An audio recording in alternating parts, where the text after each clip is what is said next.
this. Bass, tone, tone, bass, bass, tone, tone. Tone, tone, bass, bass, tone, tone. So that's how it goes. Oh, yeah, let's do it. You do it after me. I'll be the one to do it first.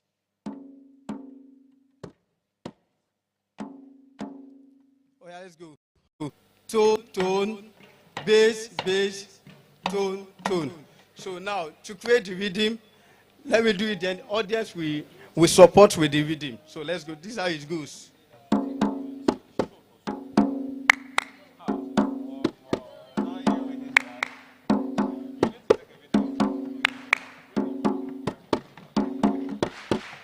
So, is that fine? Or we should do it again? Let's try it again.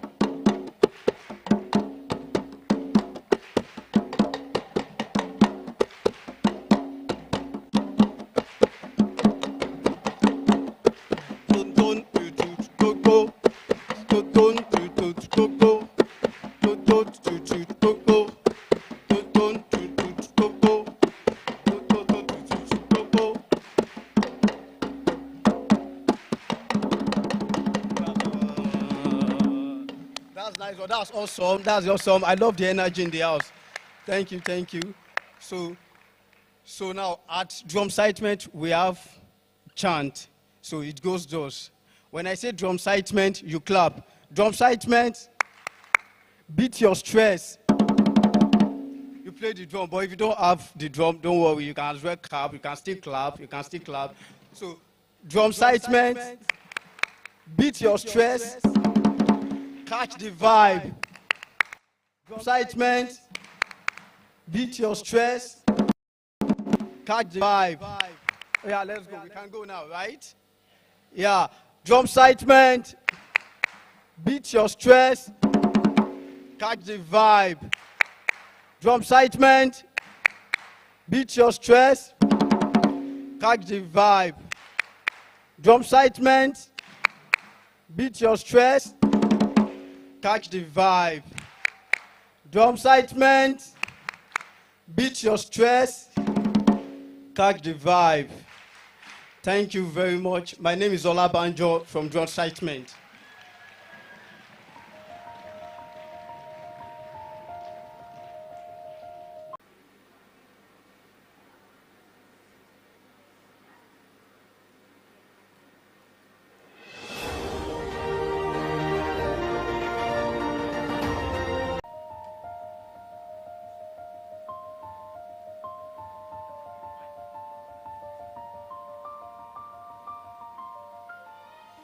Your Excellencies, distinguished guests, captains of industries, leaders of thought, indigenous African hospitality and tourism experts, custodians of culture, and the vibrant leaders of tomorrow. Good morning. I am Anthony Bamidele, and it's both a privilege and a profound honor to be before you all today as we gather to celebrate two powerful milestones: the 50th anniversary of a legacy that have shaped generations, and also the TMD Youth Summit, a bold investment into the culture that we have believed in.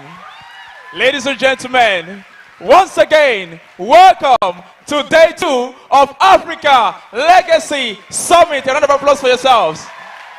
Also, thank you, Anthony. Okay, I am not here alone. I am here with my co-pilot. And as you can see, the ravishing, the phenomenal, the delectable Uneko. Please, a round of applause for her.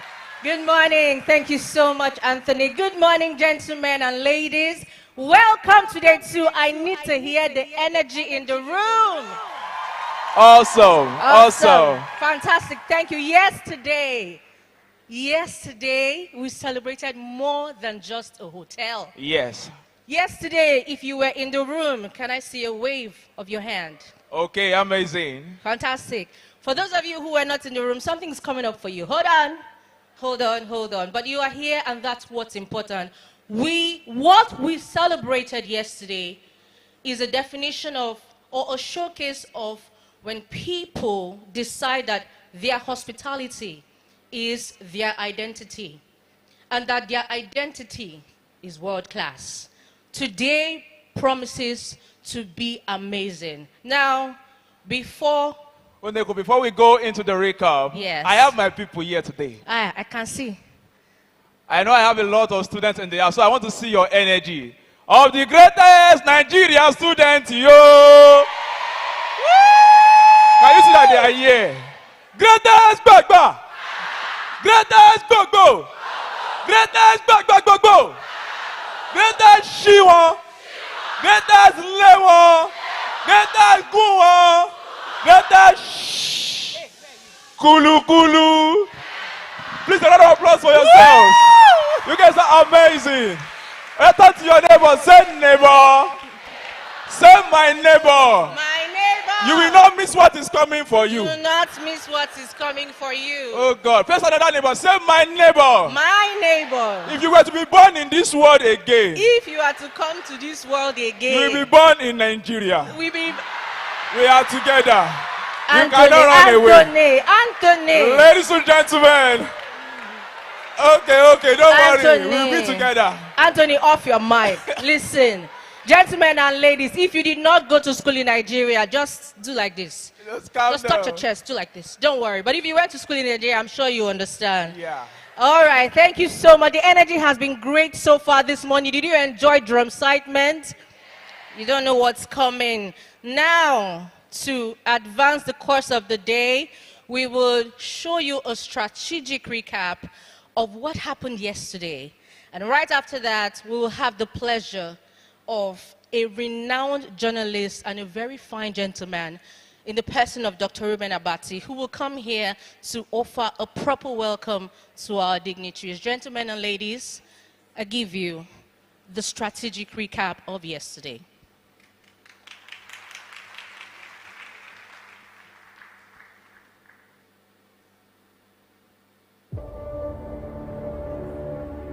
Our greatest export is in the warmth and the excellence of our Nigerian welcome, Ekabo, Dalu, and all of the great things that we need to be able to continue to express. That cannot be left to chance.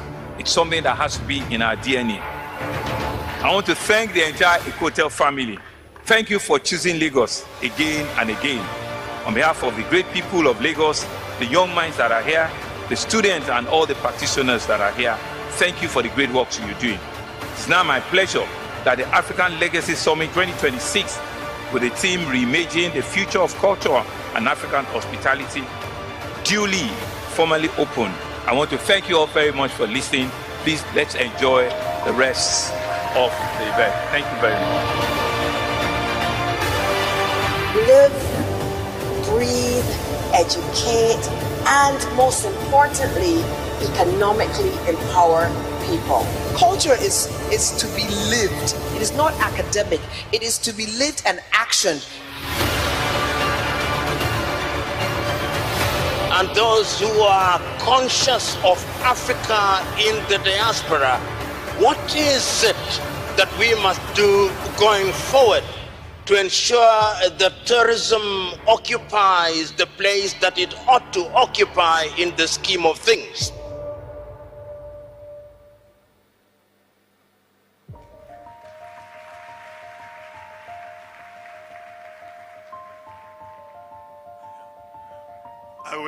Good morning. I wish I could match the energy level of Anthony Bamidele. The energy level this morning is quite different from yesterday. And the whole conversation is about the past, the present, and the future. And today we have the young people here who represent the future. And who will be doing this, I guess, in the next 50 years, since we're talking about sustainability. Okay, let me start. The representative of His Excellency, the Governor of Lagos State, His Excellency Governor Babajide Sanwo-Olu. And then I'd like to acknowledge the owners of Eco Hotels and Suites, Ambassador Gilbert Shaguri, and also Ambassador Ronald Shaguri, both brothers, both owners of Eco Hotels and Suites, who have kept this vision going in the last 50 years. A round of applause, please. The room is, okay. Thank you. And then the executive chairman of Eco Hotels and Suites, Mr. Christopher Shaguri. Mr. Christopher Shaguri. We have to keep the applause going so that the energy level doesn't go down. Then Mrs. Kalin Shaguri Mudaba, Director, Eco Hotels and Suites. Then we also have in our midst Ambassador General Dr. Chief Wallace Williams, His Excellency.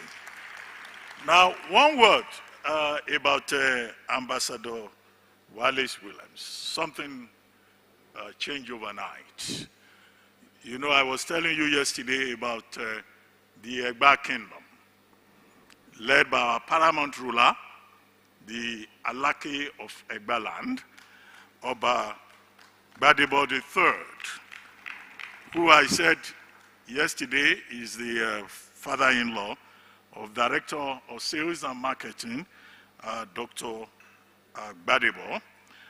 Now, the Alake of Egba land has conferred on Ambassador Dr. General Wallace Williams a chieftaincy title. And that chieftaincy title is Aṣojú Pàtàkì Ìjàyè Ẹ̀gbá. I'll translate that. Ambassador for Culture and Development Ìjàyè Ẹ̀gbá land. So from now on, you may address Ambassador Wallace Williams as Ambassador Dr. General Double Chief Williams, Wallace Williams.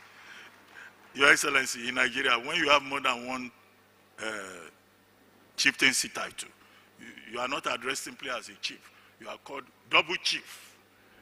Okay, thank you very much. And Ìjàyè, by the way, is a township in the Egba Kingdom.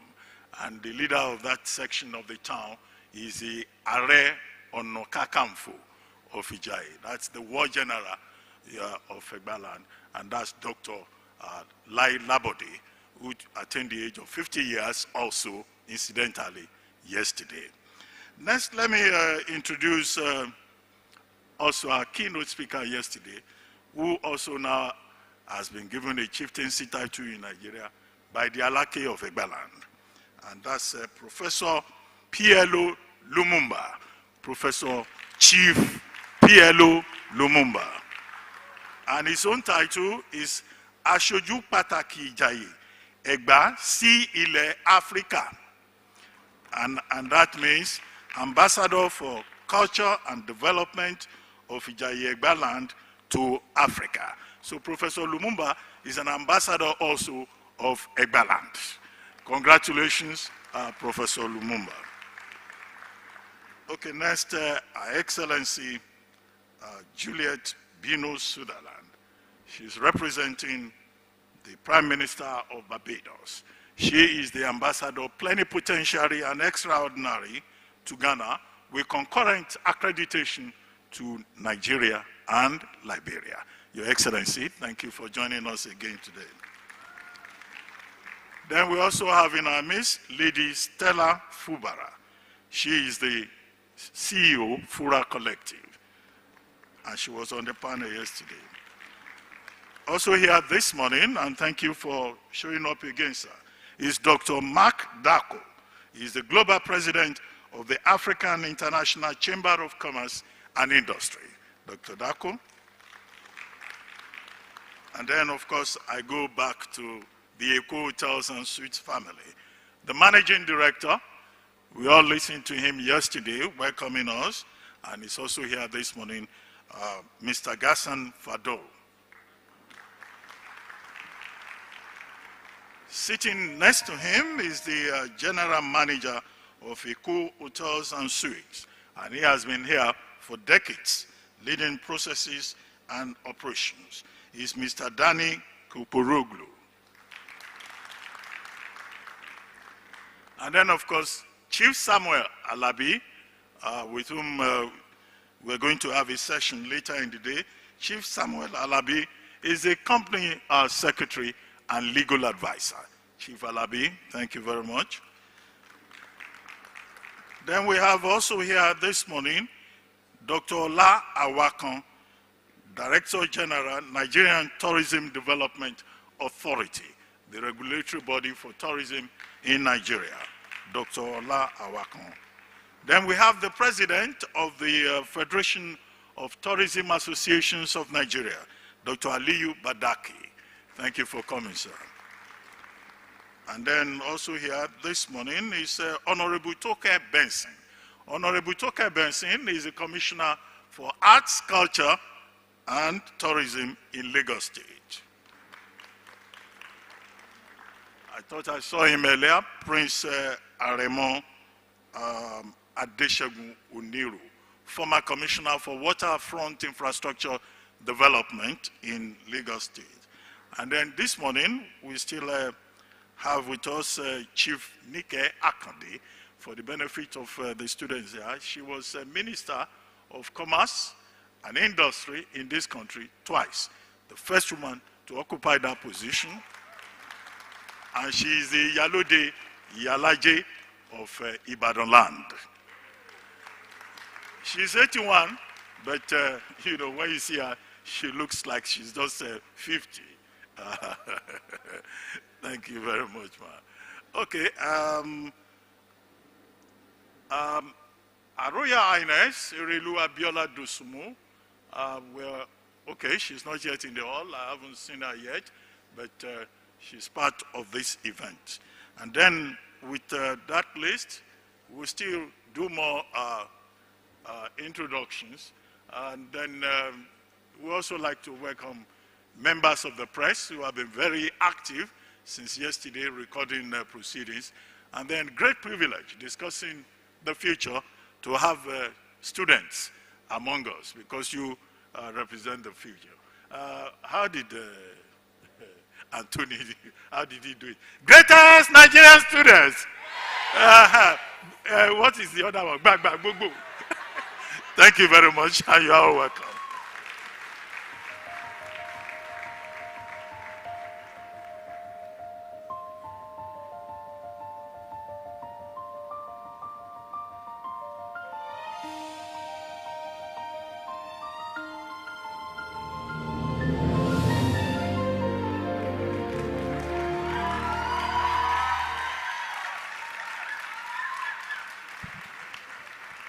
Ladies and gentlemen, make welcome with a round of applause, Mr. Marvelous Dada.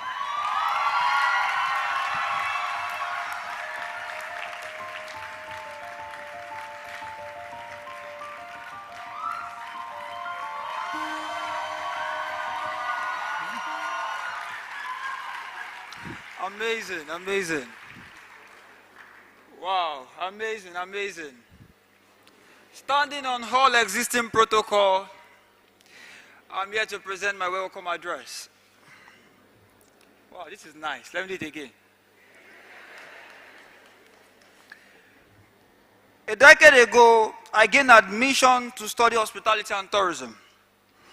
And I did not fully understand the depth of the journey I had stepped in.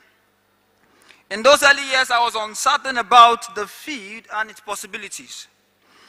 Like many young persons, I understand how powerful and global this industry is, but yet I could not find a connection.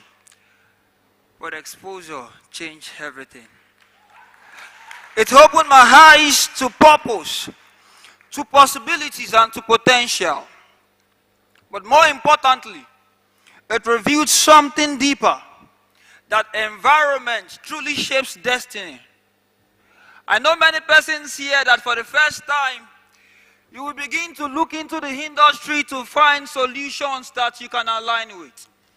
You will begin to look into the industry with a different mindset. You will begin to look into the industry with the aim of coming with possibilities that can change the globe. Truly, as African minds, I believe that we have what it takes to change the globe, don't we? We have persons here from federal, state, private polytechnics who the best understanding they have about the industries is within the four walls of what they learn in school. But one of the things we have been able to establish with the summit is to bring you to the practical things that you have seen in your school. And I know that from today, we're going to have many persons that not only will they come and live with excitement, but they will live with the heart to bring a real change. Because this summit exists for many persons like you, I would like to specially acknowledge our distinguished guests, industry leaders, academic partners, faculty heads, supporters, and every delegate present here today. Your presence is a strong statement of commitment into the future of the industry. The Tourism and Hospitality Mentorship for Development Foundation, TMD Foundation, of whom I preside as a president. I know I don't have stature, but yes, I'm the president. We are present in 26 institutions in Nigeria with an active community of over 6,000 youth. Yes, can you clap, clap, clap. Beyond the numbers, our impact is reflected in mentorship engagement, internship placement, leadership development. But yes, I know we did not build this because it is convenient. We build this because there is no alternative. We build this because an entire generation without mentorship, access, and opportunity is not acceptable. Today, the TMD speaks and the world listens. But I am not doing this alone. I have in the house 86 executive leadership. Amazing individuals that are co-laborers with me in this vision. And they are scattered abroad in these premises. I celebrate you and I know I love you so much. Before I take my seat, let me leave you with this final thought. That today is not just a gathering. Today is a statement of what becomes possible when young people become industry leaders. And when institutions align with purpose. I want to do something. It is with the deepest honor and something that feels very much like pride that I invite to the stage, and I want you all to turn your attention. The man I'm about to introduce now, he didn't come here by accident. He arrived by design, shaped by years of discipline, by the invisible weight of impossible high standard. Though he's white, he has embodied what possibility means to us. You know, many of the times you read possibilities in book, but there are certain men, you see them, they embody it. The man I'm bringing on stage, when you see him, you see possibility. When you see him, you see what is achievable. When you see him, you see what more can be achieved. When you see him, even though he's white, he is black in his soul. I am bringing on board a distinguished personality. Can we all be on our feet, young minds, please? The general manager of the Echo Hotel and Suites, Mr. Danny. As he walks, you can see hospitality. As you walk, you can see tourism. As you walk, you can see a lot of things. Danny Q Corridor is Wait. He's not just a global icon. Africa's luxury hub. You know, A man can be full of possibility. When it's wrongly positioned, it will not be seen. He has made it possible for us through the help of the management and his boss, the managing director, to create path for the youth to change the globe. I present unto you, Mr. Daniel. Thank you. And that's my time.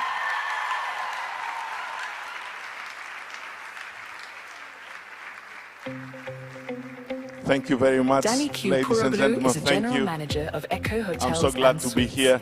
and one of I would like to tell you that my soul is not black, you know. And I remember a joke, you know, there was this minister, this missionary that came to Africa, you know, he was trying to identify. So he said, I might be white, but my heart is as black as yours. You know, so people were looking at him, saying, what's wrong with you? Anyways, thank you very much. I want to give you, following the incredible speeches we heard yesterday, you know, and the orators we enjoyed, I would like to give you a piece of advice. If you ever find yourselves locked outside your house, please talk nicely to the lock, because communication is key.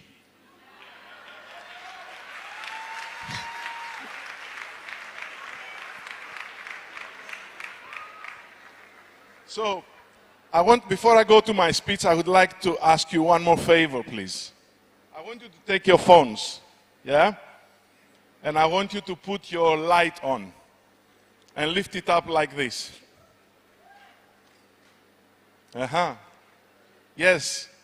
Yes, yes, yes, yes, yes, yes. And I want us to wish Echo Hotel at 50 happy birthday.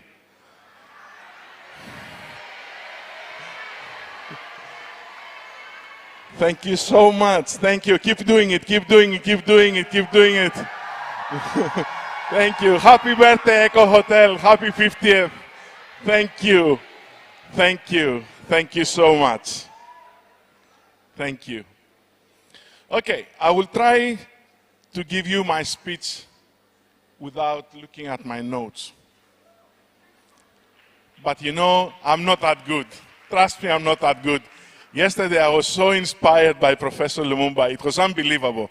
You know, 10 minutes. The most chronological, logically following speech I've ever heard without looking at a single note. Prof, thank you so much. Thank you so much. What can I say also for Her Excellency the Ambassador? An unbelievably emotionally attached speech, an emotionally delivered speech. You know, that's how we communicate. That's how things remain in our minds and remain in our hearts, when we emotionally connect with the audience we are talking to. If we come as a preacher, if we come as a teacher, if we come as a lecturer, nobody will remember anything. Even if I don't remember anything that Her Excellency said yesterday or what Professor said yesterday, I will already have an emotional connection with them. And of course, with our ambassador, you know, this emotional connection. These people have good intentions for me. These people have good impact in my life, and I will follow them. I will do what they ask me to do. Thank you very much. So, good morning again, distinguished guests, esteemed speakers, industry leaders, colleagues, and especially all the young people that we have today, from schools, from institutions, young entrepreneurs. Give yourselves a big round of applause, please.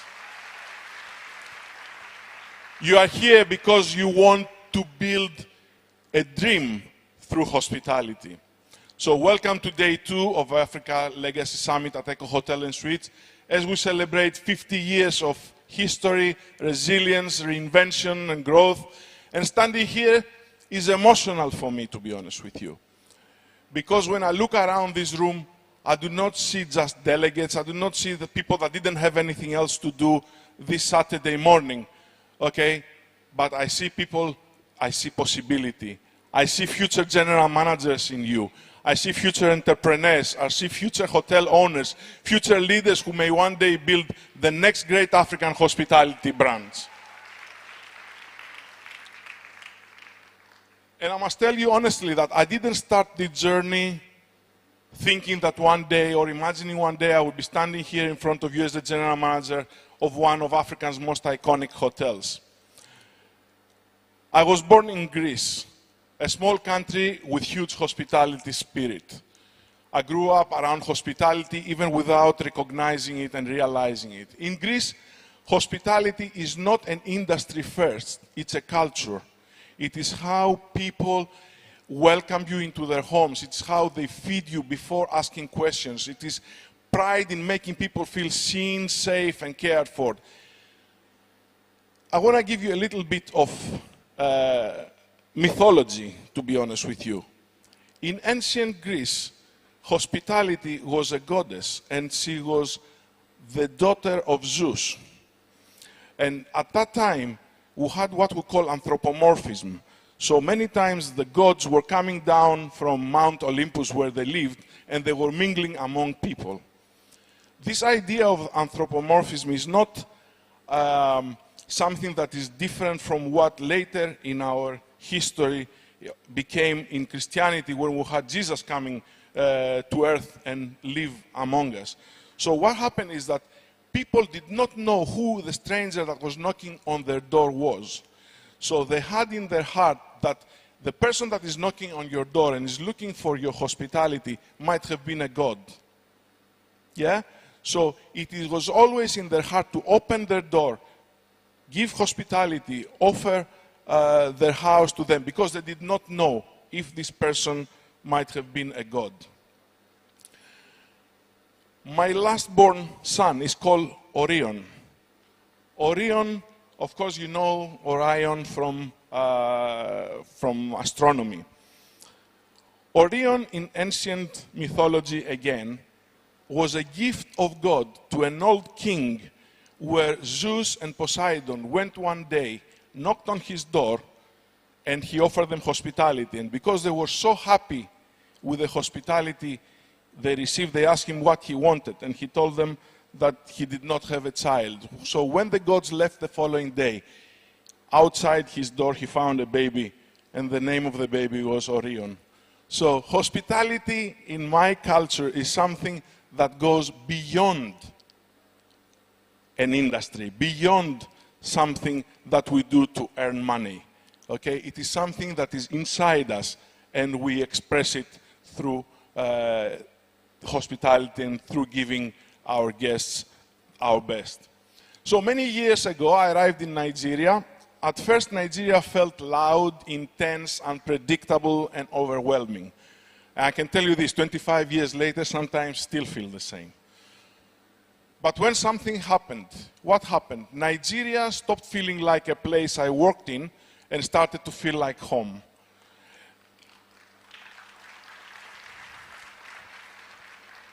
So what kept me here was something deeper and deeply familiar, the warmth of the people. Because despite of all our differences, Greeks and Nigerians understand something important.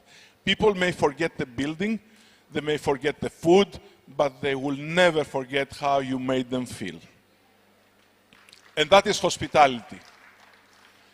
And over the last 25 years at Eco Hotels and Suites, I have watched this hotel evolve almost like a living organism. I have seen periods of glory, and I have seen crisis. I have seen economic collapses, political transitions, power challenges, floods, global pandemics, staff struggles, guest complaints, moments where we thought, how are we going to survive this? And yet, here we are, still standing, still growing, still relevant after 50 years.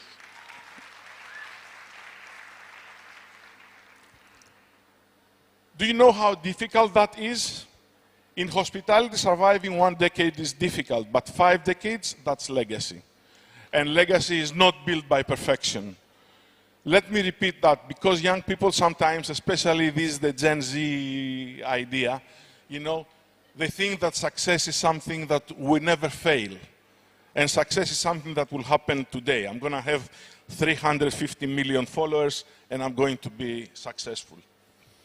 Legacy is not built by perfection. It's built by consistency. It is built by resilience. It is built by getting up when things go wrong. It is built by learning how to lead when there's pressure, criticism, uncertainty, and sometimes even loneliness. And if I'm honest with you, leadership can sometimes be a very, very, very lonely place. People see the title, they see the suit, they see the stage, but they do not always see the sacrifices behind it. They do not see the sleepless nights, the difficult decisions, and the responsibility carrying thousands of employees and their families on your shoulders.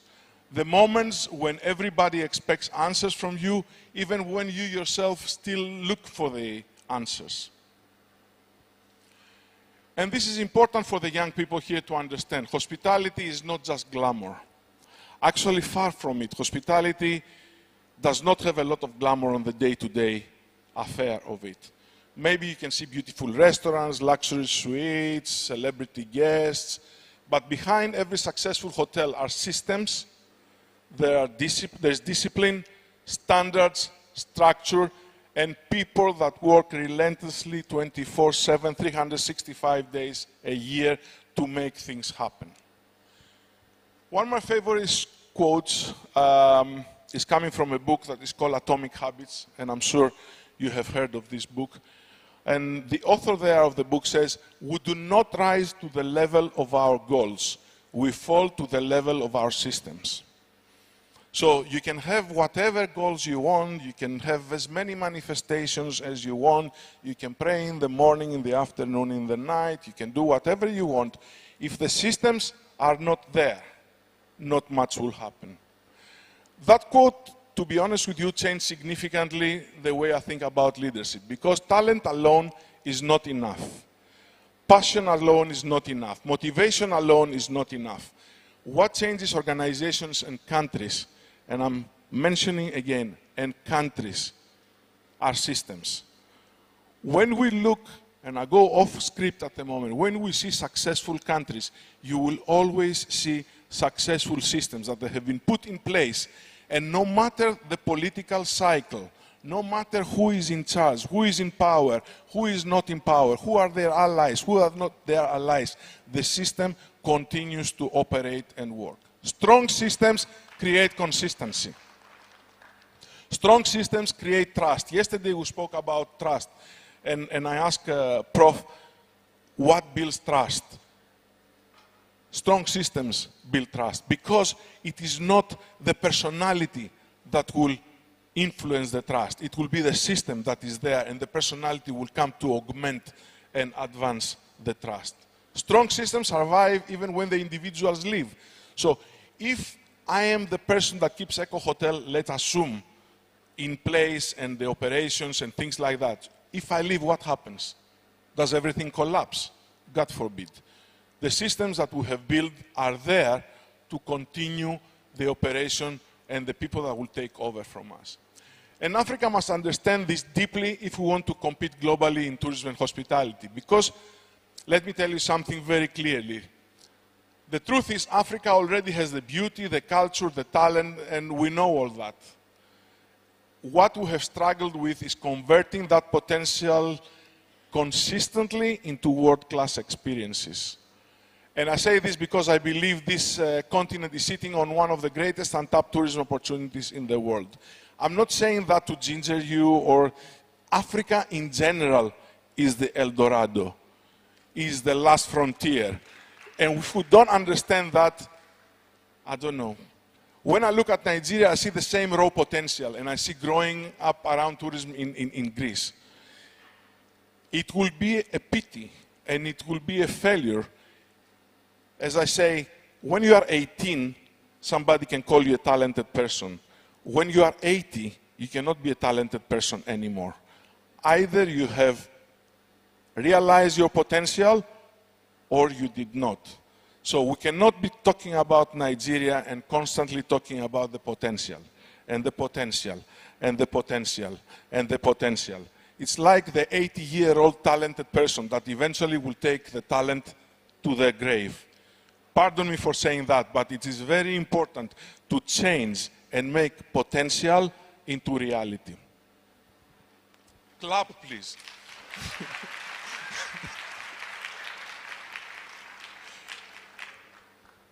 I want to tell you that people travel to Greece today not only because of the islands. They travel because Greece learned how to package identity, culture, food, history, emotion, and experience into something unforgettable. Let me put something into perspective for a moment. Greece is a country of roughly 10 million people and has tourism one of the central pillars of its economy. Last year, Greece received 40 million tourists. Can you hear the number? 40 million people. Tourism represents between 20 and 30% of the national GDP. 1 in every 5 jobs is dependent on tourism. So that means 20% of employment in my country, Greece, that is country of birth, not country of, depend on tourism.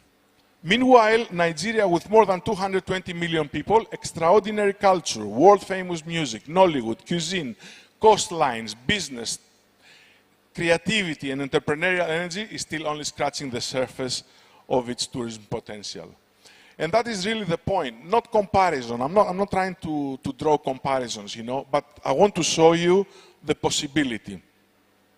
Because if Nigeria fully unlocks its tourism ecosystem, the economic impact would be transformational, not only for hotels, but for aviation, for transportation, restaurants, entertainment, agriculture, small businesses, infrastructure, employment, foreign exchange, and not only Africa, not only Nigeria, but the whole of Africa. The potential is there. The systems must follow, and honestly, I believe Nigeria can do the same. I believe Africa can do the same. And imagine an African tourism fully activated. Imagine seamless travel across African countries. It was addressed a lot yesterday. Imagine safer cities, cleaner environments, better infrastructure, better storytelling, better branding, better training, better customer experience. Why should the next great global hospitality brand not come from Lagos? Why? Why we should always be looking at a brand from America, from Europe, to come and put their name above for us to get credibility and to get approval from our visitors from abroad? Why? Why Eco Hotel cannot be the brand that people will say, I'm in London, I'm looking to make a reservation, I'm not looking for a Marriott, I'm not looking for a Hilton, with all respect to them, but I'm looking for Eco Hotels. So why not from Africa? But if we are honest, and forums like this must allow honesty, there are elephants in the room. And I would like to address some of these elephants. Infrastructure and total visitor experience. A tourist does not experience a country only inside a hotel. So no matter how good Eco Hotel is, this is not the only experience. They experience the airport, the roads, the traffic, the cleanliness, the transportation, the safety, the power supply, the efficiency of movement. Countries like the United Arab Emirates, for example, transform tourism by engineering a seamless visitor experience. Nigeria must begin building tourism corridors with cleaner, safer, more efficient visitor ecosystems around key hospitality zones. So it doesn't need to be the whole of the place. It can be areas where we say, okay, that's where the tourists we want to push them towards, and they will feel all these things. Security perception. I'm not talking about actual security. I'm talking about security perception, because that's very, very important. International perception often matters more than actual statistics. And tourism is emotional. Visitors must feel safe before they even book a ticket. Many countries have successfully transformed global perceptions through aggressive destination branding, stronger tourism policies, cleaner urban management, and consistent positive storytelling. Rwanda is a typical example. I don't think a country that had 850,000 people slaughtered in a civil war is more safe and is perceived as more safe than Nigeria today. So it is a matter of how we tell the story and how we project the story. Colombia, they have massive amount of tourism. If I think of Colombia, the first thing that might come to mind was drug cartels and drugs and people killing themselves. But no, they have a massive tourism potential. So the story they tell about security and how the tourists are feeling secure there is very, very, very important. Of course, we spoke yesterday, and it was extremely extensively addressed, the issue of visa restrictions and poor infrastructure connectivity. The visa in Africa is something that is killing Africa, and it has to stop. Europeans don't love themselves so much. The French hate the Germans. I can tell you that. The British don't like the Europeans altogether. Okay, the Norwegians think that they are very, very, very important and very whatever, you know. However, there is something that is called Schengen. And 25 countries can be accessed without visas. When you arrive by plane, you don't go through customs. You just exit as if you moved from one Athens suburb to the next Athens suburb. And the same is when you come from Paris and you arrive in Athens, it's like you moved from a suburb of Paris to another suburb of Paris. So very, very important. So this traveling across Africa is very important and it needs to be addressed. Rwanda is a powerful example of how the visa restrictions and all these kind of things were simplified and then have developed their tourism so greatly. Africa needs easier visa systems, stronger airline partnerships, and more direct connectivity between African cities. The next thing that we also discussed yesterday, sorry I'm repeating also for people that they were not here yesterday, we're talking about weak destination branding and storytelling. We had yesterday Lady Stella speaking about Dubai. Dubai is a story. If anybody wants to hear something, it's a story. And it's funny sometimes when you are in Dubai and you look at the skyscraper and you look to your right and you see the desert. And you see the skyscraper and you see the desert. And you say, what are these people selling? Really, what are they selling?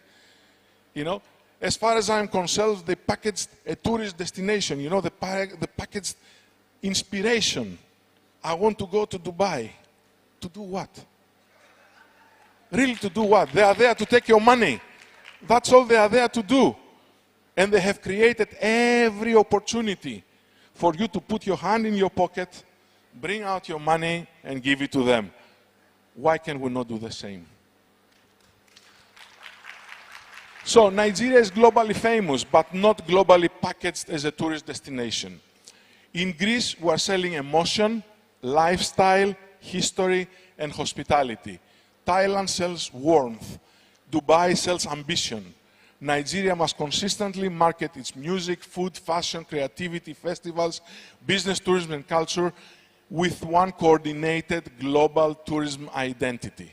And this is extremely important as well. You know, the global tourist identity. What are you saying? What is the narrative? It has to be one.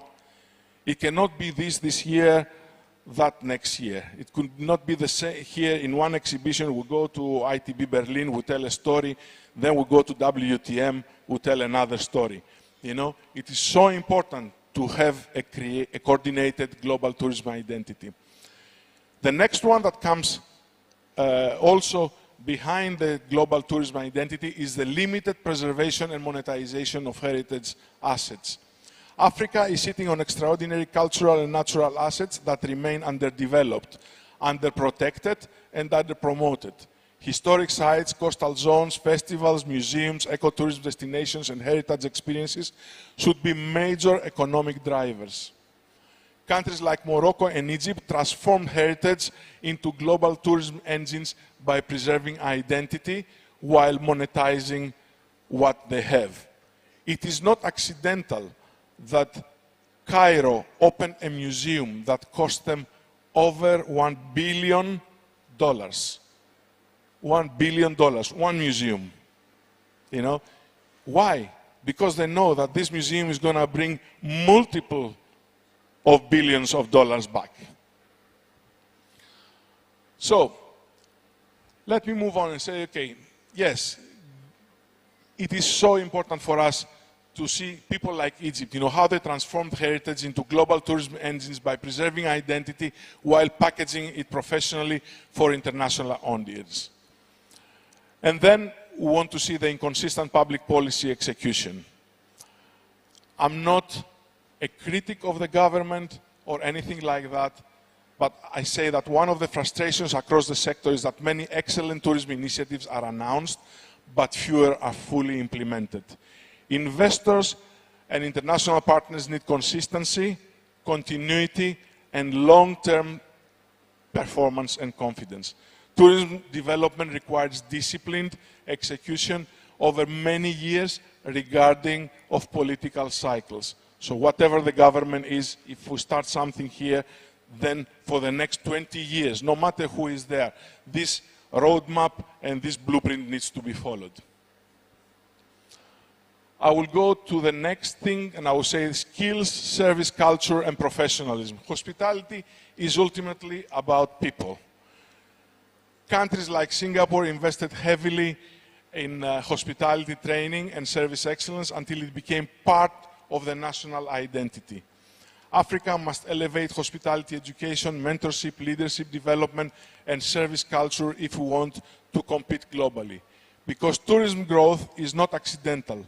The countries that succeeded treating tourism as a national economic strategy, not as decoration, not as entertainment, but a serious driver of jobs, foreign exchange, infrastructure, and global influence, these are the countries that benefited from tourism. And there is another uncomfortable truth that we must speak about openly if we are serious about Africa's future. And this is the lingering effects of neocolonialism. Far too long, Africa has exported raw value and imported finished value. We export resources, culture, creativity, and talent, yet too much of the wealth created from Africa potential still ends up benefiting systems and economies outside the continent more than Africans themselves. Even in tourism, we must ask difficult questions. Who owns the narrative about Africa? Who controls the global booking systems? Who finances the major projects? Who owns many of the international brands operating on the continent? Who profits most from Africa tourism? Neocolonialism today is often more economic than political. It can appear through dependency, through unequal partnerships, through financial pressure, through imported thinking that tells Africa to continuously look outwards for validation instead of inwards for confidence. And let me be very direct, Africa will never fully rise if Africans do not begin building, financing, owning, and trusting African systems, African brands, African airlines, African institutions, and African tourism ecosystems.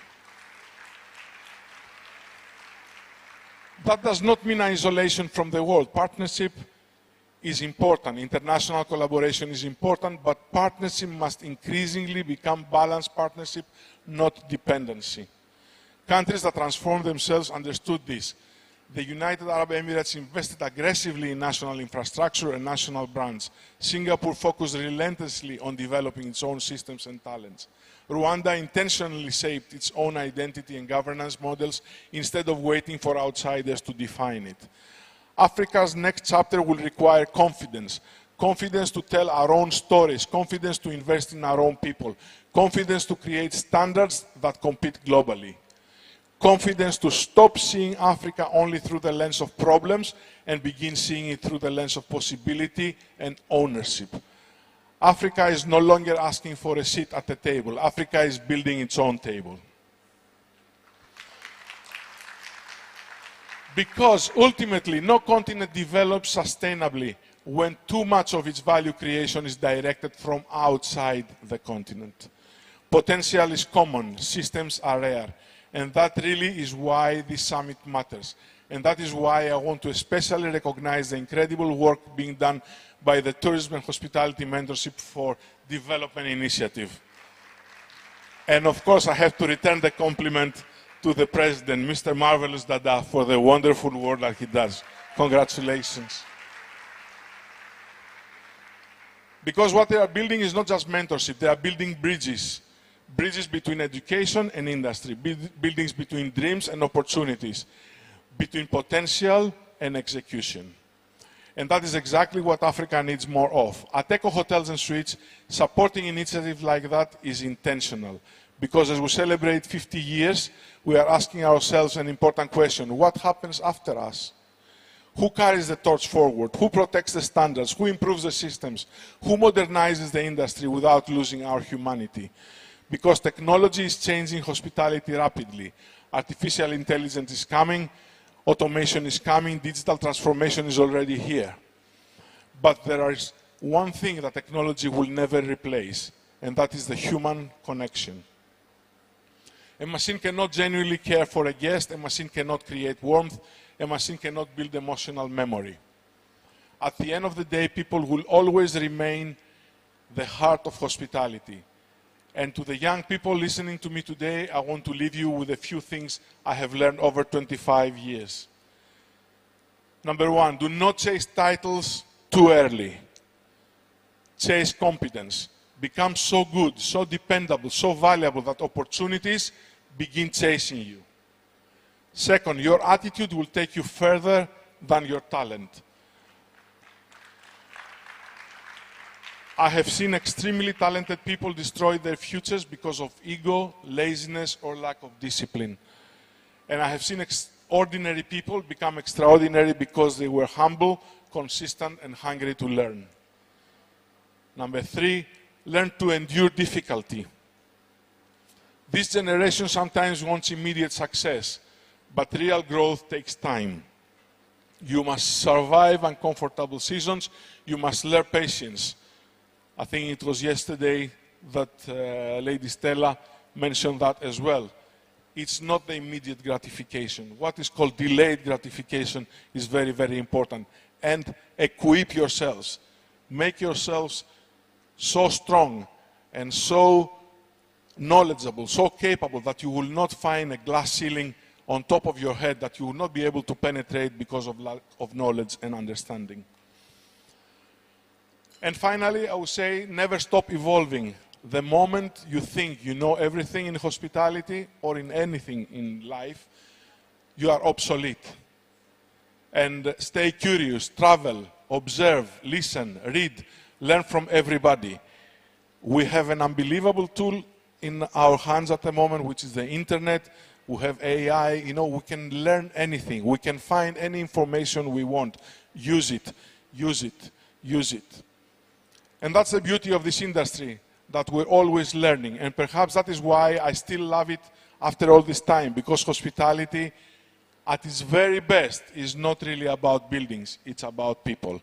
And I think I have said that many, many, many times, and it's something that I want to leave with you, that hospitality is about people. It's not about creating, it's about creating memories, creating belonging, creating hope, creating experiences that connect human beings across cultures, backgrounds, languages, and nations. And in a world becoming increasingly divided, that may be more important now than ever before. So today, as we continue this summit, I encourage you to ask yourself difficult questions.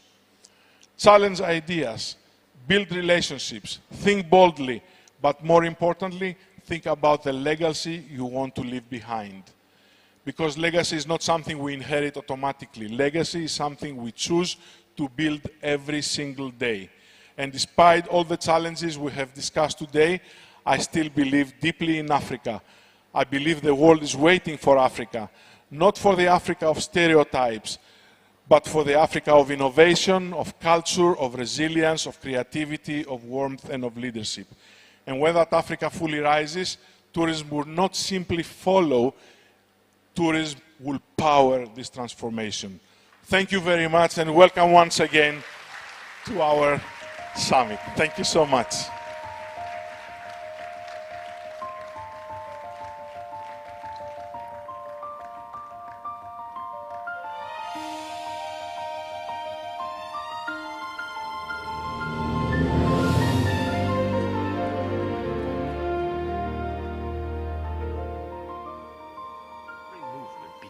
begins with a vision to do more, to reach more, and to create something that outlives the moment. In 2023, at the Federal University of Agriculture, Abeokuta, that vision came alive. With just about 300 students in a room, the Hospitality Business Summit was born.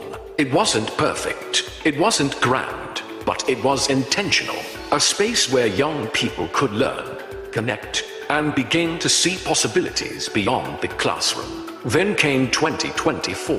The vision grew from a campus gathering to a bigger stage. At the Marriott Hotel in Lagos, close to 1,000 young minds came together, curious, eager, and ready for more. The conversation was expanding.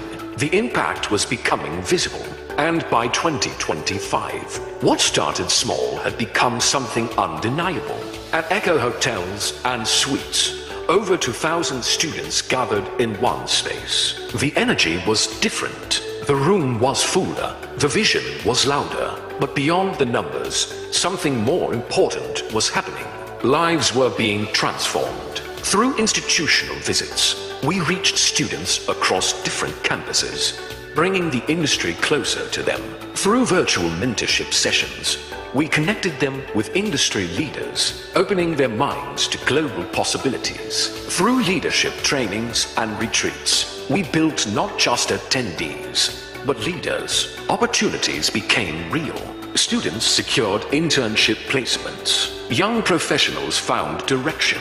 Scholarships were awarded across hospitality, tourism, aviation, and travel. Talent was discovered. Excellence was recognized. From cooking competitions that showcased skill and creativity to awards and recognitions that affirmed the journey so far. We were not just hosting events. We were building a community. We were shaping an industry. And the world began to take notice. Recognized by the Institute of Hospitality as the largest youth gathering in hospitality and tourism in Nigeria, published in different global magazines. We understood one thing.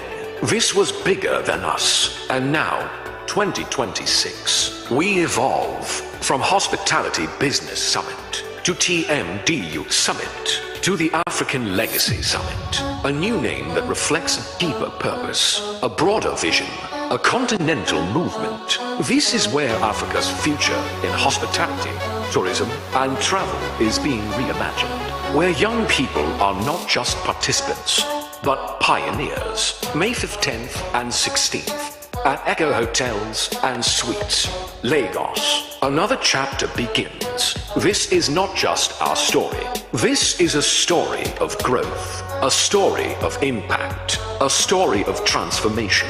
This is Africa's legacy.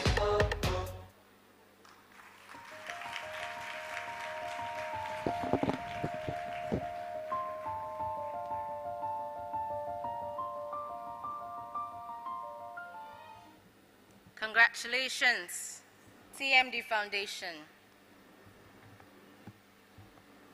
Yesterday, we enjoyed the wisdom of elders in no small feat. And today, we would like to do the same. Yesterday, we were told that 50 years ago, when Echo Hotels opened its doors for the first time, it signified that Africa is ready. So today, 50 years on, we would like to cement our position on the global map. And one sure way to do that is to listen to those who have gone before us. And as Africans, we value the voice of elders. Speaking of valuing the voices of elders, two proverbs come to mind. One that says, you cannot have more used clothes than an elder. Have you heard that one before? And the second one that says that a young man can walk really fast, but an old man knows the way. Have you heard that one? It is therefore for this reason that we have graciously asked two of our elders to return with something we've called a wisdom charge. Are we excited?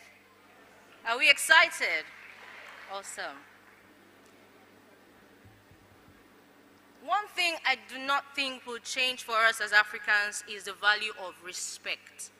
So I would like you to please engage with me as I make welcome two of our elders who were here with us yesterday to return for a 10-minute charge, unscripted, to charge us up. Students, are you excited? Fantastic, especially for the benefit of those who were not here yesterday. So please, rise with me. Please rise as I invite, number one, the indefatigable Ambassador Wallace Williams. Yes, distinguished Pan-Africanist, diplomat, and military ruler. Please take your seats, sir, to one side. Gentlemen and ladies, I need that excitement. I need that energy. Thank you. And secondly, one of the most respected, the most poignant voices on the continent on matters of leadership and governance, a respected scholar of the public law, Professor P.L.O. Lumumba. As they take their seats for 10 minutes to give us the wisdom charge by the elders. Thank you. Thank you. Welcome, everyone. But first, let me congratulate my single chief. Chief? Thank you very much, Double Chief. Thank you. Last night was a great experience. Yes, indeed. Yeah, we became chiefs of Egbaland, and we are so excited. I don't think we slept, but we were also more excited to be here to engage the youths. Yesterday, we covered a lot of things as Pan-Africanists. We actually showed how culture can develop the continent, how culture can develop even Nigeria, as Danny said. And by the way, Danny, I don't think you're Greek anymore. I think you're a fully fledged Nigerian. Give him a round of applause. Yeah. You know that culture is a driver for this continent and even for Nigeria. And why I'm saying this, Nigeria, as I said yesterday, is 36 states, but effectively it's 36 countries. And what could be unlocked from driving culture and exposing it to the rest of the world, where you have the north, south, east, west, 200 or 300 languages, I think it is, and so many tribes to be able to offer the world. Nigeria could become the model for that transformation. Your thoughts? You know, I have listened to Danny, I've listened to Marvelous. Yes, by the way, sorry. Congratulations to Marvelous. Please give him a round of applause. And Danny, when you talked about mythology, and you talked about your son Orion, and you talked about Zeus, and you talked about Poseidon, and you now talk about culture, I was imagining to myself what Nigeria can do if you are in Yoruba land, you go to the Hausa land, you go to the land of the Igbo or the Ibibio or the Kalabari. What can be done and what can be an attraction, not only for the outside world, and I can't agree with you more, is that in most of Africa, our idea of a tourist is a British, is a Chinese, is a German. So that if a Kenyan or a Togolese or a Beninois were to come to Nigeria, even when they claim to be tourists, we don't think they are. And I think that is the kind of thing that we want to deal with. Yes. And I can't agree more. When I hear you saying that Greece received 40 million visitors last year, I'm told by the director of tourism that the statistics in Nigeria are not even reliable in that regard. It tells me there is a lot of work to be done. And when I see young men and women here, and you talk about training, the question is, do the young Nigerians here know Nigeria? Can they market Nigeria? Yesterday, we saw a young girl who hails from South Korea. Perhaps she's traveled to more Nigerian states than your average Nigerian. The first thing that we must do is to charge these young men and women, know Nigeria. Because when you know Nigeria, you can market Nigeria. And when you market Nigeria, you market Africa and her culture. Absolutely. Absolutely. And since this is an engagement with the youth, we need to ask the youths individually, what are you doing to explore and expose and promote Nigeria? They are so talented in digital systems. So instead of spending your time and your social media, chatting, do you know in China it is disallowed to do, all this social chatting? What they train them to do is utilize what they have to improve and promote China. So they learn skills, they learn that from the social media that they've got, talk to each other about promoting themselves, acquiring skills. So for me, the youth of Nigeria with so much talent in digital assets can now look at what can I make use of this piece of tool to ensure that I promote Nigeria, I promote hospitality, and do, as you rightfully said, what this young lady has done. Go to your sites, look at your mythology in your area. These are things that people want to see. Danny talked about experience. It is the experience that people come to a country to look for. And that is, what do the Ibibios do? What does the Igbos do? What are the Hausa culture, the Yoruba culture, which is so strong? As you know, now we are Egba chiefs, and we are going to have to go home to Egba land quite soon and be promoters. No, seriously, we have to. Ambassador, let me just come, because we are in the eco-hotel system. Yes. And one of the things that I look forward to, and it gladdens my heart, when you talked about the branding aspect of it. Yes. And I'll be asking the young ones in the audience, when we grew up in East Africa, the books that we read were by Nigerian authors. If you are not reading Wole Soyinka, we were reading Flora Nwapa. If you are not reading Flora Nwapa, we were reading Eleki Amadi or Chinua Achebe. Chimamanda Ngozi Adichie. If you are not listening to anybody, you are listening to Fela Nicola Pokuti. How can those be curated so that when we move out of Lagos and I'm in Port Harcourt, there is an eco-hotel system in that part? Yes. And when Danny talked about El Dorado, I do not know whether Marvelous is around. Marvelous, can you speak to this so that you break it down? Yeah. He says Africa is the next El Dorado, the land of gold. But we can wish it all we want, but it must be built.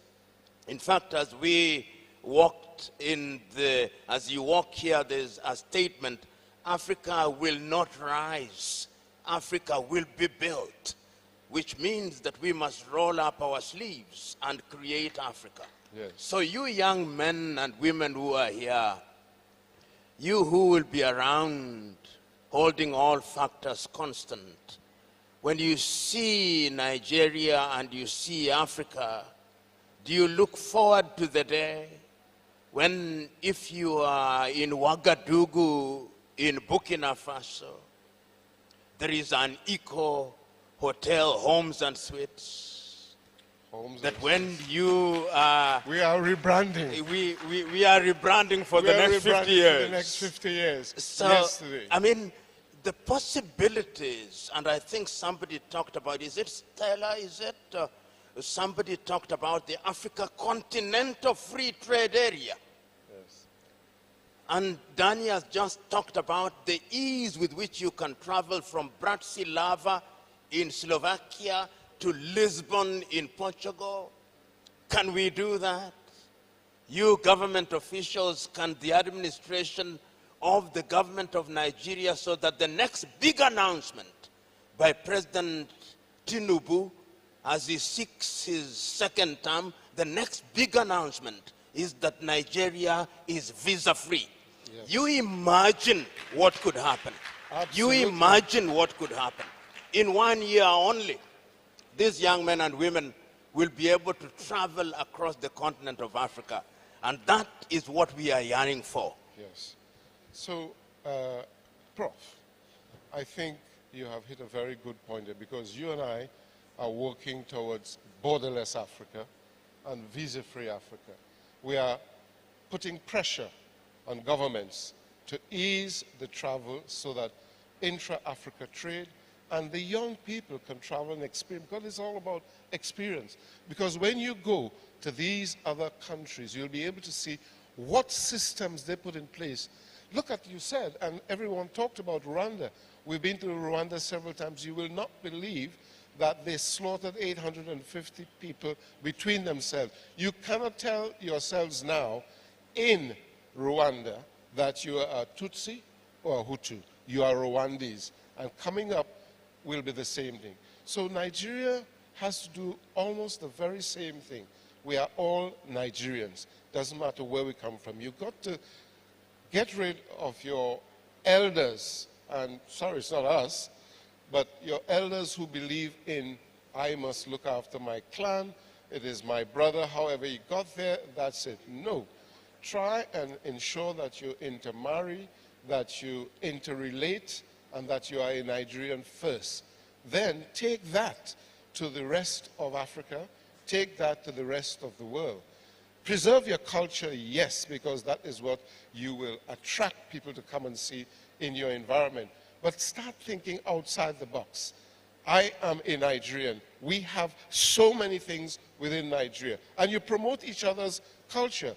These are things that are elementary for selling your country, promoting your country. I am a Nigerian because I am a Nigerian. That is first what you say. However, it happened, but I am a Nigerian. And you sell that. The beauty of that is when people look everywhere in the world, Nigerians excel. Yesterday I spoke about brain gain instead of brain drain. So you youths have to become the pressure point against governance and say, this is what we want. This is what we would like to see.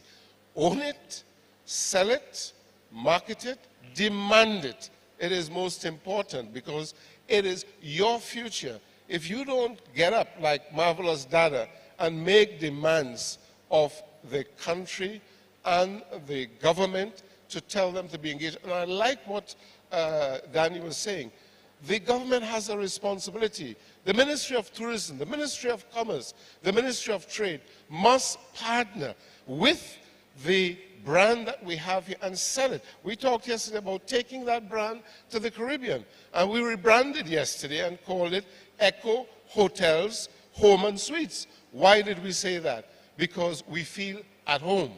And if this is how you feel, that is the experience that we got. Yes, Danny talked about the fact that, you know, the government needs to partner more with the hospitality industry and to ensure that they realize the potential of $1 trillion in the hospitality and creative economy to start with. So all of you youths should now find a niche, tap into some aspects of the hospitality value chain, see what you can do well. I like the drummer who was here. Let's promote him. Let's promote just that simple drumming lesson. Somebody should take a camera, take what he has done, and do drumming lessons to the rest of the world. Everybody talks about the talking drum. So therefore, Nigeria has become known for what? Teaching lessons in the talking drum. And what's his name? Exceptional? Is that what he called himself? Drum excellence. Drum excitement. Drum excitement. Get people excited, because already we have taken over the world with music. We have taken over the world with fashion. We have taken over the world with, soon enough, eatery. But Double Chief, Yes. remember we were only given 10 minutes. And I can see Joke Silva here. Yes. When we talk about culture, Yes. as we must conclude, because our 10 minutes is up, I suspect. But look at Is our 10 Nollywood. minutes up, by the way? Yeah. Nollywood, I'm talking about culture and Nollywood. Yes. Today, there is not a single household in the continent of Africa and Africa in the diaspora that does not interact with the production of Nollywood. I'm meeting Joke here, but I know her. Olu Jacobs, I know you because I see you on a daily basis. And to me, how then, for example, Eco Hotels, can Joke not be your world ambassador? And we have these young ambassadors like Marvelous. And the next thing I want to see is Eco Suites and Homes in Nairobi, Kenya. Yes. In Kampala, Uganda. Yes, yes. In South Africa after they have changed their minds. But you can see what we are talking about. The possibilities are amazing. So thank you very much. I think our MC is very cleverly telling us to leave the stage. Leave the stage. No, please. And leave the stage we will. Thank Oh, you. thank you so much. Thank you. Thank you, thank you, thank you, thank you. Please do not yet leave the stage. Please do not yet leave the stage. Professor and Ambassador, please do not leave the stage yet. Thank you. Thank you. Those were some powerful instructions, and we would like to at this point invite the Managing Director of Eco Hotels, Mr. Gassan Fadol, and the General Manager, who we previously heard from, Mr. Danny Kyopologlu, to offer our appreciation, along with the Director of Sales and Marketing, Dr. Iyaduni Gbadebo. And as Africans, we come bearing gifts. So consider this appreciation. Over to you, MD.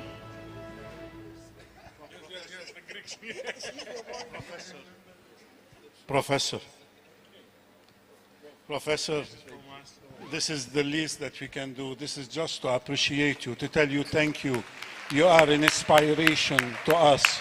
You are not only a father figure, you have become a part of our family. So thank you very much for your presence. You honored us. It's a privilege.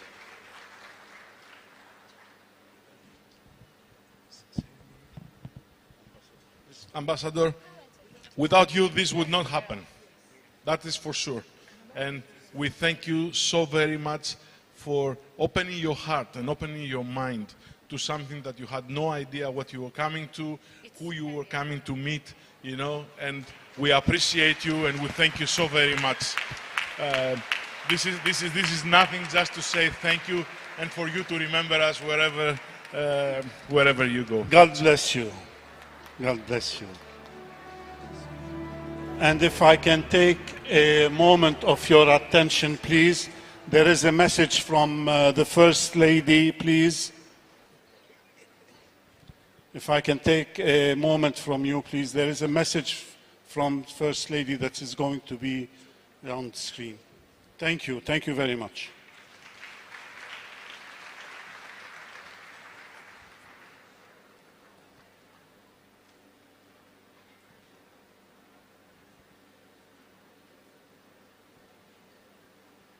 I congratulate the Eco Hotel PLC on their 50th anniversary celebration.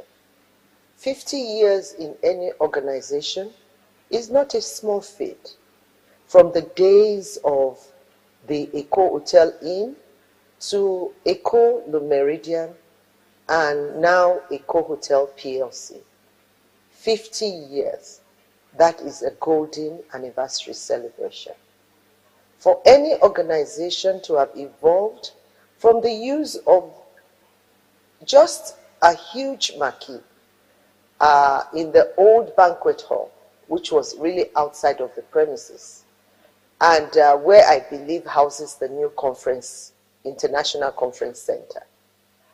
I remember vividly that was where my husband celebrated his 50th birthday. Then he was the governor of Lagos State. And it was a big celebration. I remember vividly. And the marquee did well. It hosted all of us. I remember the band that was invited in the day. It was Lagbaja. And it was a big celebration. And that was the biggest hall at that time. And then I remember, even as First Lady, I've used the old banquet hall, which was the hall that was inside the hotel premises, to host a lot of events. And in that hall, I celebrated different events there. I remember the rebirth of COUSO, which is the Committee of Wives of Lagos State Officials, in the year 2000. And the subsequent hosting of the annual National Women Conference has been in the Eco Hotel PLC. Then it was in Eco Hotel PLC, but it did meet all our needs. We were able to host a 3-day event, and not only that, the environment, and I think what must have done it for Eco Hotel PLC is where it is sited, because then we can see the sea, and then every amenity was just available. And not only that, I hosted the Musical Youth Fiesta for about 10 years. That was to host young people, about 5,000 youth from all over Lagos State, and also some selected churches in Lagos. And it was a huge event. And also the memorable 50th birthday anniversary. My 50th birthday anniversary was celebrated 15 years ago, also in Eco Hotel. And that was the rebirth of the new conference center. And I remember asking the owners of Eco Hotel, I said, when are you going to do the official opening? They said they don't need to do it, that the birthday just did it for them. So, and I have hosted the flag off of the elderly support program for Lagos Central Senatorial District when I was senator. And the food, we have not even talked about the food and all the restaurants that are there. And it's just been like a second home for most of my work. Even in the Senate, where I've done the Lagos Central Senatorial District constituent meeting, even at the end of my tenure in the Senate after 12 years, I hosted at Eco Hotel PLC. And hosting of my husband's birthday colloquium has always been there as well. My husband's 70th birthday celebration was there as well. That would be 20 years interval, with Eco Hotel growing in leaps and bounds, I would say, because Eco Hotel is a hotel that kept evolving over time, growing with whatever the time and season offers. And it has hosted a lot of shows, especially during the festive season, Christmas time to be precise, Easter, a lot of activities that, family members can come to. And it's just, let me talk about the food as well. I love the food. Is it from the Sky Restaurant? We did some birthday celebrations there for my husband as well. And also the food from the Chinese restaurant. Also, they have basically everything. Up till now, I still order food, and I'm glad to celebrate you and to wish you another 50 years and I hope I'm still around. I guess the next 50 years when you celebrate the centenary of Eco Hotel PLC, only God knows what Eco Hotel will be called then.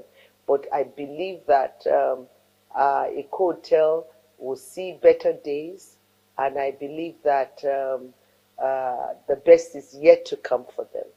I wish you more success and happy celebration.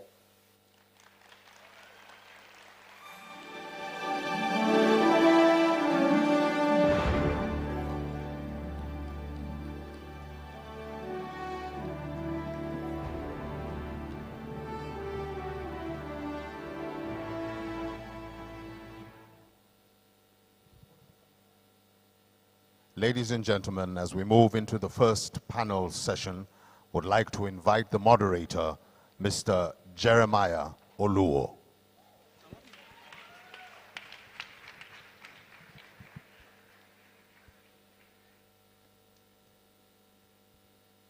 Good morning, ladies and gentlemen. How are we all doing this morning? Hope you're having a good time. My name is Jeremiah, and I welcome every one of you to the first panel session of Day 2 of the African Legacy Summit. Now, we're going to be having a wonderful and insightful conversation this morning, and that is setting our standards for global appeal, the role of training and mentorship. Now, I just want to tell you guys that you are in good hands. We have amazing panelists, resource people that are well prepared to share great insight for these conversations. Now, before I bring them on one after the other, I want us to come to an agreement that when I introduce them, that you welcome them with a round of applause. Do we have that deal? Do we have that deal? All right, thank you very much.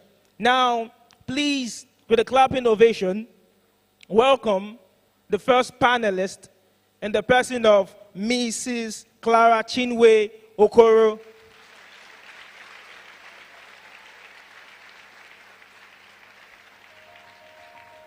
Please, let's welcome her. Let's welcome her. Please, let's not stop clapping.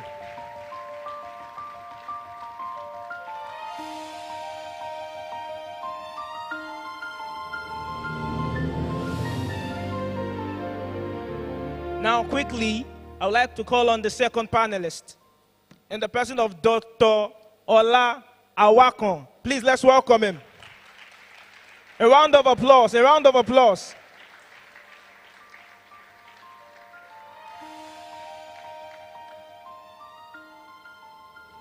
And now for the third panelist for this amazing conversation, we'll be welcoming Mr. Oladipo Sadibo. Please, let's welcome him with a round of applause as well.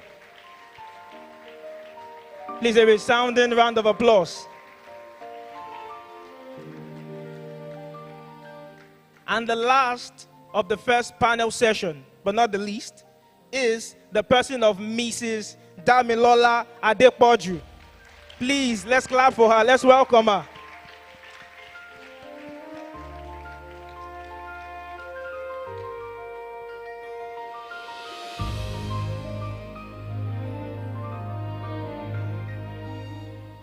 Now, I would like us to just get right into the conversation.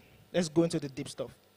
I believe that you will all agree with me that Africa is not lacking culture, particularly Nigeria. We're not lacking the vibe, we're not lacking the location, we're not lacking the stories for global positioning when it comes to the hospitality and tourism industry. But, you know, with all of the potential, it doesn't translate consistently all the time to measurable industry success. So my question, which is one question for all, because I want to get your thoughts one after the other, bullet thoughts, is how can training and mentorship change that narrative? So I would like us to begin from the far end, and then we'll bring it back here. Good afternoon, everyone. Okay, so I think it's really an honor to be, amongst this great audience, sharing my thoughts that are part of the passion that has defined my life with hospitality.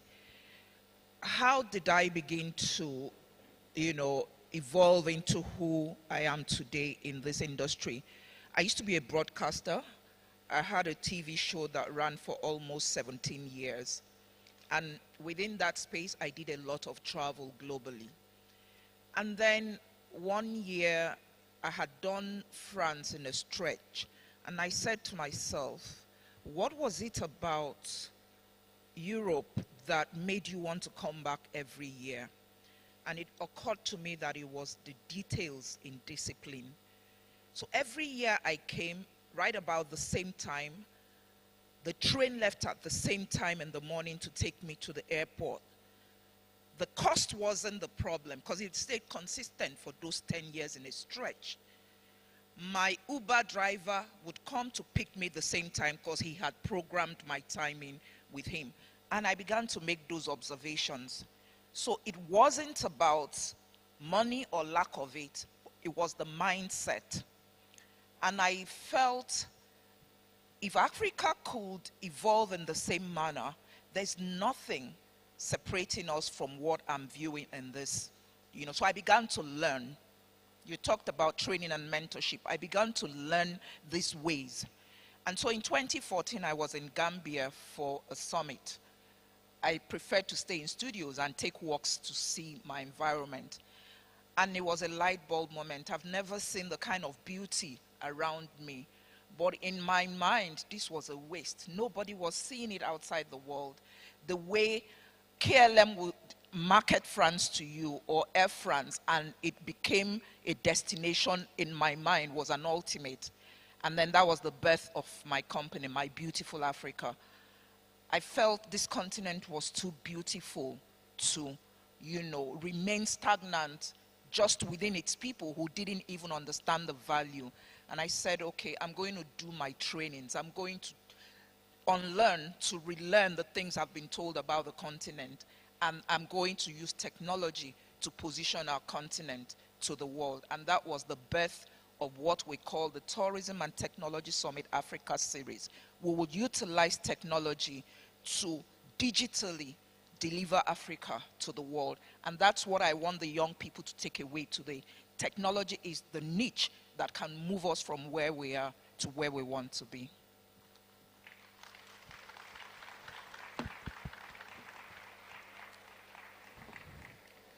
A beautiful afternoon to the distinguished personalities that we have in here. I'm excited to see that this conversation will be happening in the midst of thousands of students that we have here, because that's the future. For me, it is an incontrovertible truism that mentorship and training will go a long way in changing the narrative as far as tourism is concerned in not just Nigeria, but in Africa. To corroborate the fact that culture, has been said, and even tourism asset is being said that we have a lot of potential in not just Nigeria, but in Africa. I say it everywhere I go to that Nigeria is a microcosm of stories.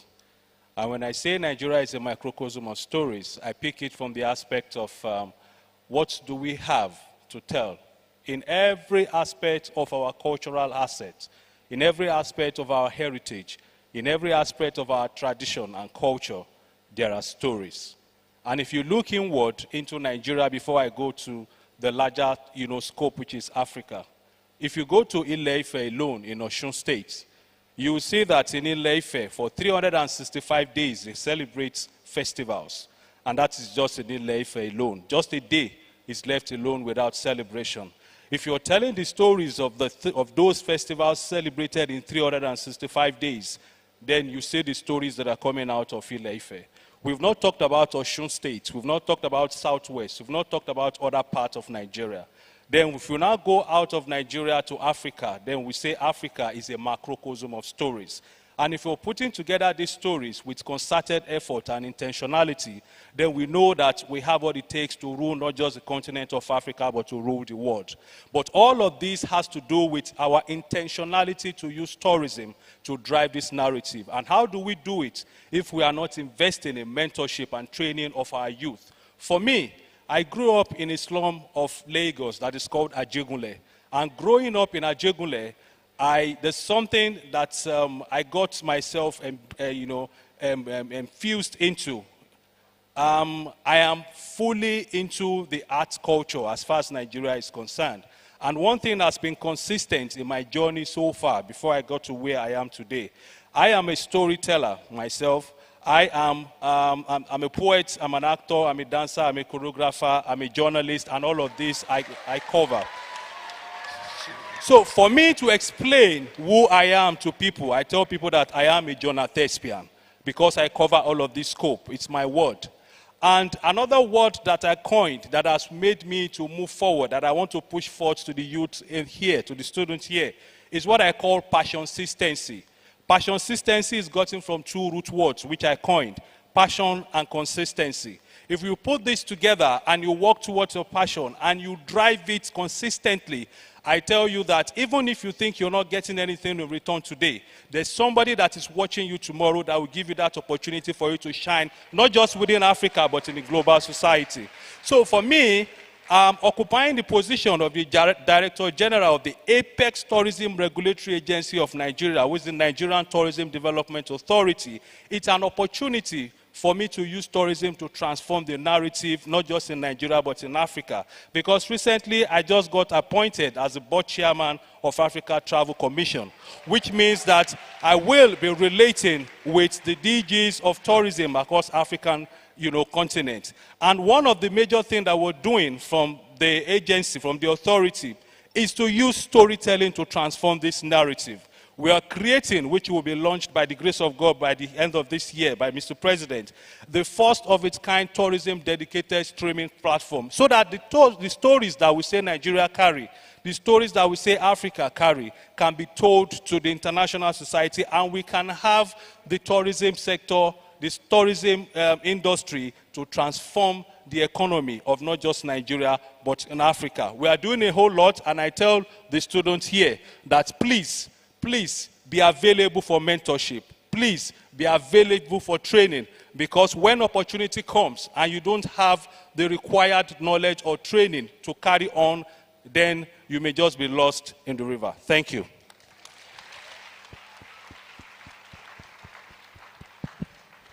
All right, thank you so much, everyone. I think I just want to continue from where he had stopped. So he talked about microcosms, and for me, I think that the need for training starts with the consciousness of understanding the moments when culture is being defined. And I think my charge will be specifically to the TMD, the amazing guys. I think you guys are doing really well. You need to celebrate yourself. And that's because, for me, I think that it all starts with the academic environment where we all started our lives from. I always make bold to say that the first exposure that most of us have to tourism was through school excursions. And what you see is the memories were there. Some of us wanted to go to Erinjesha Waterfall. Our parents, we didn't have the chance to go.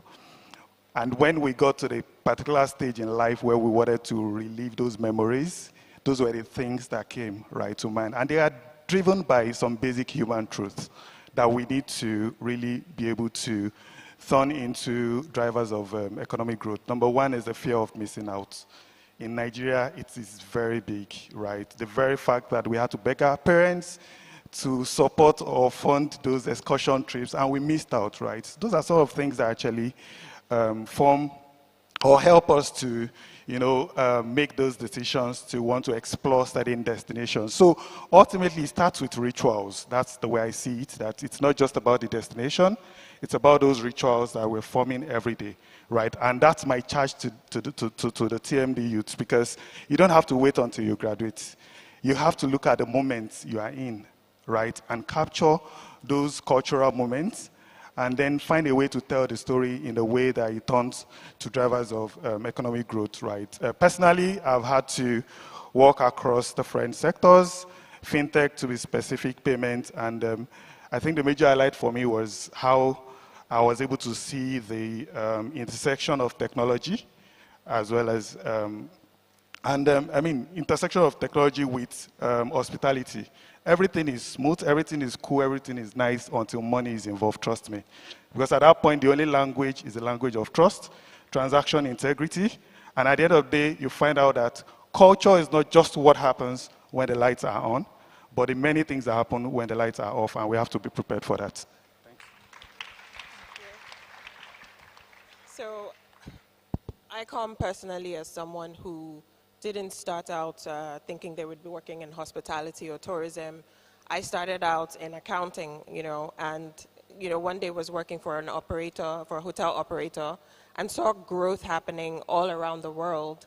I was sitting in the US, seeing growth happening all over the world and not seeing much at this operating company in Africa. And I said to myself, oh, I want to do this. I want to be part of the growth story of Africa. And that started my journey to business school, to coming back to Nigeria, to working for a consulting firm, to working now in the role that I am in. And I just want to tell the youth that it is a career. It is not just a means to an end. Working in tourism, working in hospitality, it can be a career. There's progression. It's up to you to understand the different ways that you can interact with this industry.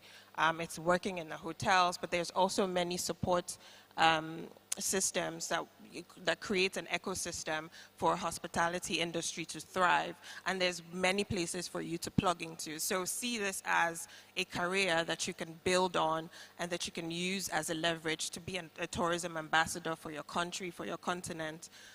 When we talk about training and development, I think it's also up to the industry to make sure that we're investing in the people, right? Because tourism, hospitality doesn't exist without the people. You can have beautiful buildings, you can have all of the infrastructure, but if you don't have committed, passionate people who are educated, who are empowered to seeing this as a way to express themselves, a way to make income, a way to build a career, then you don't really have a tourism industry to promote.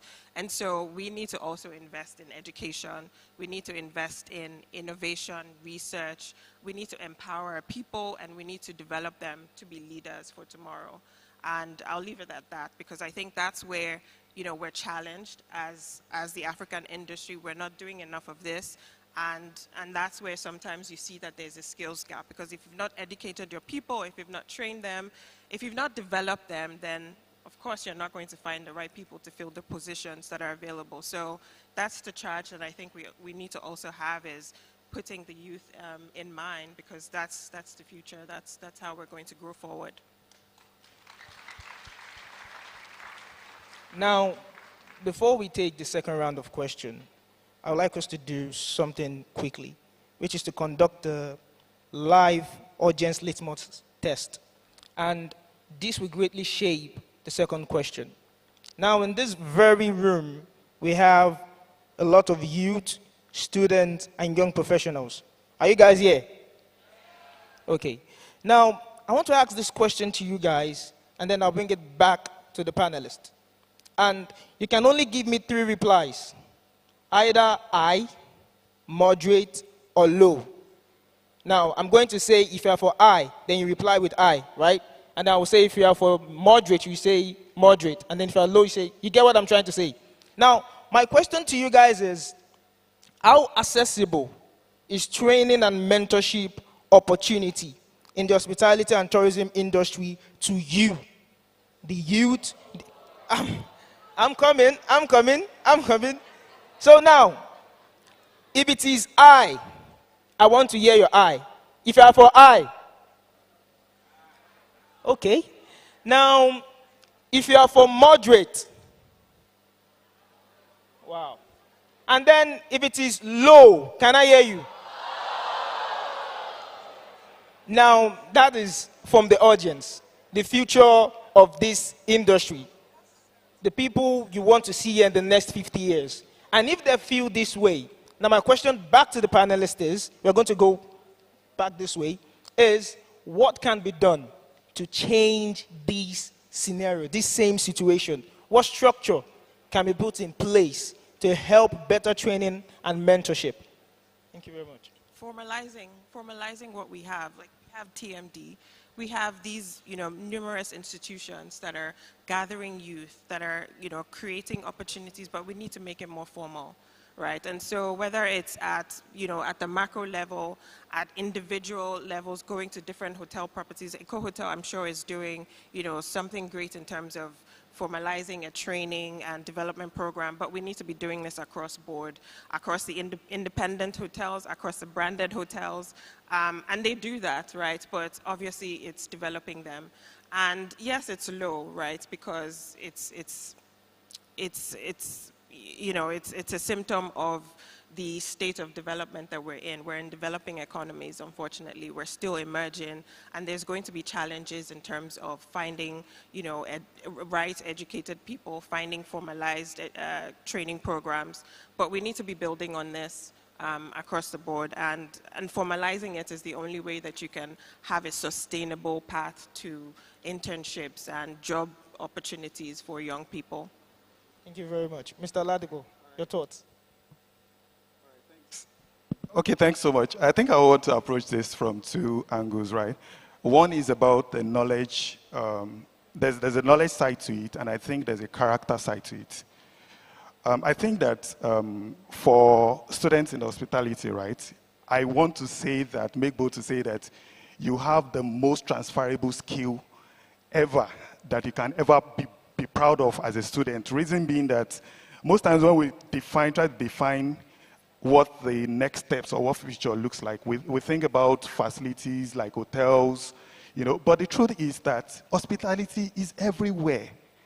The whole thing we call UI, UX in product design, trust me, is just understanding humans and their experiences, right? Until you start seeing that at the end of the day, what we're selling is, we're just trying to transform feelings, experiences into economic demand engines, right? Then you see that there's really no barrier to how you can, or where you can express this, this gift or these skills you've amassed. Now, I'll talk about character. And this is from my personal experience, right? Yes, I've worked in payments, I've served, different verticals, businesses within the hospitality space. But I think the biggest transformation for me was the day I decided to join within my own local community, which is my church. I decided to join the traffic control unit. I found out that that was the most difficult job to do because you are the custodian of first and last impression. And we might see hospitality as, what happens in a hotel and all this tourist destination. The truth is that it's all around you. And that is where you actually build a character because, again, it is not fun, it is not easy, right? So there's a part of how do you get to, how do you network with people that have, across different industries where you get to know or be in tune with what the global realities are. That's one side. But I just want to say, do not ignore the character development part of your formation as a student, because ultimately, that is what will actually distinguish you as an hospitality professional. Thanks. Thank you very much. Dr. Ola. All right. I will be blunt and sincere here. For the students who said mentorship and training availability to them has been low, I want to disagree with you. I want to disagree with you because mentorship is a self thing. For me to get to the level that I am today, I would say that I never had any formal maybe training platform or mentorship platform. I deliberately chose, to look up to people and tag myself along with them to get to where I am today. For the fact that you are seated here, enjoying this process, enjoying this exercise, is an opportunity that you have an avenue and you have that chance to be mentored. So it's an opportunity for you. If you say you're looking for probably a structured platform that you want to enroll for you to be mentored, what is mentorship? It's for you to align yourself with somebody. You've aligned yourself with Marvelous, and Marvelous is mentoring you.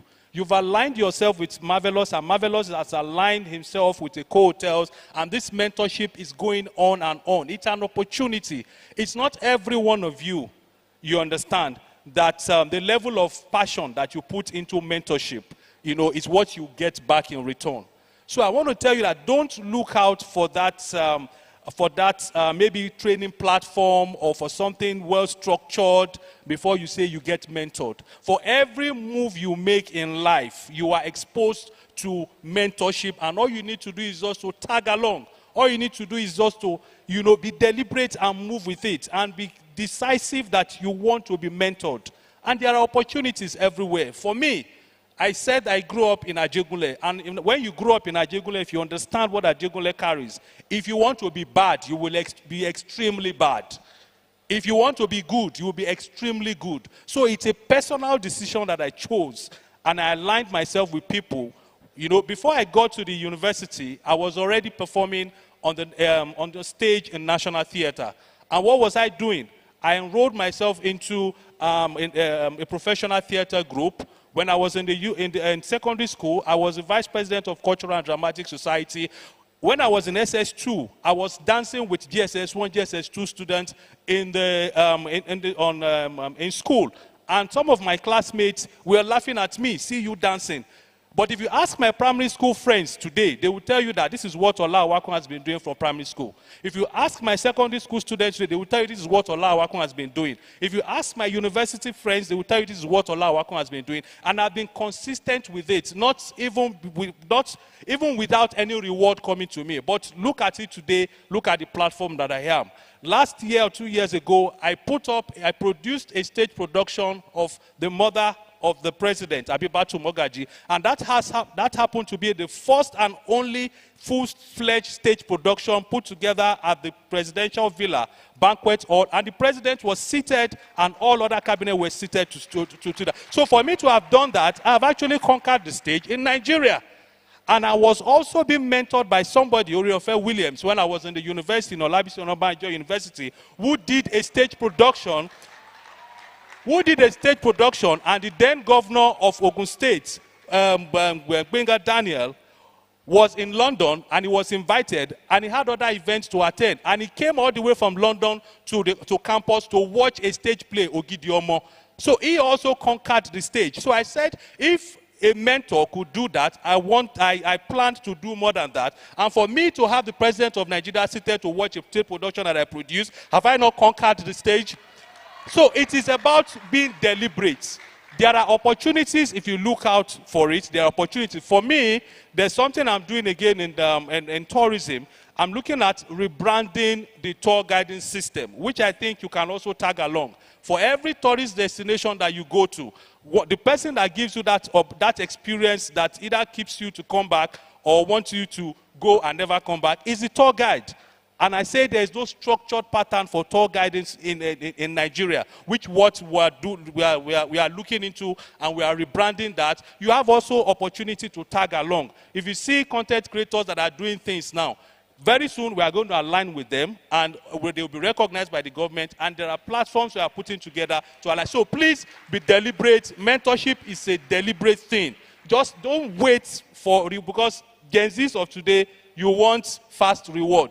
If you stay with somebody, and for those of you who know Oriofe Williams, you know, there are mentors that you stay with, and for months you won't get anything. You'll be the one spending your money. But you are not spending it because you're spending your money. You are spending it because you are investing in your future. Because when that opportunity comes, you'll be able to deliver decisively and desirably for the nation to grow to the next level. Thank you.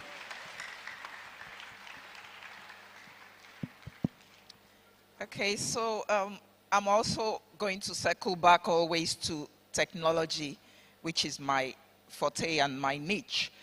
When we talk about mentorship and training, my take is there has to be structures, there has to be processes, because that way you align it with your your thinking and your planning. You know, young people have the energy that tends to be everywhere. So if you help them guide it, you're going to achieve much more than just leaving them to try to figure things out for themselves, you know. So about 4 years ago, I approached the big techs, the Facebook, Google, and the rest of them. By the way, Google is the biggest travel aggregator in the entire world. Facebook, there is nowhere you travel to you don't want to upload your pictures when you get there. So people don't understand that there is a whole big trajectory in travel and tourism. The value chain is massive. But when you tell the average African about tourism, they just think it's leisure.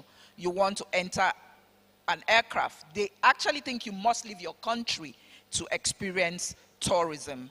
So in essence, when you want to guide young people to understand the big picture of what they can do with their life in tourism, we figured in technology, if we approach big tech and begin to form hubs, where we can actually do the practical training.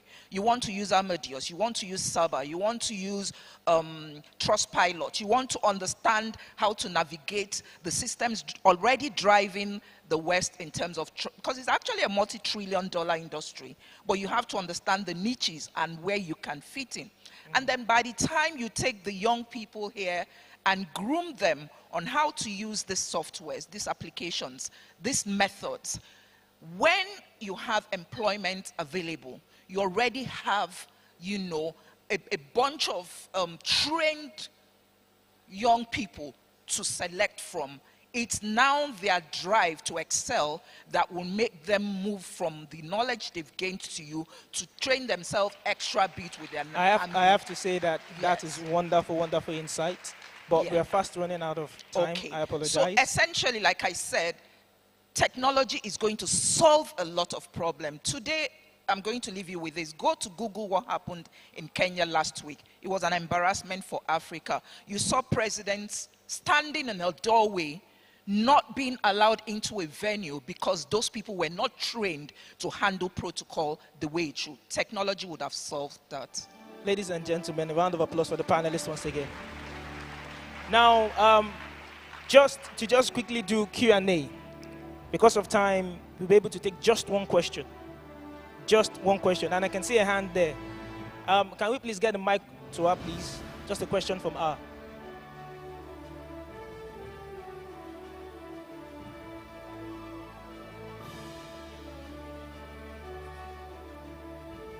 Please keep your question brief, no statement, and keep it respectful. Thank you. All right. Good afternoon, everyone. My name is James Fioma. And my question goes to us. I've prepared this question before this summit, though the speakers have answered some of them. And my question is that, can there be a system that is laid down in the hospitality industry? And what do I mean by this?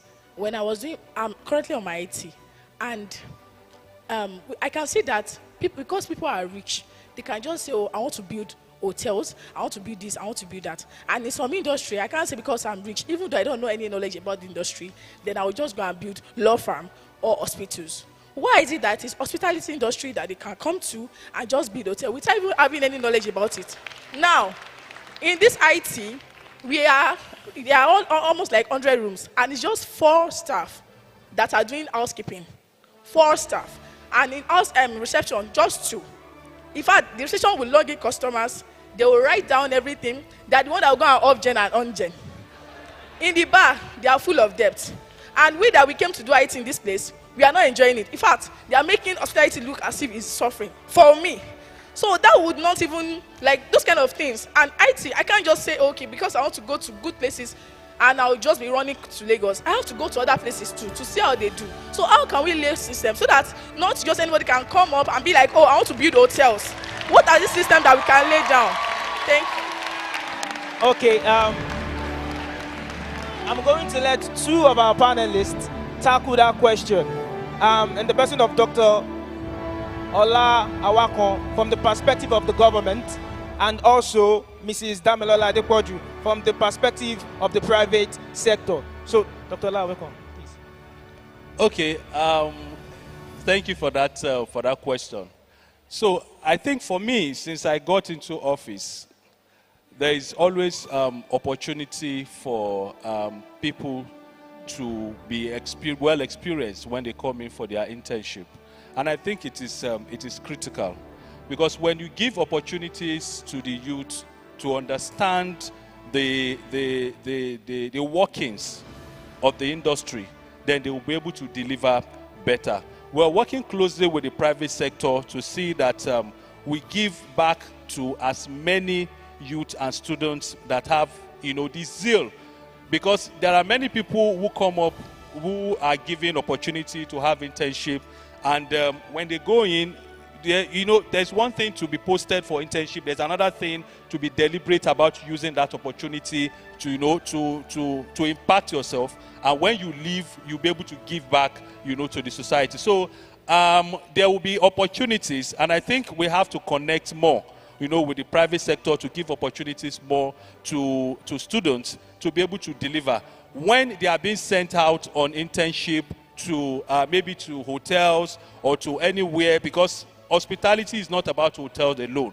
There are other places, there is aviation, there are other areas that they can, fix. They should be allowed to live with good knowledge of the training, and so that when they leave and they're about to start up, they will be able to deliver better. So, but for us as NTDA, we are working closely with the private sector, with the Federation of Tourism Association of Nigeria. I will look into it, and with other initiatives that are being put together to mentor and see that we have a new breed of students or practitioners in the hospitality and tourism sector that will be great and greater than us that are here now. Thank you very much. Thank you My very door much, is sir. open anytime at Nigerian Tourism Development Authority for any initiative that is geared towards making you better in the industry. Thank you very much, sir. Mr. Milola, briefly, your thoughts. Her question is exactly why we need standards. We need structures, we need systems, we need Hello, can you hear me? I said her question is exactly why we need standards, we need systems, we need structure in the industry. It's a form of real estate, right? Hospitality is a very unique form of real estate because it also caters to people. And you can't just build, without thinking about the people who are working in the establishment and the guests that you're servicing. So life safety standards are important, but it's also up to us in the private sector as the practitioners to make sure that we educate the investors who build these hotels, who build these restaurants. The people who have the money, who have the assets to build, they've made their money elsewhere, and they see it as a form of investment. It's just another investment. But if they're coming to you to say, I want to do a market study, I want to do a feasibility study, make sure you educate them well. If they're coming to you to say, can you manage my hotel, make sure that they're putting in the right standards in how to operate the hotel, how to manage the human resources that are operating in the hotel. It's exactly why you need systems, you need standards in the industry. That's all I'm going to say. Thank you very much. I'm going to close this panel session with one of the statements the general manager for a hotel made during his speech. When he said that you can have all the talent, you can have all the zeal, but then if there is an absence of structure, then you struggle.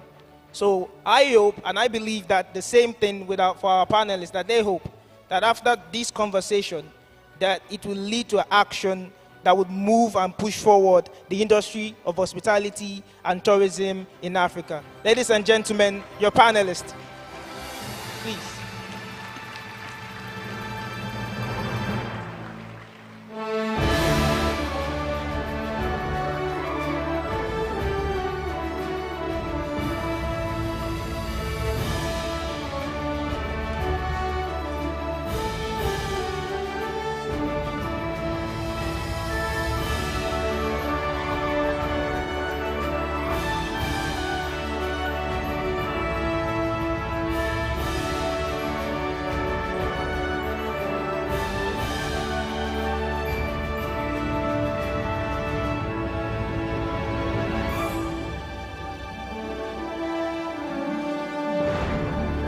A round of applause once again for them.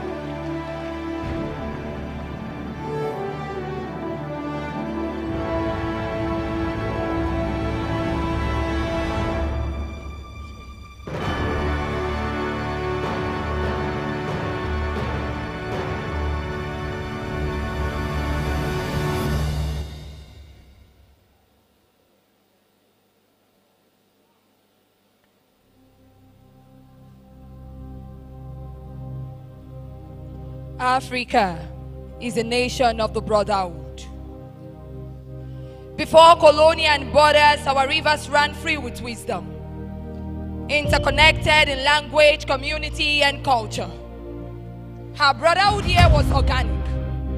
No hard feelings, no competitive spirit, rooted in community, love, and diversity. We are one. The African spirit is an unmatched mystery, carved in dexterity and sacrifice, blended allegiance and loyalty to unity, love, and memories etched in the sand of time. The mysteries in chants and stories, community and simplicity. Our heritage is love, one that suffers long and prevails in pain. Our leadership once subdued in silence, but we fought. You can call the Magi rebellious, the Aba women lover of war, but we all had one voice. Let my people go. We clamor for freedom like the little child calling for the mother's breast. Africa is a land flowing with milk and honey. Africa is a land of history. Welcome to the brotherhood. Because Nigerians didn't call the South Africans strangers when they were forced to pitch their tents in township, restricted in movement for a factor biological. We made our voice a tool and our hearts a home. The Ethiopian war reminded the world that Africa could fight and resist subjection. Kwame Nkrumah didn't only set the Ghanaians free, he gave Africa a voice. So we were never strangers, just borders drawn between brothers, and each time a nation bled, another nation stood up to remind the world that Africa has always known how to fight for our own. So we were one before language separated us.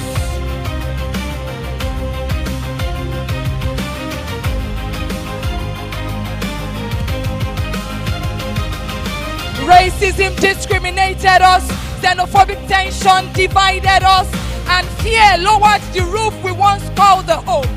We fought for freedom together. Now we fight each other's for space. When did brothers become strangers on the same land they once defended? Africa is a nation of the brotherhood. Why is hostility and religious tension becoming the new norms? Let's not lose our essence to initiate a second time slavery. You see, this is not just poetry. This is a reminder of our heritage. The love that binds our hearts, the call that named us the land of the free, the battle scenes forgotten, the future scenes conceived, the legacy we uphold, the black energy the world could not receive. You see, this is who we are. We need one another to stand. We need one another to fight. We need one another to fight. We need one another to stand. So permit me to ask, can a nation be built on straws and not sink into the depths of instability? Can a nation be built on distrust and not collapse? Can the dreams of the young be hung on a thread and not be crushed? Can a nation progress without the voices of the young? You see, we are not ignorant of our shortcomings, but we are changing the narratives. Because the giant in us is stamping the earth with ideas and thought-provoking strategies. The system might have failed us, but we are not failing ourselves. We are emerging. This is Eco Hotels and Suites Africa Legacy Summit. Because you and I are leaders from today. You and I, leaders from today, we make Africa whole again.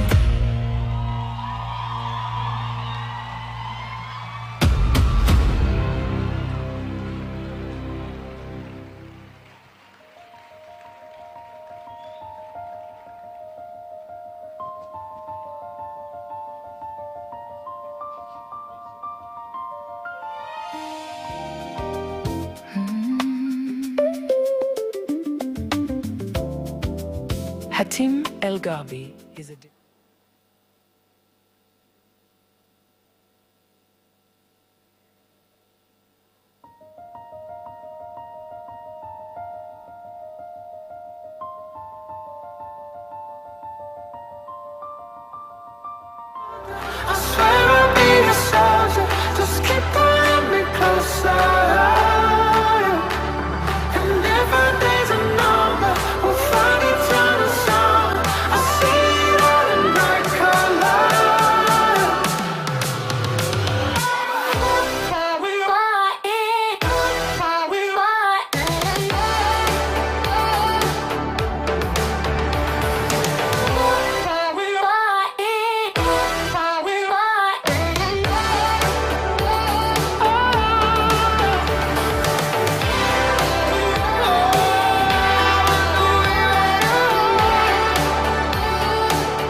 Ladies and gentlemen, a round of applause for Mr. Hatim El Garbi.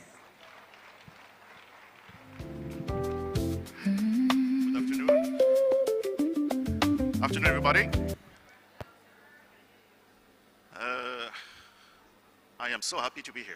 You can't imagine how thrilled I'm. This little baby who's very happy to be, because first Nigeria has always been in my list, and I came last night. I mean the night before. I only spent 1 day so far, and this energy is just fantastic. You guys have this energy that is unique. I experienced the nightlife also last night. It's been a very long night, and you're very powerful from that perspective. My name is Hatim. I work for the Moroccan Tourism Board.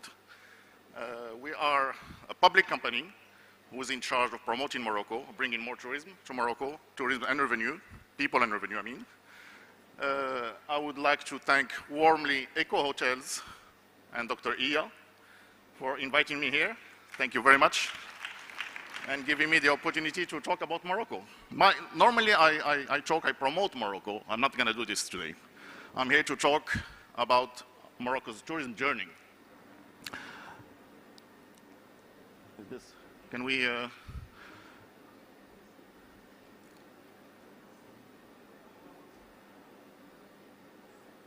There. Well, few numbers, few facts about Morocco. We are, for a few years now, #1 African destination in terms of tourism arrivals.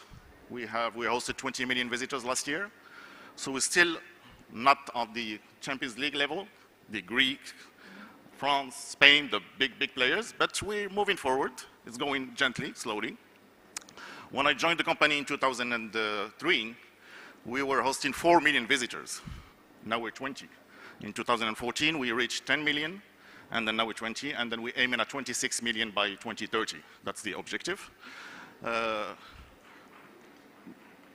Tourism brings, obviously, revenue to the country, $14 billion last year. It's one of the top contributors in terms of international currency to the country, and it employs a lot of people. But beyond the numbers, beyond the economics, tourism is a way to stay open to the world for us. I think this is the most important thing. It brings money, obviously. When I talk to my fellow Moroccans who are not from the tourism world, and I say, if Morocco had some natural resource that brings us a lot of revenue, would we like to not host anybody? And the answer is always no. Because hosting people, foreigners, is a fantastic pride to anybody. It's a human behavior. We're all happy to share our beliefs, our customs, our food, show around visitors. Meeting a Nigerian or a Brazilian or Icelandic in a restaurant or a beach in Morocco is a travel in itself, because it's very interesting for him or for her and for me. We're all exchanging. It's just fantastic. So tourism industry is a very positive industry that needs to be embraced by everybody, by all the countries, I think, because it is an industry. People think of tourism as joy, as traveling, as nice pictures. But behind it, from a professional point of view, we manage one of the most important times of everyone, which is their time off. So they need no mistakes. They need it to be seamless. They need to be well done. And for this to happen, you have a whole ecosystem that needs to work together. Different actors. Public sector, of course. Ministries, tourism boards and such, local or national, need to play their role. We need to set policies. We need to set incentives. And we need to lead. But the real engine is the private sector. They are the ones, the hotels, travel agents, tour guides, experiences, museums, activities, whatever. They are the ones who deliver the experience. They're the one who meet the client at the end. They are the one who makes it happen, really.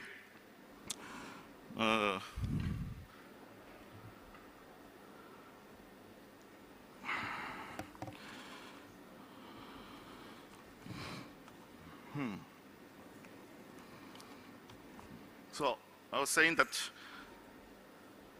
these actors all need to play together, because I strongly believe that all the countries of the world are beautiful. Any culture is very interesting. The challenge is not the beauty. The challenge is to align and to create the collaboration between different actors. In Morocco, we always have been a hospitable country, but we really decided to focus on it early 2000s. As I said, we're only hosting 4 million. We had a national vision by our king, who decided to focus to put tourism as a strategic industry. And the one key happening was first to sign an open sky agreement with the EU.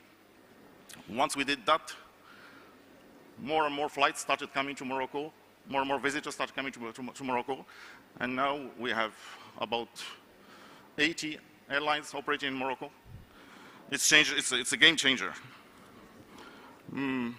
Once you have more visitors, you have more investment, more brands come, more hotels arrive, and it goes automatically. I mean, it's mechanic, I would say.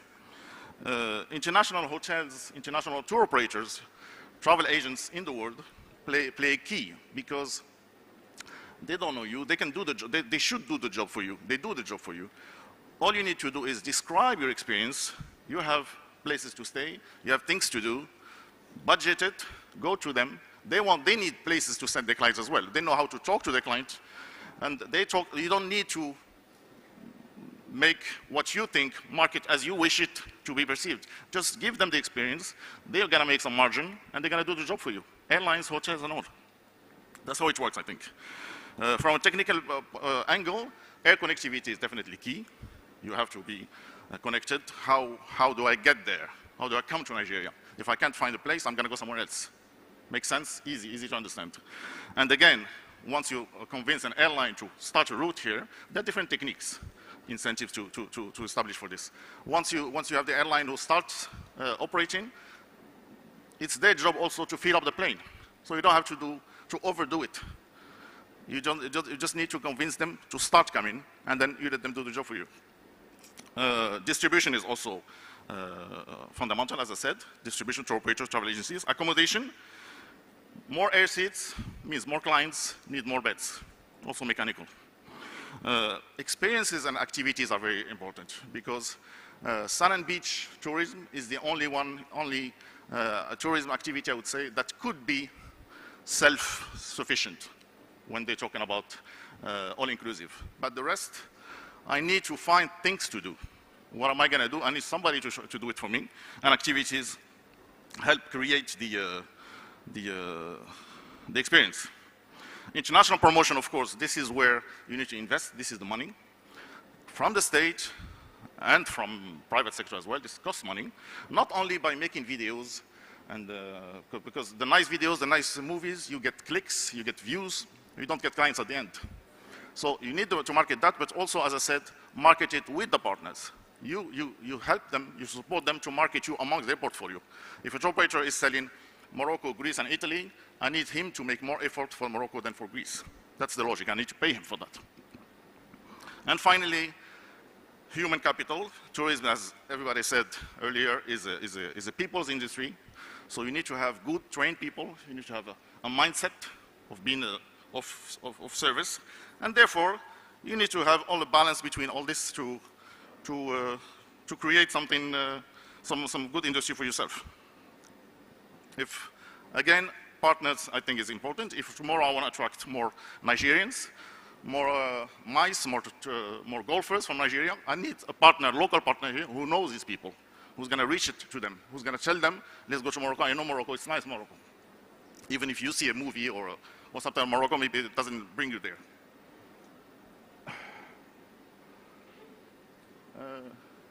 Now Morocco, we have decided to stop selling destinations only in Morocco. We have plenty of destination variety. We decided to switch to more experiences. If you're a surfer, we're going to give you our coastal part, which is Agadir, Essaouira, and such. Culture is from Marrakesh, from Fes, gastronomy is a little bit everywhere.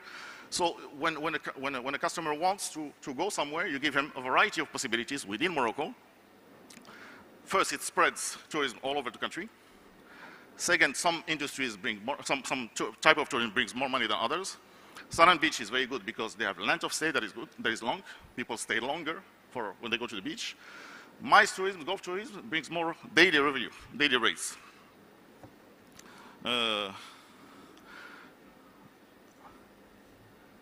Yeah, that was a quick word about the cost.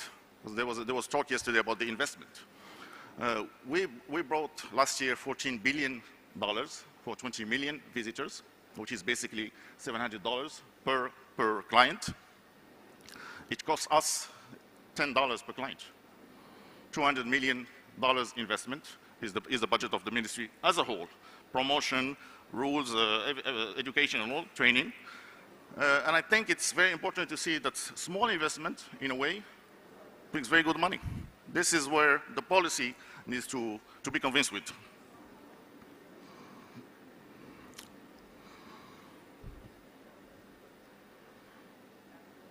We're still very small in Africa. First, because it's difficult. I don't see Africa as one. It's easy to say Africa. Africa has plenty of countries, plenty of different countries. I don't see any similarity between Senegal and Nigeria, to be honest. There's a different behavior, and the continent is huge. So it's not just easy to make. We're still very small. There are plenty of barriers, as a visa, as we said, as a type of traveling. Traveling is expensive. We have 300,000 visitors from Africa. 30,000 only from Nigeria, peanuts. We have 100,000 visitors from Senegal who come to us. When I see the potential in Nigeria, I think 200 million, plus 200 million. If we get 0.1%, I'm already at 200,000 and all. So it's mechanic. What I need is more partners here, more people who are going to convince you guys to go to Morocco. Because promoting it, marketing costs a lot of money. This is a big country, and I need to reach just few niches. So this is the technique we use it so far. I don't want to be too long. Just to say that we're still in the process as well. First, seasonality. We still have low accommodation, low number of accommodation. We still need more bed capacity, more not hotels necessarily. We need campings. We need more apartments. We need lodging, basically. We need people where to stay, especially in the peak season. We need to work more on our domestic tourism. Still too expensive. We have the middle class who doesn't travel that much. We need them to travel more during the year, to go a little bit everywhere, and not only in July, August.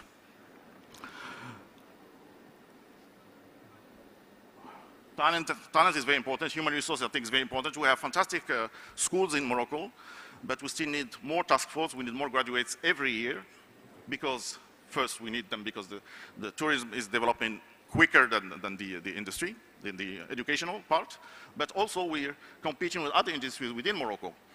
Other industries, they get our graduates because they're guest service oriented, so they need them in banking, in insurances, in this kind of field. So our first competitors in other industries within Morocco, and of course, hospitality abroad, especially in the Middle East, in Europe, they get our talents and they take them. So that's always a challenge. And as I want to say, you're never going to have it perfect. It's never going to be perfect. You can't wait for things to be settled to start. You have to deal with what you have. We still have harassment. We still have issues, in the security issues sometimes. Tourism is a very sensitive industry. It's hit wherever something happens in the world, you feel it, even if you're completely disconnected from it. But that you deal with it. But I strongly believe that it's a fantastic industry, and it's always rebound. There's always a good rebound. And I definitely encourage all the African countries, before thinking of Africa as a whole, we have to think individually. Each country should be convinced by tourism, should want to develop his own tourism, and they're going to find a way to interact in between us. That's the only way I see it happening.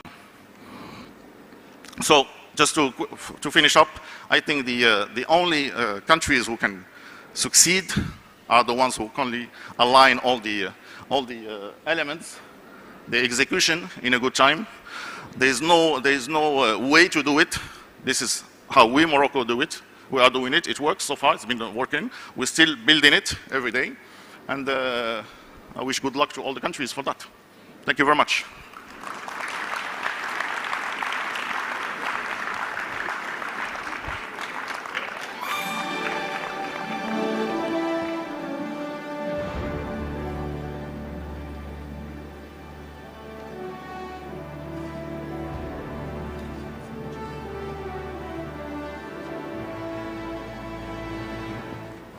Thank you, Gab. Hello, hello. Okay, thank you for that wonderful presentation. For the benefit of the audience, I'll just like to formally reintroduce Hatim.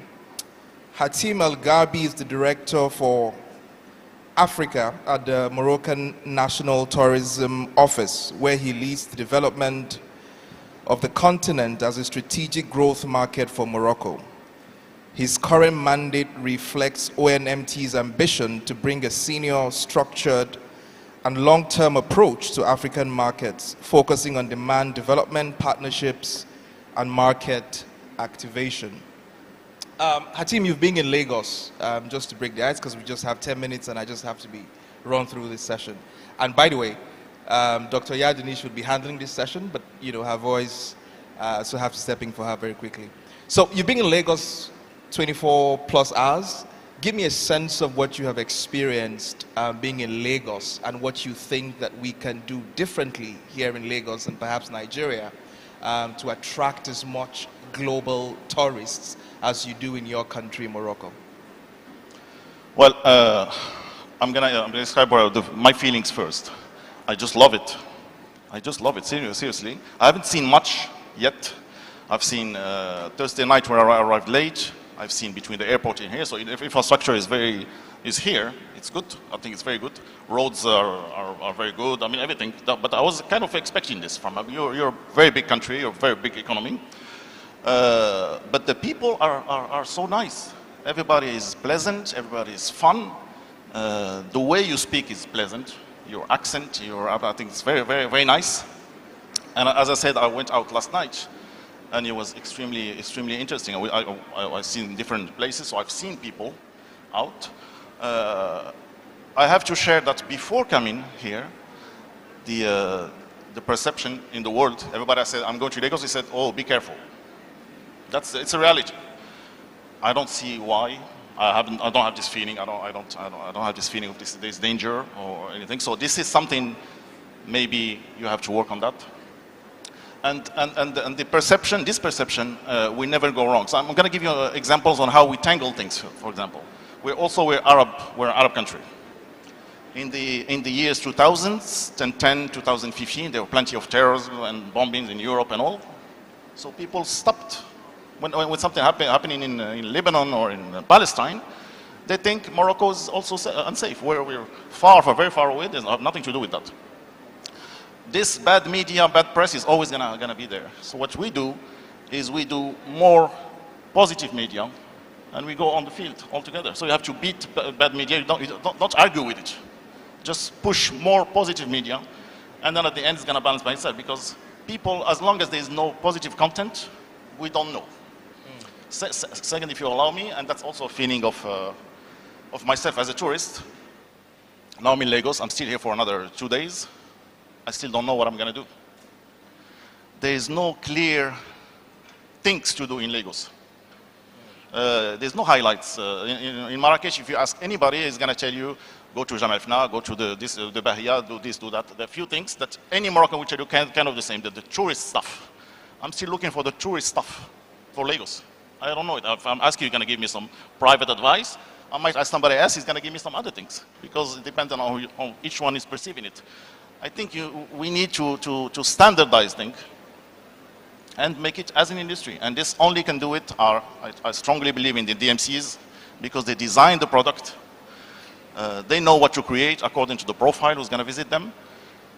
And then it's easy then, once it's clear what to do, it's easy to also market it because you know what you're selling. You know you need 1 week to do this. And then you know what kind of cost it is. The only difference normally is the type of accommodation you have. You're a 5-star, you're in a 3-star. The rest, activities, the days, they're kind of the same. Food-wise, where should I go? What's the nice places? Is there something by the beach? Is there something in the city center? What should I do? And then you go. And even the German travel agent would love it because it's ready. He's just going to add his 30% margin and it's done. Yeah. I mean, I think these are very important lessons, to take on as a country and perhaps as a state. I was looking at your presentation earlier on. I know that you crossed 17 million visitors in 2024, and now you're doing beyond 20 million visitors into your almost country. 20. Almost 20 million. Now, it's a beautiful country, and I like what you're doing. But I just wanted to ask, you know, we followed the World Cup, the Nations Cup, sorry, in Morocco. And people talked about how beautiful it was, the infrastructure, the connectivity, and all the things that happened in your country. But I'm asking, you know, Nigeria is also a big footballing country. What lessons can we learn? Because if the numbers are correct, you almost turned in a profit, you know, from organizing these footballing tournaments. So beyond selling beaches and beyond selling wildlife, there seems to be a huge opportunity in sports tourism, if you want to call it that.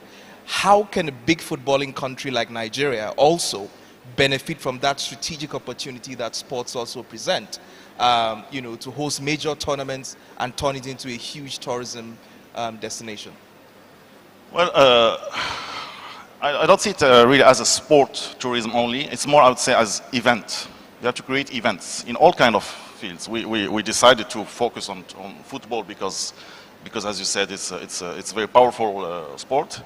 We organized the AFCON this time, and we're organizing the World Cup in 2030, which is a fantastic opportunity for us as well. We're doing this. These are all reasons to visit, reasons and moments to visit Morocco. So we have plenty all around the year. We have events like this, so professional business in the medicine, in architecture business, and whatever business. We want them to come and organize their annual events, their meetings in Agadir, in Marrakesh, in Tangier, and so on. We have cultural events, festivals, music, and all, and I'm sure you have that as well. You have that. You have plenty of things here. Again, connectivity is very important. We have plenty of low-cost airlines that operate from Europe to Morocco. Back in the days, Royal Maroc was the #1 airline. It's not anymore.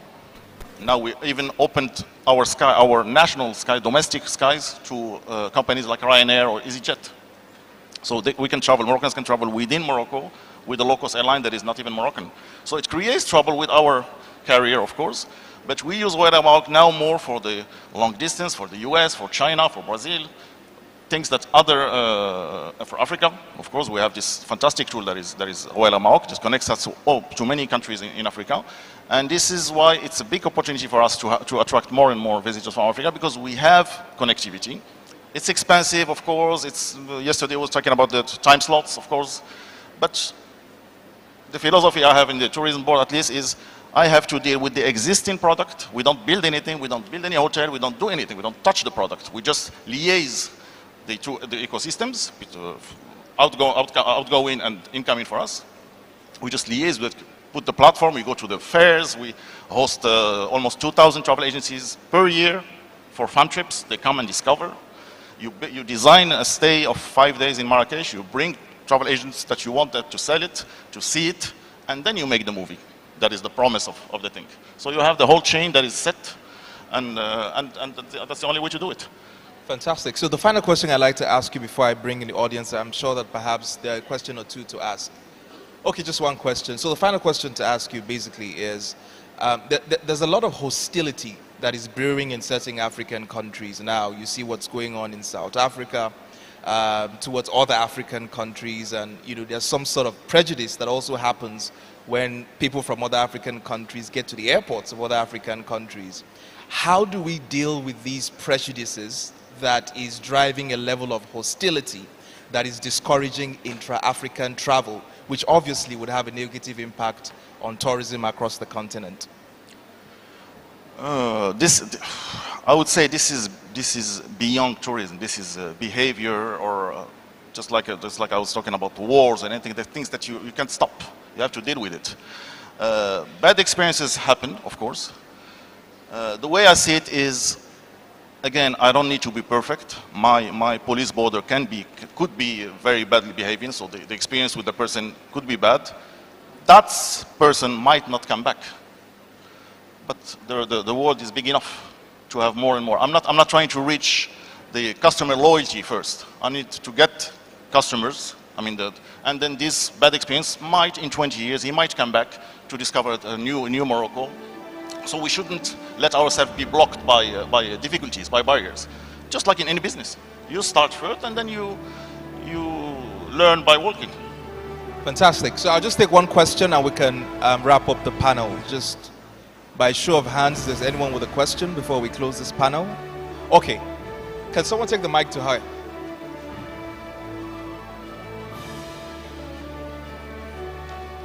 Yeah, just here.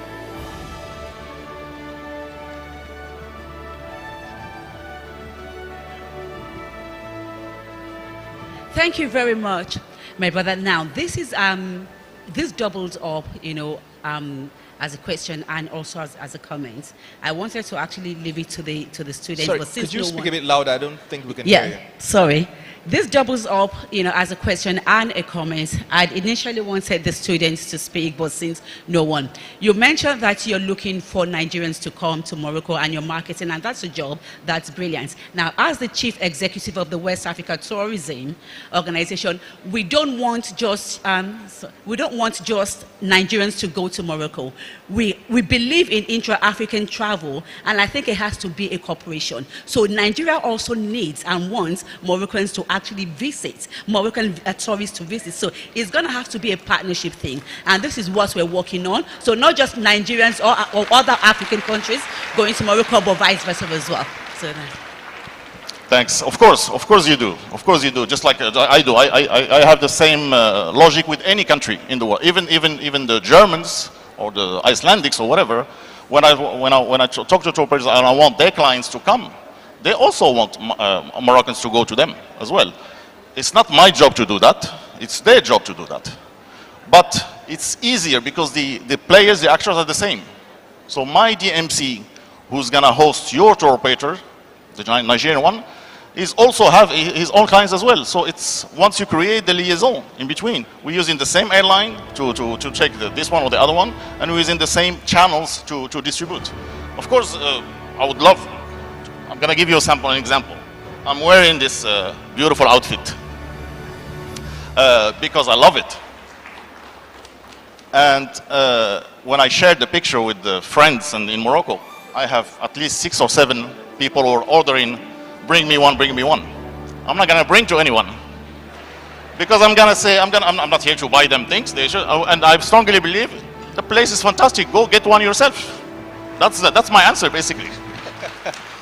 Thank you, Haiti. It's been wonderful talking to you, and we can call this panel a wrap. Thank you for coming to Nigeria, and I hope you enjoy the rest of your time here.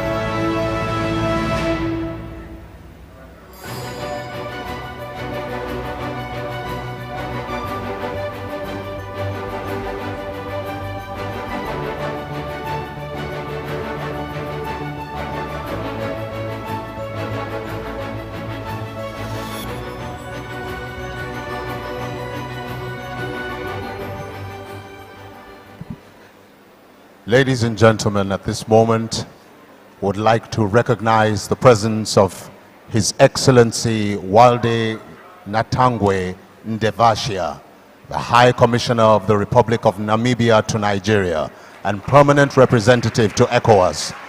A round of applause, please.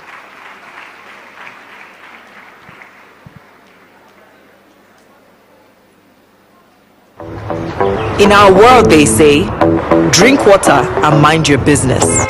But at Flutterwave, we make your business our business, providing seamless payment solutions for every one of your customers. Be it the ones who walk right into your store, or those who prefer to stay indoors. Customers that are far, far away,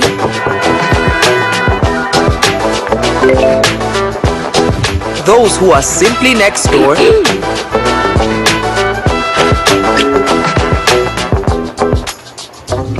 and the entrepreneurs in the making. Whether you're a business owner or a customer, Flutterwave is always there to simplify your payment needs. So go ahead, get started on flutterwave.com, a solution that helps your business fly. In our world, All right. Thank you very much, Hatim El Gabir, for that expose on Morocco, and congratulations to Flutterwave. Now let's get further into the business of reimagining culture, reimagining the future of culture with regards to hospitality, tourism, and travel. Earlier today, during the Wisdom Charge, Ambassador Williams and Professor Lumumba spoke about a few things, one of which was an interconnected Africa that allows us to see the beauty of the continent without the challenges of visa issues, among other things. And today, to further that conversation and to speak to us about tested strategies for designing the future of African hospitality and tourism is a lady who has done the work.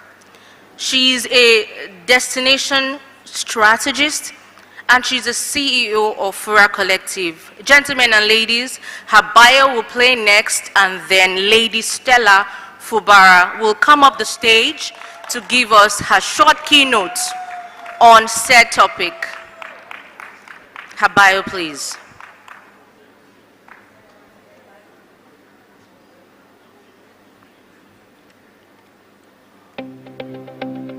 Stella Fubara is a global executive, destination growth strategist, and CEO of Fura Collective. With over 3 decades of experience across Africa, the Middle East, Europe, and North America. Her career includes senior roles with the Dubai Department of Economy and Tourism, NEOM, Wakanow, Wyndham, Walt Disney World, and Deloitte & Touche. She advises governments, institutions, hospitality assets, and businesses on destination strategy, investment facilitation, tourism development, stakeholder engagement, public-private partnerships, and brand-led growth. Stella is recognized as a leading African voice in tourism, hospitality, destination competitiveness, and cross-border business development.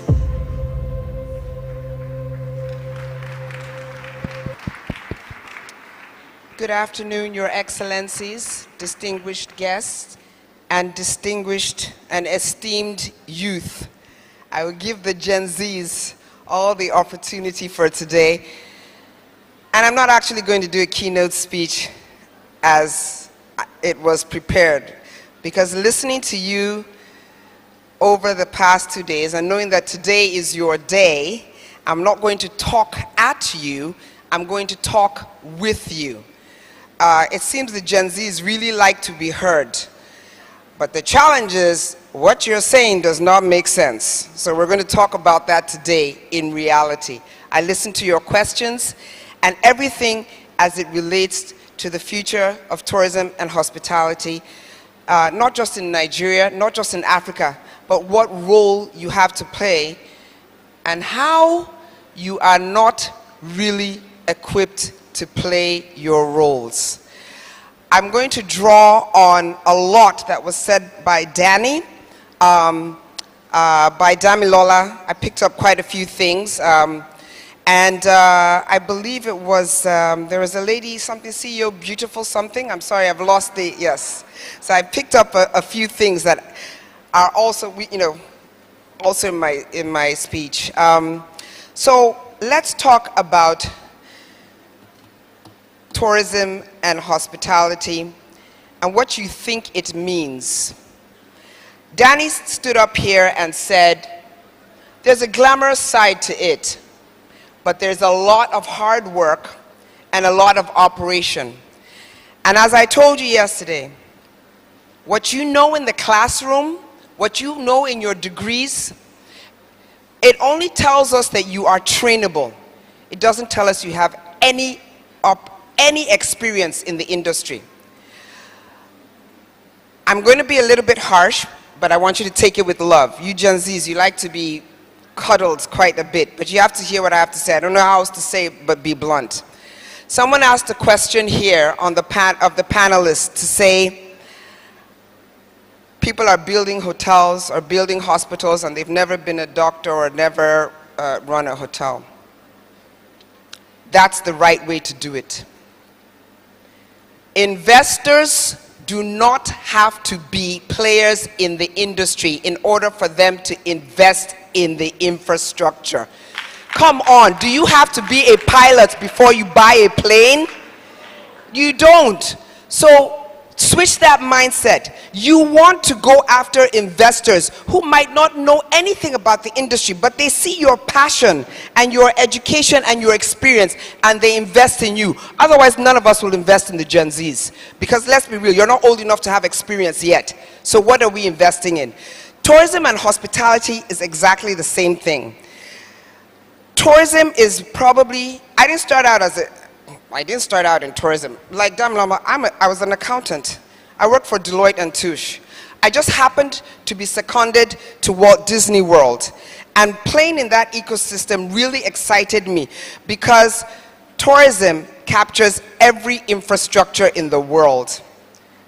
You're an airline, you build roads, you build hospitals, you build hotels, you curate entertainment, you're a singer, you're an actor, all is inside the tourism sector. Tourism is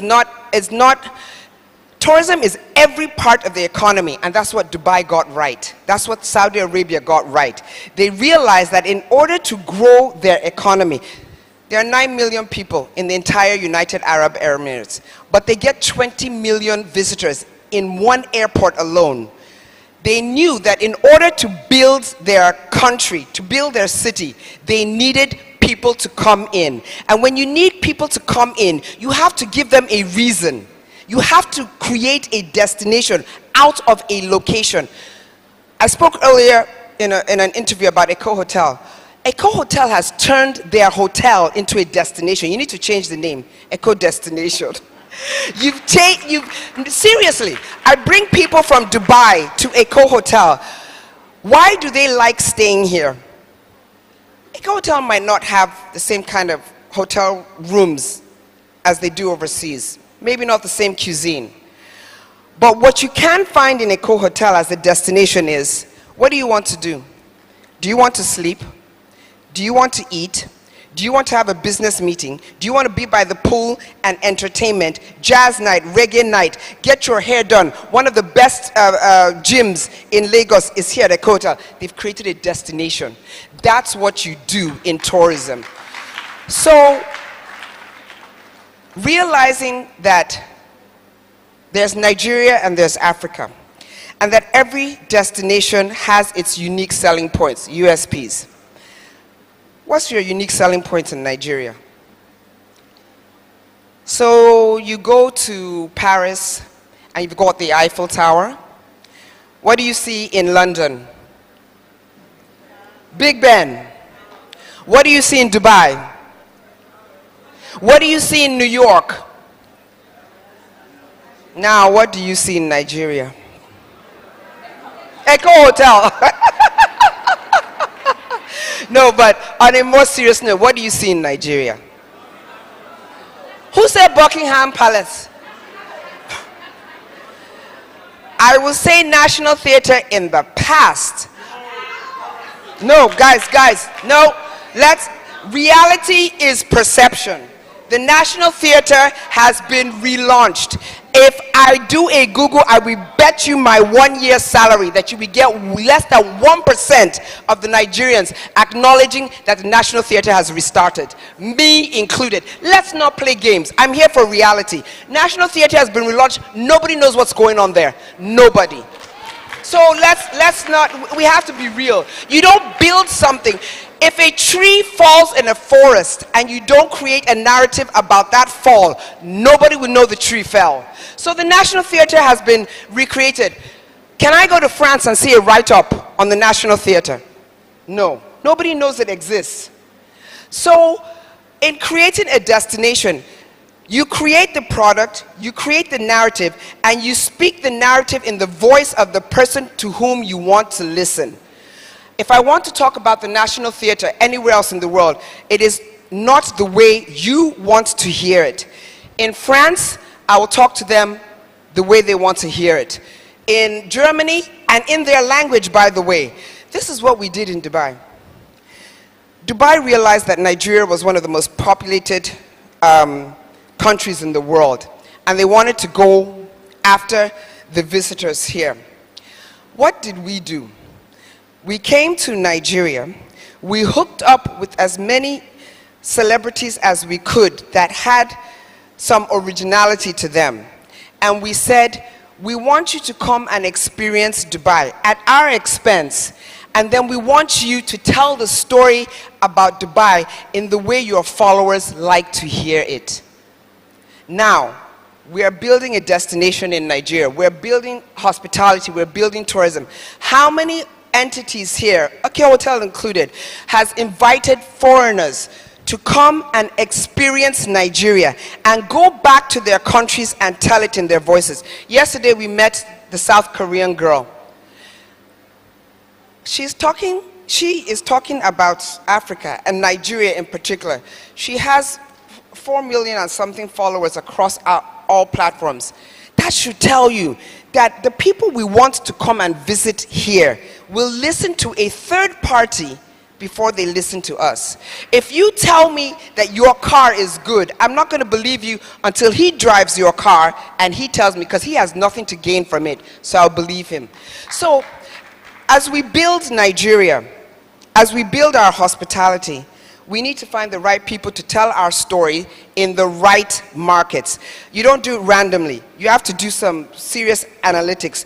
Who do you want to come and visit here? I don't know the answer to that question. Who does Nigeria want to come and visit here, and why? Dubai did their analysis and said the Russians and the Nigerians are the biggest spenders in the world, so we're going after them.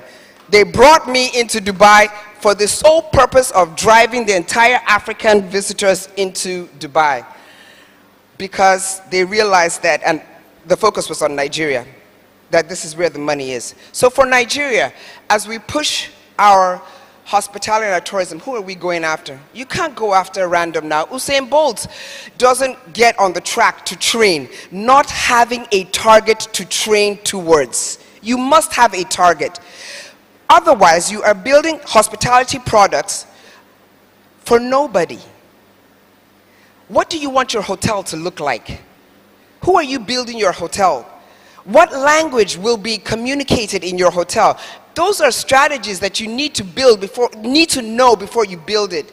So we're at a hotel. If they are positioning themselves for a particular target audience, they now have to curate the products and the services and the offerings towards that target audience. And they do that quite well for events. So when an event is taking place here and they know the kind of people that are coming in, you can see the hotel shift a little bit towards that target audience. But for those of us who don't own hotels, but we're still in the tourism and hospitality business, how are you doing it? As a tour guide, you have a bunch of Chinese coming in. Did you hire a Chinese interpreter on your team? Have you done that research to understand what the Chinese like? A particular destination made a mistake a couple of years ago. They opened up their visa system. It was free visa for a particular country. And they said, just come and visit us. And they now projected that based on that country's visitation, travel was going to grow by 10% every year. The first year was true, and it actually happened. The tourism from that country skyrocketed. But thereafter, every year, it was dwindling. And they were like, why? What happened? They didn't realize that that target audience they were going after, they are what we call bucket list travelers. They go somewhere one time and they don't come back. Big mistake. Meanwhile, the country have finished changing all their signage and their wayfare to the person's language, and they had to do about turn. The other thing about developing hospitality and tourism is, again, it's all about understanding your target audience. There was another group of tourists. If you're going after the Malaysians, do you know that the Malaysians only like to buy tourism goods from stores that are run by people from their country? So when they come to your country, they fill the plane, they've come to your country, they're not buying anything. How does that help anybody outside the hotel? But they will buy if they go to a store and they can relate to the half or partial Malaysian that's in the store. You guys keep me honest when I need to wrap up, please. I get carried away with tourism. And so I've mentioned to you several different parts in the ecosystem. So as youth, where do you want to fit in? You can't do or be everything. And you need to follow your natural skills and your passion. Because at the end of the day, in this tourism and hospitality business, if you do not have the passion, I give you 1 year and you're out. Because by the time the customer has screamed at you just 2 or 3 times a day, you'll be demoralized. So what part of the ecosystem in tourism and hospitality do you want to belong to? Decide that now, and decide it based on where your passion lies. If I didn't have a passion in this industry, I still wouldn't be here today. The other most important thing to remember in hospitality and tourism, and where culture seeps in, I stand by it and by the testimonial of many people who have visited many countries, that Africans have the greatest sense of hospitality in the world. It is our culture. I have to use Akwa Ibom as an example. It doesn't matter the age or the designation of the person. You walk into a room, you're walking on the street in a supermarket, they are greeting you, they're looking you dead in the eye like they know you. So take advantage of the culture of hospitality that we have as Nigerians and infuse it into your entities, and then decide, what do you want to do? It can't be random, and finally, it must be collaborative. There are 5 functions in hospitality and tourism, probably more, but neither one of these fingers can pick up a spoon on its own. We've got to do it together. Airlines cannot sell seats without having the hotels to put the people in, without having the tour package people developing the tour package, without having the tour guides. We've got to be collaborative. We have to work together. Thank you so much.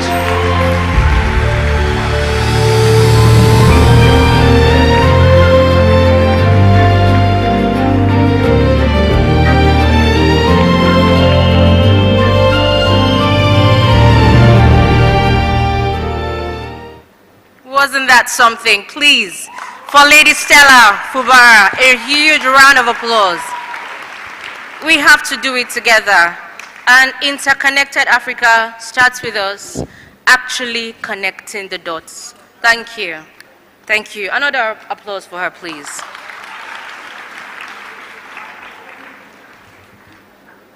I once heard the saying, the art of making strangers feel like family is the definition of tourism. Have you heard that one before? And I found it fascinating, especially as it concerns our next conversation. It is the conversation around community-based tourism. The panel that is coming up will be speaking on how local communities are shaping the future of hospitality and tourism in Africa. To moderate the panel and, of course, introduce the panelists, I would like you to please make welcome the host of Real Talk with Kike, Madam Kike, hold on, I want to call her name just how she likes it, Mrs. Kike Atonda Owo Abati, the energetic, effervescent, gorgeous, where's she in the room? All right, all the way here. Thank you, Ned, for that wonderful introduction. And many thanks to Lady Fubara for that wonderful submission. And I truly agree with you that we truly need people to tell our stories in the right markets, in the right room. Again, I want to welcome everybody in the room. Excellent afternoon. Distinguished guests, industry leaders, and fellow advocates for African excellence. Before I take my seat this afternoon, or before we proceed on my second session, let me once again acknowledge our gracious hosts, Eco Hotel and Suites. Yesterday, I described Eco Hotel as my second home. Today, I will simply say, few institutions have shaped the hospitality landscape of this continent with such consistency, capacity, and of course, competence. And no organization can stand up to Eco Hotel and Suites. I say that, as we say in Nigeria, with my full chest. But behind every great hotel are the people, the chefs, the receptionists, the cleaners, the managers, and of course the security guards. Eco Hotel has employed over 50,000 staff. And as we look forward to the next 50 years of this institution, I believe that Eco Hotel deserves another round of applause for the vision for talent development in the hospitality sector, and of course for the next generation of young Africans to see hospitality as a dignified, rewarding, and aspiring career path. I think that is very important for me to emphasize that many times our parents tend to shape our career path to being a doctor, to being a lawyer, to being an engineer. But I believe what Eco Hotel have done or are doing is the fact that they are putting the blueprint out for parents to start on learning certain career paths. And of course, I believe the success that we've seen thus far is enough for us to understand that it's a rewarding career. For that, please let's give Eco Hotel another round of applause. For those who missed yesterday's conversation, let me reintroduce myself. I am Kikelo Matondawo Abati. I'm a consultant. I'm, of course, a journalist. I'm a wife, a mother, and of course, the moderator for the second session. So yesterday, we examined how to invest in authentic African experiences. Today, we will shift conversation to focus on the soul of those experiences, the local communities, and of course, how to create and sustain and enable those institutions. Our theme today, how local communities are shaping the future of hospitality and tourism. I will anchor our discussion with a guiding principle. Tourism is beyond destination. It's about the people, how we extend hospitality, preserve them, and of course, more importantly, our heritage, and make strangers feel at home. And let me use this opportunity to start introducing my distinguished guests, or my distinguished panelists, I beg your pardon, to the stage. The first panelist, please kindly help me welcome Dr. Moji Davis with a generous round of applause. Dr. Moji Davis is at the forefront of agritourism in Nigeria, merging agriculture and hospitality, and of course healthcare in ways that challenge conventional thinking. Many thanks, Dr. Moji Davis. Let me welcome Dr. Beatrice Ige. I would like to refer to her as Dr. B, as a fondly call her. She's redefining the intersection of wellness and hospitality. Can I have Mr. and Mrs. Oyewo? Please help me welcome the remarkable pair behind Revive Beach. Mr. and Mrs. Oyewo, please. And the last but not the least, I have Mr. Ademola Oduwole. Please help me welcome Mr. Ademola Oduwole to the stage with another round of applause. Do I have Mr. Ademola in here? Awesome. He's a thinker and a practitioner who has also asked difficult questions about tourism. Now, I think it's important for us to now dive straight to the issue at hand. Thank you.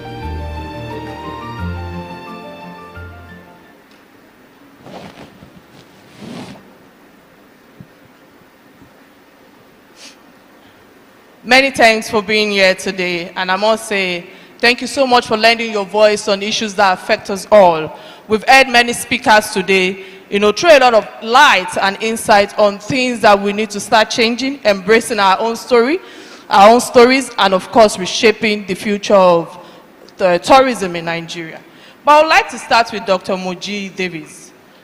They say ladies first, and Mrs. Moji, you build farm resorts and work with rural farmers. Let me ask you straight. If a tourism comes to you, takes pictures, eats our food, sleeps on our beds, but the local community sees them or see no road rather, or no new road, maybe that's the word to use right now, no new job, no new school, have we really succeeded in tourism when you have that perspective on the issue at hand right now? Or have we just created a beautiful cape that we just like people to see on the surface without the in-depth being treated? What's your take on this? Thank you very much. Good afternoon, everyone, and I see it as a great privilege to be here this afternoon. I bet I'm the only farmer on this panel. Thank you for having us. Tourism has to connect both the tourists and the local community. And that is what we are trying to shape in the agri-tourism space at Extra Large Farms. It's not just about people visiting a resort or a hotel, and it's even beyond the experiences they live with, but the impact that has on the community they visited. How many jobs are created, from the tourism activities going on in that local community? How many lives are being impacted? How much of revenue is being driven into that community? And what is the overall change that is impacting on that community as a whole? So it's very, very important that we begin to note that. And that is why we are promoting farms as destinations, not just a place for production of food, but a destination indeed that people can visit for their recreation, for their wellness, for education, and package all that together to promote agri-tourism. And it's not just, like I said, for the tourists that are coming in, but most importantly, the local communities that feel neglected and would ordinarily not have been able to come out and showcase what they have if we hadn't brought in the idea of agri-tourism into the sector. Thank you. All right, thank you very much for that insight right there. I have a follow-up question to that, but let me quickly come to Dr. B, as I would love to refer to you right now. Going through your profile, I can see that you've traveled around the world. People globally, people no longer just are looking for a beach. They want a spa, a retreat, a place to heal, because there's a lot of challenges out there in the world. So how is that changing the hotels and resorts from your own perspective? And do you see Nigeria paying attention enough to that healing part of tourism? Thank you very much. I'm very honored to be here at the African Legacy Summit, and thank you for that question.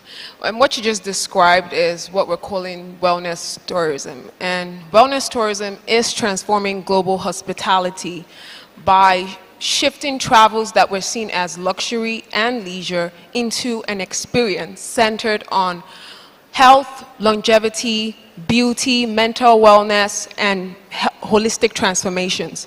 So you see, travelers now are asking for aesthetic treatments. They're looking for spa treatments. They're looking for preventive health care. They're looking for holistic treatments. And hospitality brands, like I would say, are now evolving from an accommodation partner into a wellness ecosystem. Travelers are now asking for more of, no longer just booking destinations, but they're now asking for health transformation. So yes, I do see Nigeria becoming one of that particular global shift we're seeing now, because a lot of customers, a lot of people are asking for more services than just the regular tourism that we're seeing. And you see a lot of people coming in, like from my business, I've seen a lot of people from West Africa coming into Nigeria because they want to get a certain type of treatment on their face, on their body. I mean, the wellness tourism is a big market.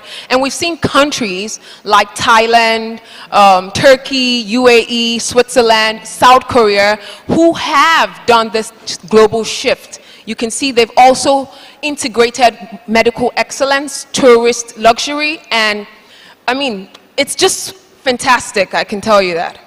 Awesome, awesome. Of course, it's fantastic. But when you look at the situation at hand right now, still at you, Dr. B, you know, you make people feel beautiful on the outside, but what people feel inside is a different thing entirely.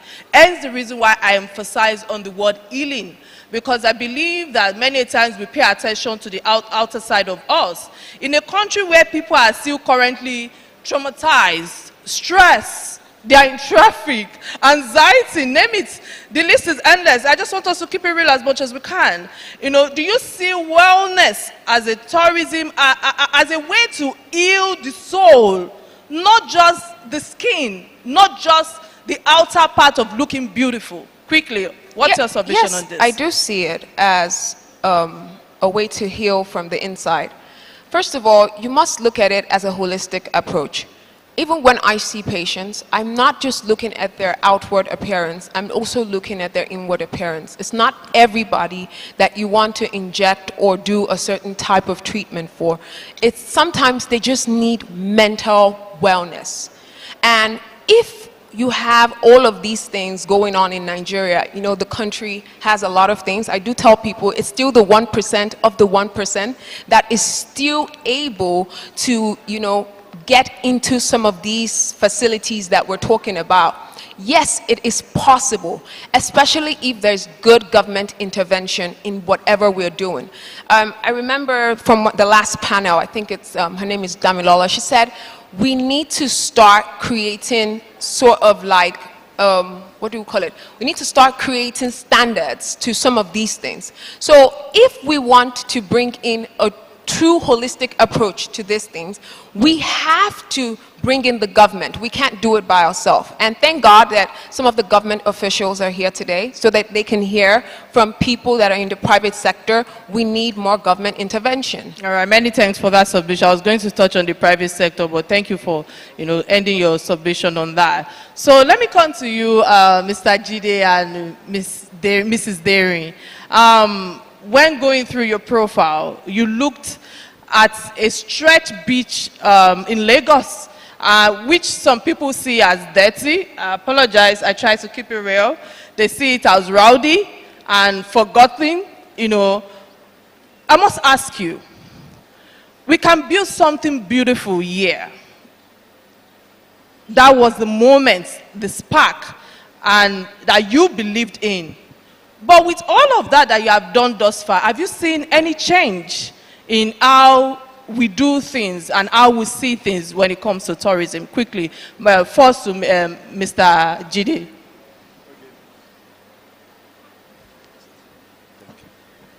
Okay, thank you very much for that and the opportunity to actually tell a little story here today.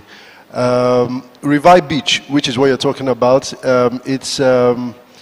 it was inspired from the point of view of trying to do something different in the environment here in Nigeria. The inspiration came from two different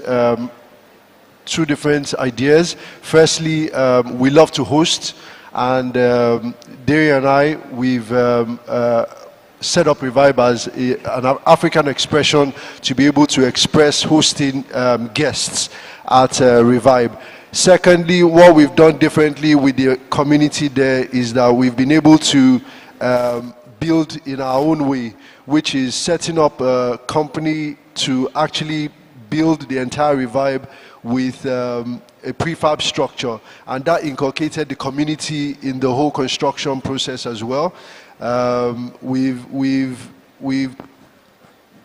been able to share ideas of how, you know, hospitality should be in Nigeria, and so far it's been great. Yeah, that's that. So if you say it's been great, you love to host. Derry, I would love you to add to the submission he has just given when it comes to you handling the experiences. Because what is that most touching thing that you think a visitor that has ever come to Revive Beach have ever experienced that they say, oh wow, this is different from every other African countries that I've been? Something that made them just say, oh, you know what, I'm coming back here. What's that one touch that you think you've been able to establish in Revive Beach? Thank you very much. Hello, okay. Thank you very much for that. One thing I would say is the human connection. Can you please hold the mic closer? Can you hear me? Okay, yeah. It's the human connection. So it's beyond just the location, it's beyond just the aesthetics, like the word you use, experience. And it's really how you make people feel. People never forget that, right? From coming into the space, how you're being welcomed, the things they give you to, like they give you fresh coconut water the moment you walk into our space. They give you coconut water. So you're sipping on coconut water the moment you walk into our space. The second thing is we are giving you cold hand towels. So, you know, we go beyond just the space into making you feel, you know, connected to us. Another thing we've been able to do is within the local community, one of their major business there is fishing. And we inculcated fishing into one of our experiences at Revive.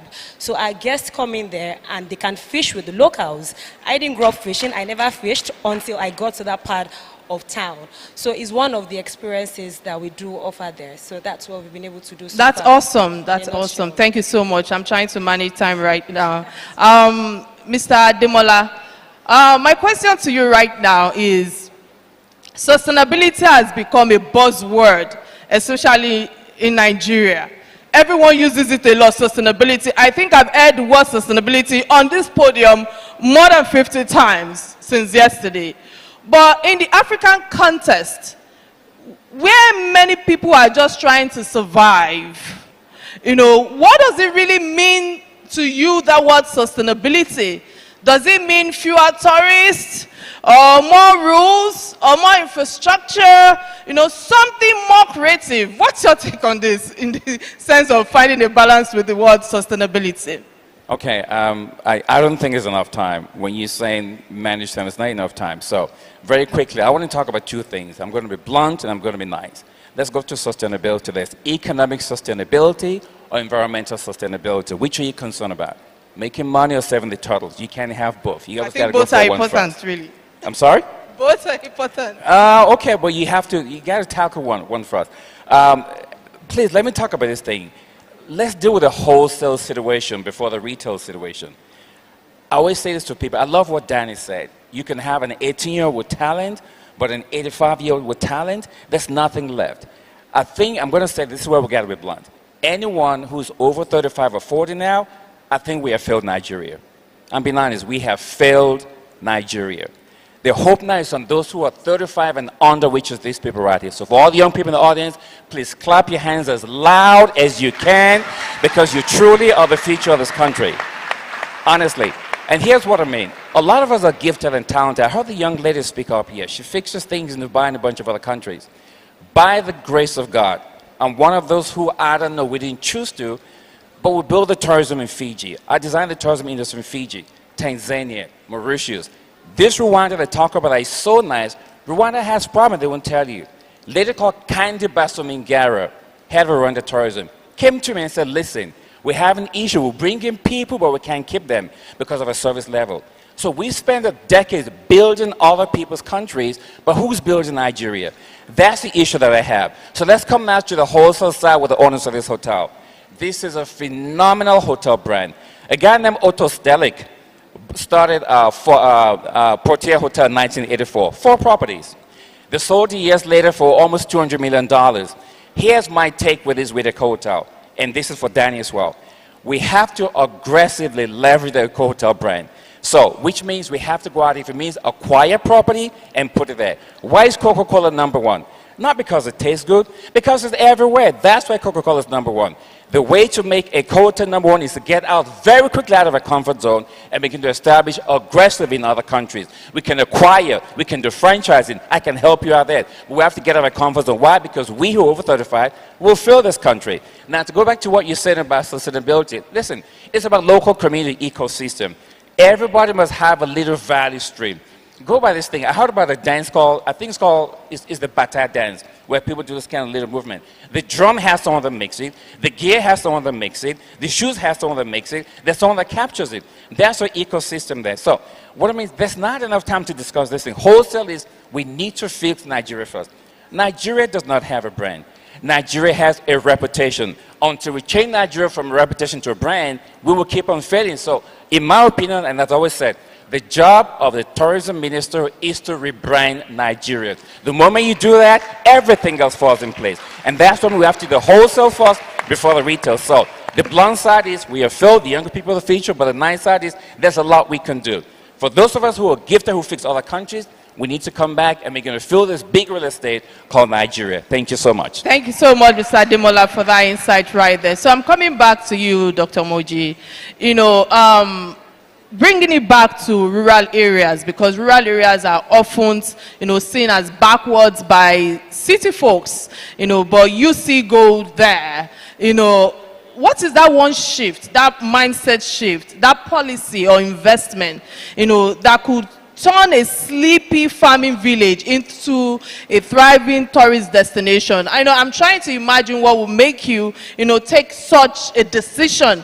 And I would like you to balance this from another perspective as well, because imagine a grandmother now in a rural village, you know, telling her that that she should open her door to visitors who she have never seen, villagers, you know, and she has never heard of, you know, how things are done in the city. How can you find a balance to changing that narrative of future, of family future, so to speak, in all of this? Okay, thank you so much. You know, from the space where we're operating from, what we're doing is to redefine tourism from another perspective entirely, where you don't see farms as just, you know, a place where they grow food. And you don't see the rural communities as just villages. And then we have the opportunity now to present our heritage in the most natural form, but with a touch of international hospitality. So if we're saying, what does the grandmother who has a mud house or something in the, so what we've done is not just who have never heard of tourism. So we built an ecosystem. It's undoubtedly the largest in Nigeria at the moment, extra large farms and resorts. So what we did is to create a very, very beautiful environment. Imagine an eco hotel in the midst of a bush. It's a farm, but it offers international hospitality. The rural communities are also employed in the ecosystem. They have their part to play. The local Gary fryer, the local palm wine tapper, you know, the local brick maker, you know, the farmers. You wake up in the farm, for example, and the first thing to see, you come out from your room. Yes, you're coming from a very beautiful, modern room, but the moment you take a step out into the environment, you're either feeding rabbits, or you're relating with the ostriches, or you're going to the palm oil section, or you're frying gari, you're frying granite. So we are, you know, infusing the rural into the urban and putting a touch of international hospitality for it, so that it becomes a win-win for everybody. Now, what is the change? What is the mindset change that needs to happen? Number one is about, you know, how we present ourselves as a nation. Many countries that we are hyping today in the Gen Z language, they are not even 1/50 of where we are as a nation. But we take joy and pride in talking about other nations, you know, so positively, and we talk down on our own. Let's begin, you know, in Yoruba language, they say, Ile Latinke Shorode. What is it that you have in your country? Take pride in it. Your ordinary groundnut. I see a lot of people visit our farms, and just the process of frying groundnut, they are wowed. Some people have never seen how that you harvest palm fruits from the tree. It's phenomenal. We open the farms for excursions for children. They come, and many of them do not even know that cucumbers don't grow from up.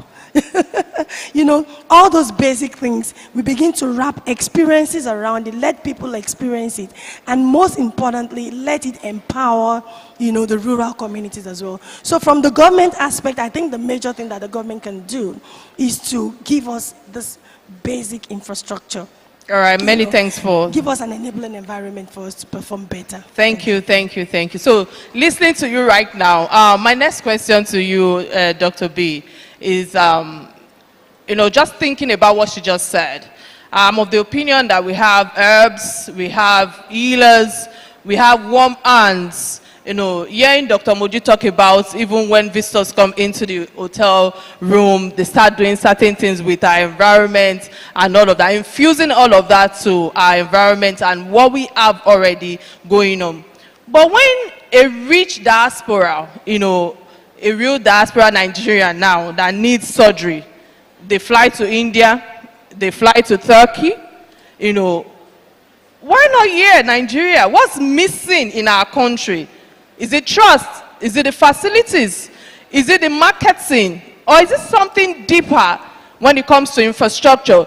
Because I really still do not get why Nigerians are still crazy about going to Turkey, going to India, when we have, you know, brilliant minds. You know, one of the speakers yesterday spoke about, you know, brain gain, not brain drain. What do you have to say to this?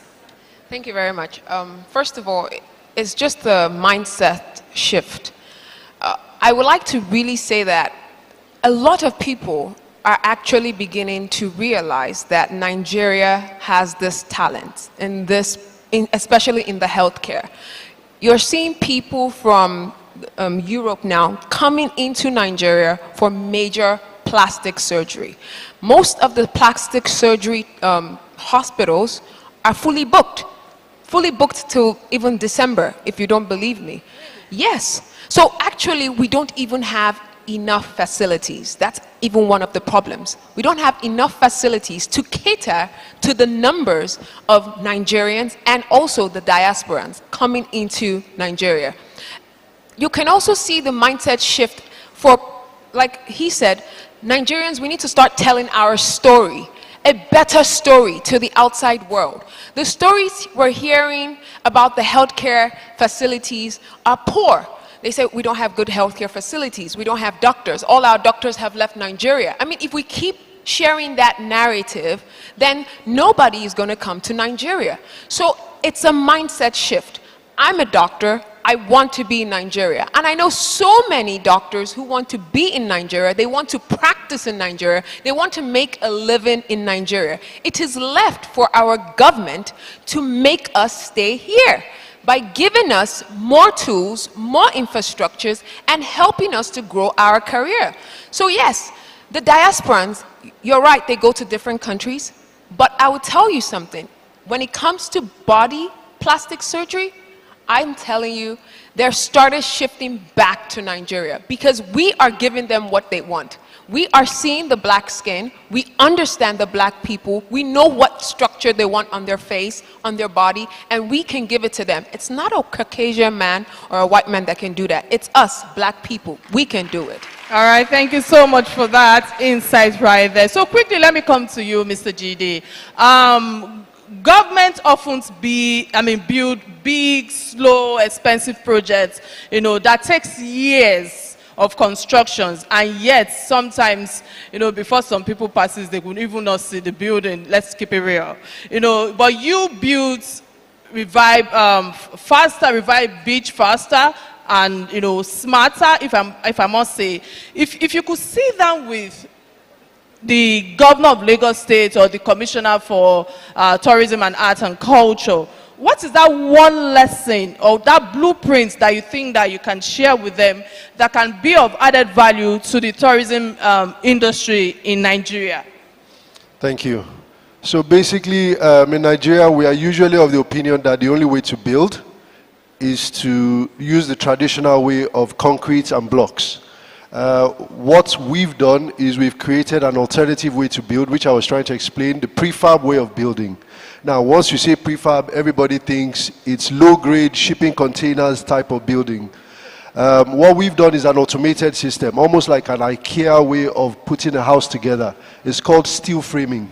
And what it's done is giving us an opportunity to build much faster, stronger. And what we're even seeing now is when people don't want to build on too heavy, on really loose soil, our type of construction ends up being a very good alternative to what is available. We can go up to 2, 3, 4 floors high, and it's the way we built Revibe. Basically, we put up buildings in 9 weeks. It's very strong. It's premium finish. So if I had the opportunity to actually sit with the government, I know that in Nigeria it's kind of tough sometimes to change people's mind about what they know, but I'd like them to also see from the perspective that an alternative way could be the way forward to mitigate against the deficits in housing in Nigeria. All right, thank you so much. This will be my last question because we can see they've been ringing the bell. They are telling us to leave the podium. So let me come to you, Mr. Ademola. You know, with all that we have heard thus far here, I think that it's important for us to put a balance to this conversation by touching on the magic hand. And where am I coming from this? I'm coming from a place of change.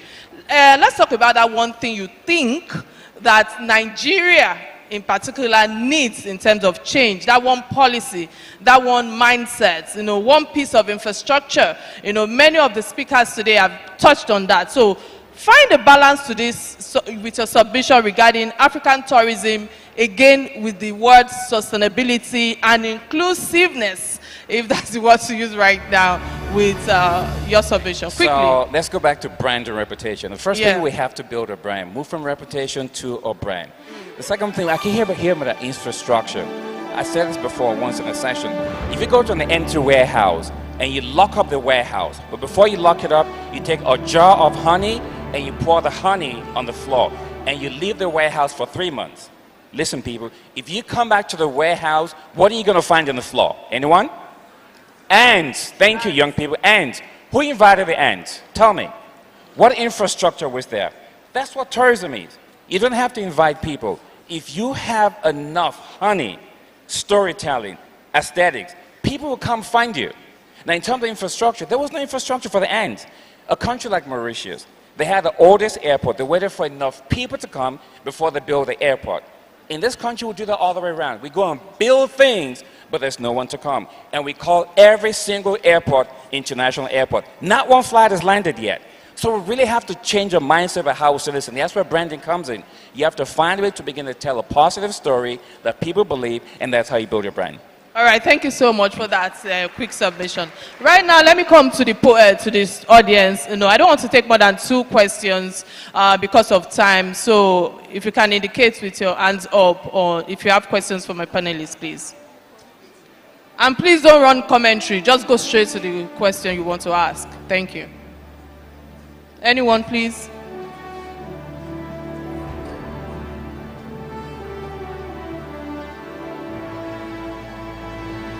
I'm not sure if I can cite anybody.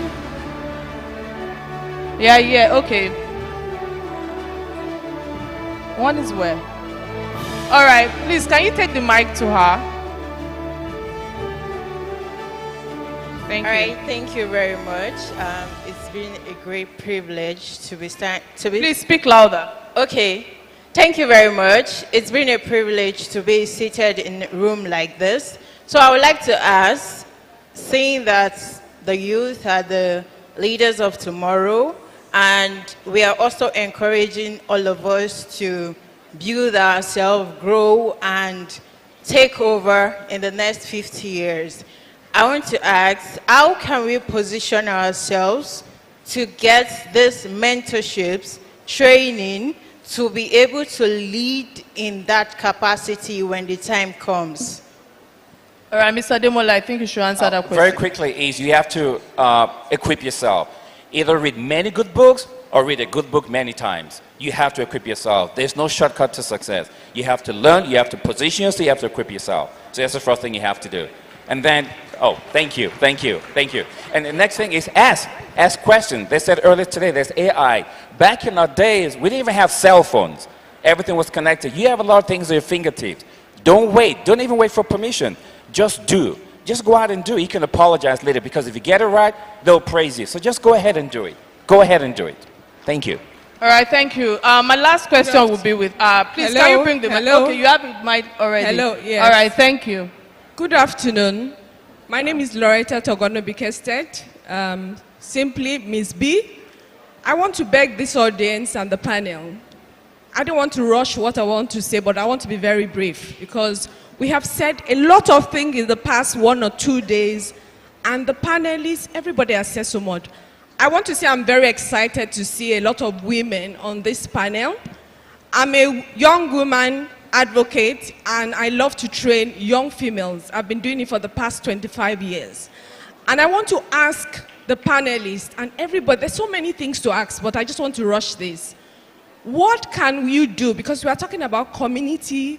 We have talked about TMD is trying to do what the students have not ever found, and they have found it in TMD. We have all sorts of poaching going on that we can't continue with that. And what can brands like Revive Beach do to take in women, especially, so that the idea and the image we have of women in the industry can also change? Because these are women on the panelist stage now that role models for the young girls that are here today. All right, what thank can you. we begin to do? Thank you. Derry, let me come to you quickly. What's your take on this? Thank you for that question. I must categorically state that deliberately we have more women employed at Revive than men. But like he said, a lot of times we fail to equip ourselves. So before you attract a certain position, you need to equip yourself. You need to come with something. You need to bring something to the table. So it's one thing for you to clamor for, oh, women, women, women, but what do you really bring to the table? So you need to equip, you need to empower yourself. You need to self-train yourself. Like you rightly said as well, we have no excuse. Everything is readily available to us these days via AI, internet, Google, call it whatever.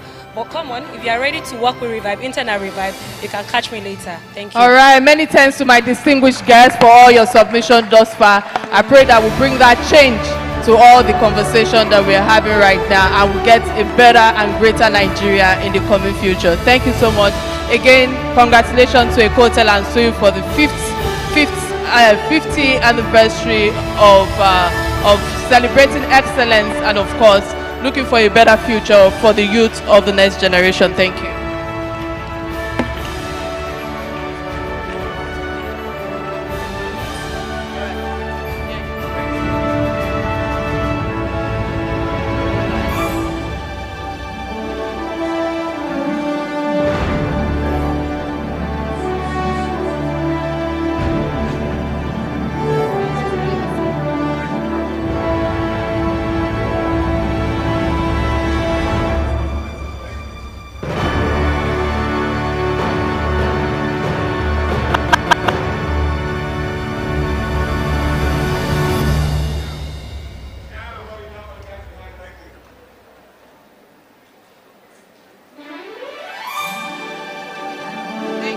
All right, I understand that Dr. Moji has a gift to present to TMD, so let's use this medium to quickly do that. Thank you so much. Marvelous. I must confess that I'm honestly surprised at what you've been able to do, and because today is talking about mentorship and training, and because today particularly under the Global Agritourism Network is the World Agritourism Day, the 16th of May 2026, we at Extra Large are offering to take up 1,000 students from your force and give them mentorship in agritourism. Someone mentioned about the youth of today are the leaders of tomorrow. Everybody already knows that agriculture is the business of tomorrow for Nigeria. So we're ready to host you at our farm and give you the training required for 1,000 people. Thank you.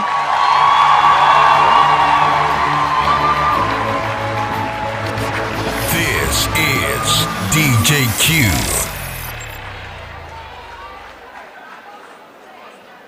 Thank you.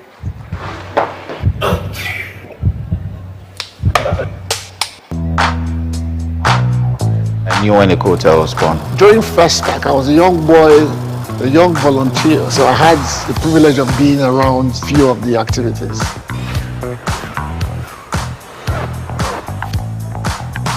Every time I remember Festac, we would say, "We really you all welcome to Festac 77." There was loads of traffic coming towards Lagos Island. Festac was a wonderful time. The Eco Hotel was here. The top people stayed here. The heads of state, government officials from other countries stayed. When I first came, I came to this hotel. I was a young man, 26 years old. In the 70s, it was then known as the Holiday Inn. There were still many bushes around this area. There were a lot of palm trees. It was something like a bungalow they are using, building men hotel. We had 650 rooms and we used to have 85% occupancy. Everybody forgets how we started. One hotel, 2-star, 3-star Holiday Inn. All of a sudden, you have an empire. The ground feeling that you get when you get in here, it still feels like larger than life. That's magic. You can't explain that. When you are in Eco Hotels and Suites, you are actually on a global territory. I met President Bill Clinton at Eco Hotel. This hotel was our head office for FIFA. Presidential candidates. This is where all of them met to decide who will be the president of the country. When Abiola died, the American embassy came here. The only real entertainment hub in the state. They built one of the best event centers. Those are the stages that introduced people to the world. MI, Wizkid, P Square, Rugged Man, the Wyclef Jean. The bigger the event, Eco Hotel must host it. The client books you and they tell you the venue is Eco Hotel. That's a big deal. This is what Eco Hotel does. To sell and show 50%. Quality venue, quality performer. You want to experience the cuisine. You want to experience the fashion. You want to experience the art. Then it has to be Eco Hotel. My first thing about Eco Hotel was always the size of the swimming pool. Just always thinking, man, that's a big pool. This institution reflects life. If you are thinking wrongly before, when you enter into Eco Hotel, you think rightly. To Eco Hotel, I think they deserve to earn their flowers now. I congratulate everybody for building a venture that is called Eco Hotel. Big respect to you guys. Eco Hotels have contributed a lot into the development of my personal life. It was the place where I met the love of my life. You want me to cry now? How do you explain the function of a heart? You can't explain it. It beats, keeps you alive, it's in rhythm, and that's what we have here. If it happened and it was big and it didn't make a stop at Eco Hotel, did it really happen? If you've not done a gig at Eco Hotel, then technically you never start.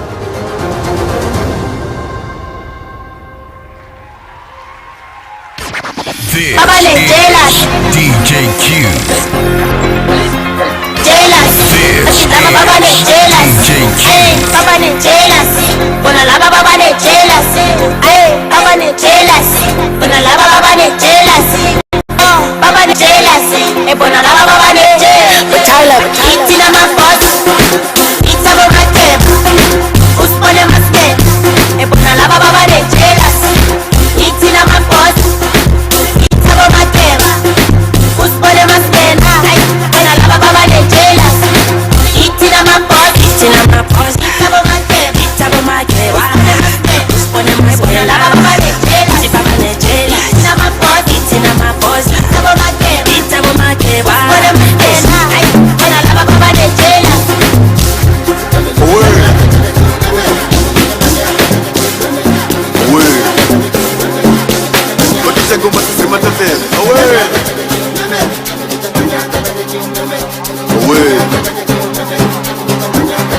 Jaiva. Huyo mtoto.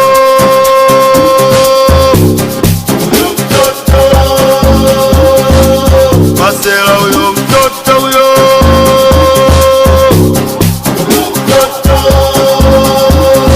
Jaiva.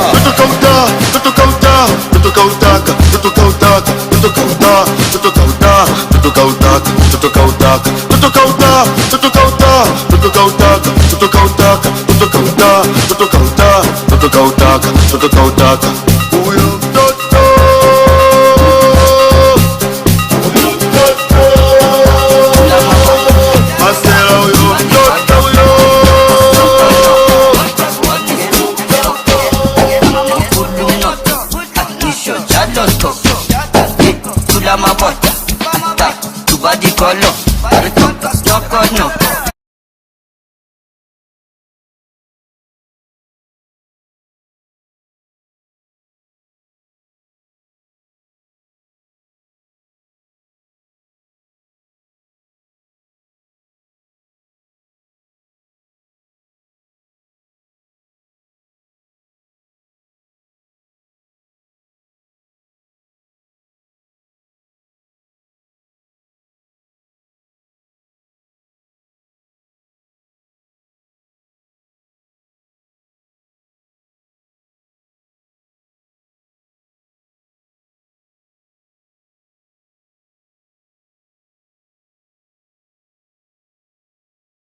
like Fabio.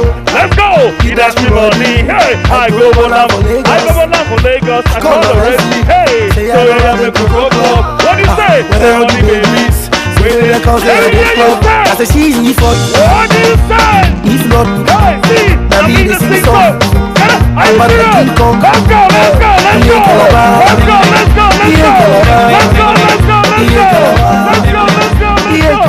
my God. Let me do. Hey. I'm talking about people in the house. Let's go. One time, let's see. No, you keep so okay. No, can I wait? Say you're lost. I want to see the best dancer. I want to see the best dancer. I am motor, motor can hear the can. Go for the citizen, I shall walk bastard. Abanaya. Why? Because I'm on the one. Sometimes I funk a kid on skin. I'm a danko.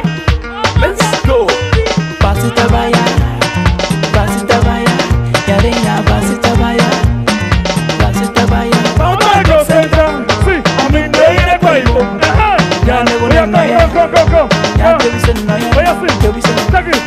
I go Calabar, I see girls with a bad road. You dash me body. I call Lorenzi, say I don't have them to go club. Where all the babies, say me they call say I did club. I say she's E40, if not, now me they sing song. I'm bad like King Kong. Yeah, Calabar.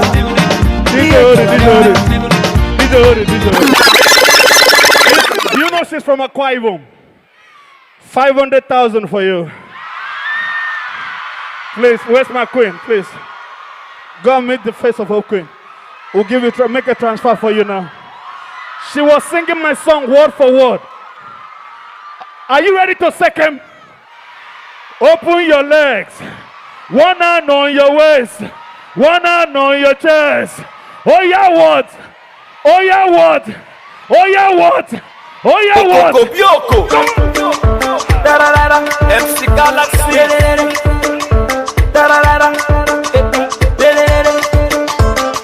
I want to see you. Let's go now. One time, everybody. Are you ready now? 1, 2, 3, 1, go. Let's go. Come on. Second. Let me hear you sing it. Where my baby? What you say? Where my baby? You say? And she comes second. This one on you dance. We call her second. Open your legs. One hand on your waist. One hand on your chest. Oh yeah, second.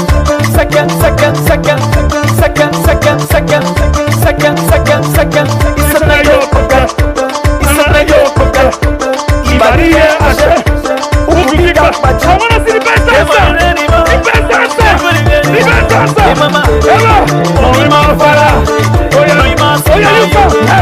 come. Bring her. You, come with me. One hand on your waist. One hand on your chest. Oh yeah, second. Oh yeah, what? Let's go. Second. It's a New York. 101 Imaga. What's that? Where my baby? I never know. You know my head. Thank you, second. If you second for me, I go teach you my language. Iman alone. It's not the way. Baby, I'm my husband. I want what is my name? MC. I said, who's the best? I want to second. Who's the best? Oh, you open your Who's the legs. best? This one now Who's the you best? dance. Who's the One best? hand on your waist. One hand on your chest. This one now my second. Mandela people second. Oh my God! Mama people second. Little people second. Nigeria people second. Yeah, anyone know? I won't go with that. My father. Mama won't go with that.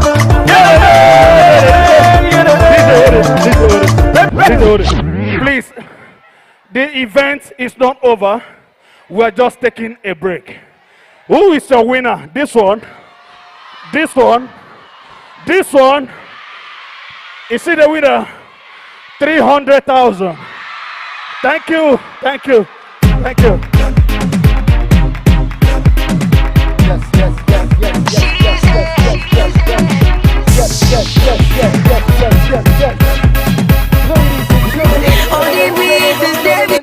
Gentlemen. Yeah.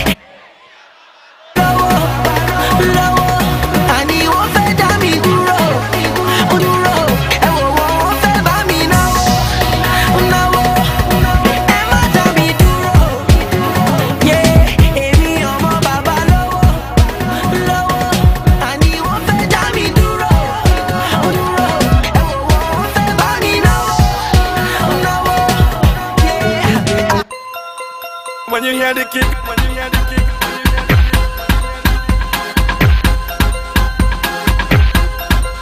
when you hear the kick, when you hear the kick.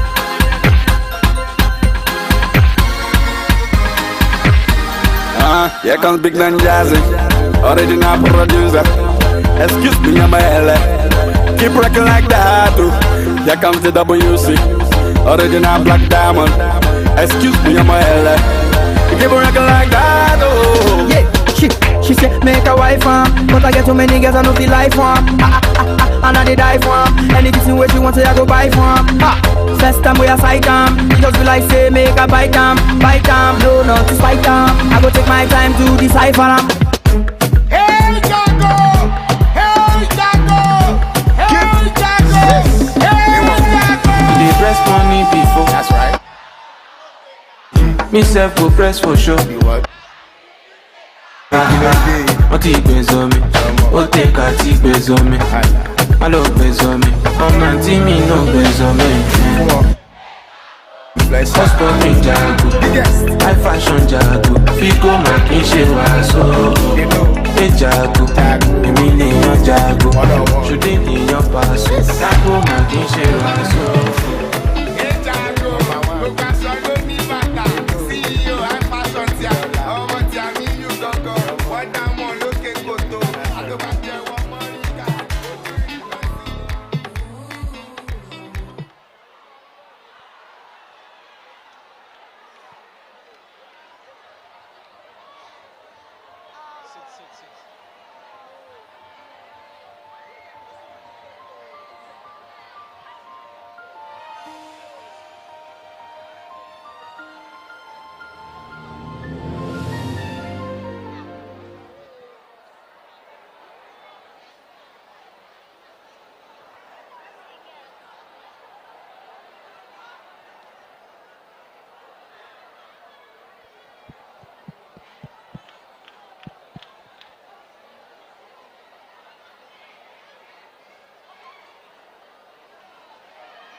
Morning comes too early, coffee in my hand, emails in my inbox, deadlines I must land. Last night the veranda still rise again. Another busy morning, another race to win. Fast, sunlight out the way. Every step I'm taking, starting up my day. Clocking, the morning I begin. Clocking, everybody clocking. Clocking, before the sunlight hits. We rise, we move, it's clocking time. Oh, oh.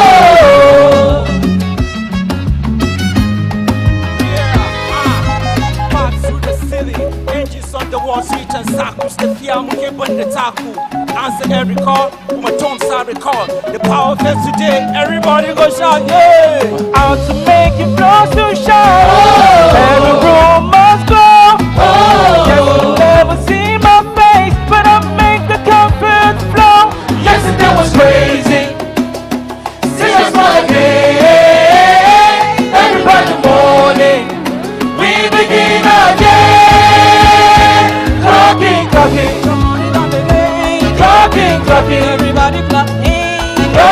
clocking. With others in the way. Fingers rising, I'm surprising every move we make. Clocking, Clocking, tune it up, clocking. clocking, Clocking, clock it up, clocking. clocking, clocking, clocking. Yes, the work is stressful. Oh, The hours are long. oh. This place is our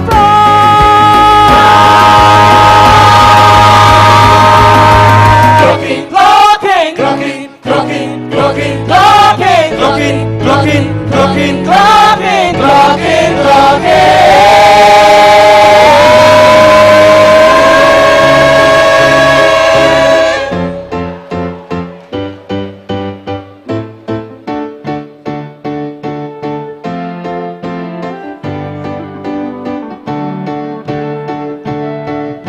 We get things done, we don't give excuses. We get things done, we don't give excuses. We get things done, we don't give excuses. Good morning, sir. Good morning, Esther. I've been looking for you everywhere, sir. What's the problem, I Esther? have an issue with the bill. Talk to me, I just purchased about 10 items. I've already punched it, sir. Esther, you bring this to You me were not now? in the restaurant, What did I sir. tell you I'm about? too What? You sorry, bring it sir. to me on the spot. were Shame not on you, around, Esther. sir. I'm I'm too sorry, disappointed sir. in you now. Carlos, go now. You pay for it. Go, go. Leave my parents now. We get things done. We don't give excuses. We get things done. We don't give excuses.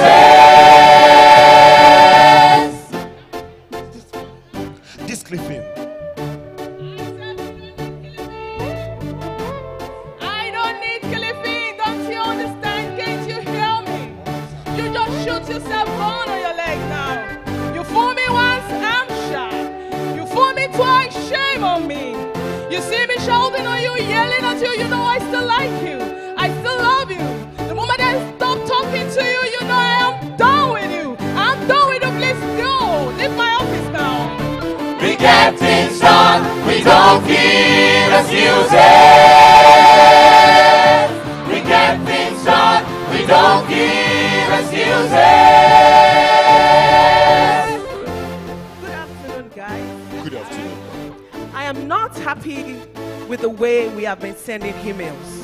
Can someone remind me what a SWOT analysis is?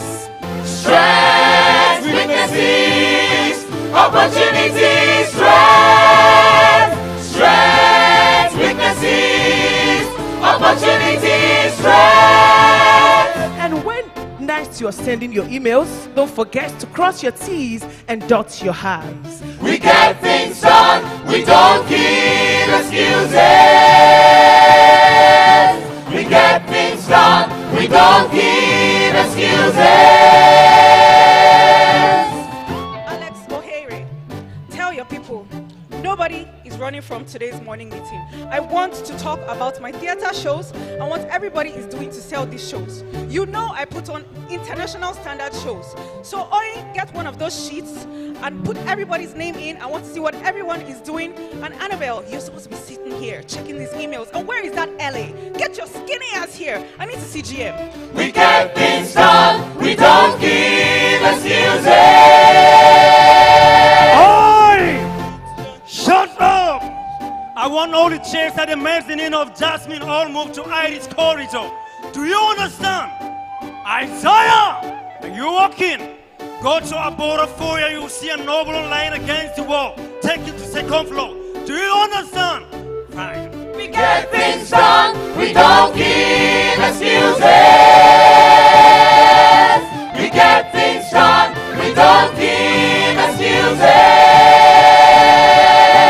Do you know, Emily, it's so funny that I find you here this morning. What do you need me for? What do I you need? actually was just coming to GM's office and I was going to ask him if you were available because we want to do a press conference. No, next no, week. no, you don't need me. You have your GM, Emily, will you know handle what? everything. Emily, you know you what? have You your don't GM, have to will worry. handle it. I will be there. Emily, you know You what? don't This have is to the- worry. It's all fine. You don't have to worry. I'll be there.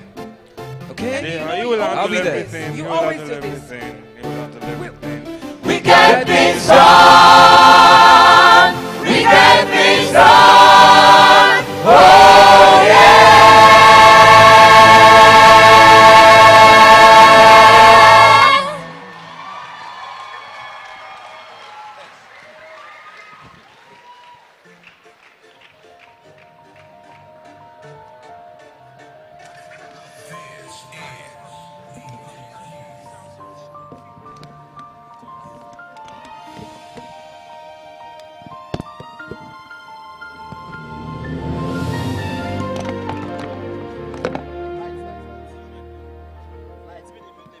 Ladies and gentlemen, with a round of applause, I'd like to bring up the company secretary and legal advisor of the Eco Hotels Limited, Chief Samuel Alabi.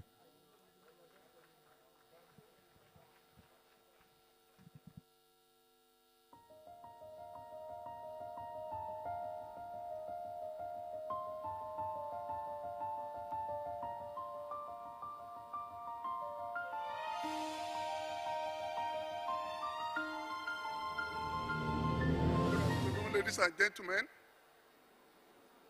I want to start by appreciating my employer for the opportunity that has been given to me for several years to be here. Out of the 50 years we are celebrating today, I took substantial part of it in my career. Yes, so I appreciate my employer. I also appreciate my managing director in absentia, and then the chief operating officer of the company, the general manager. He's a workaholic. Thank you very much. I also recognize the management staff of a hotel. Thank you. God continue to bless you. Before I go on what brought me here, I would like to recognize the president of Federation of Tourism Associations of Nigeria, Dr. Aliu Badaki. Please kindly stand up. You deserve special recognition from me because we are private sector association and I need to do that. I also recognize others that I ought to have mentioned. It is not that of malice, but I don't want to go name by name so as not to meet others. Thank you, God bless you. My role here is very simple, to give a keynote address. I don't want to make it more than that. The keynote address is always brief, always few words. I don't want to make presentation and make repetition of what has been said since yesterday. But before I go into that, for my children, please permit me to call you that, the youth, my children, all my brother and my sisters here sitting. I want to tell you that the future of hospitality business is great. Hospitality business accounts for 366 million jobs all over the world, globally, both direct and indirect employees. So it means hospitality industry is a virgin land for you to grow. Number two, I want to tell you that if I don't say these following things, I will not be fair to you. Mentorship may not be formal. You pick it up. It may be by chance. Even somebody mentoring you may not know he's doing so. It may be unconscious thing. So be on the lookout. Number two is the opportunities diverse. How Mr. A got his opportunity to get the career may not be the same with you. An opportunity can come in any form, in any place.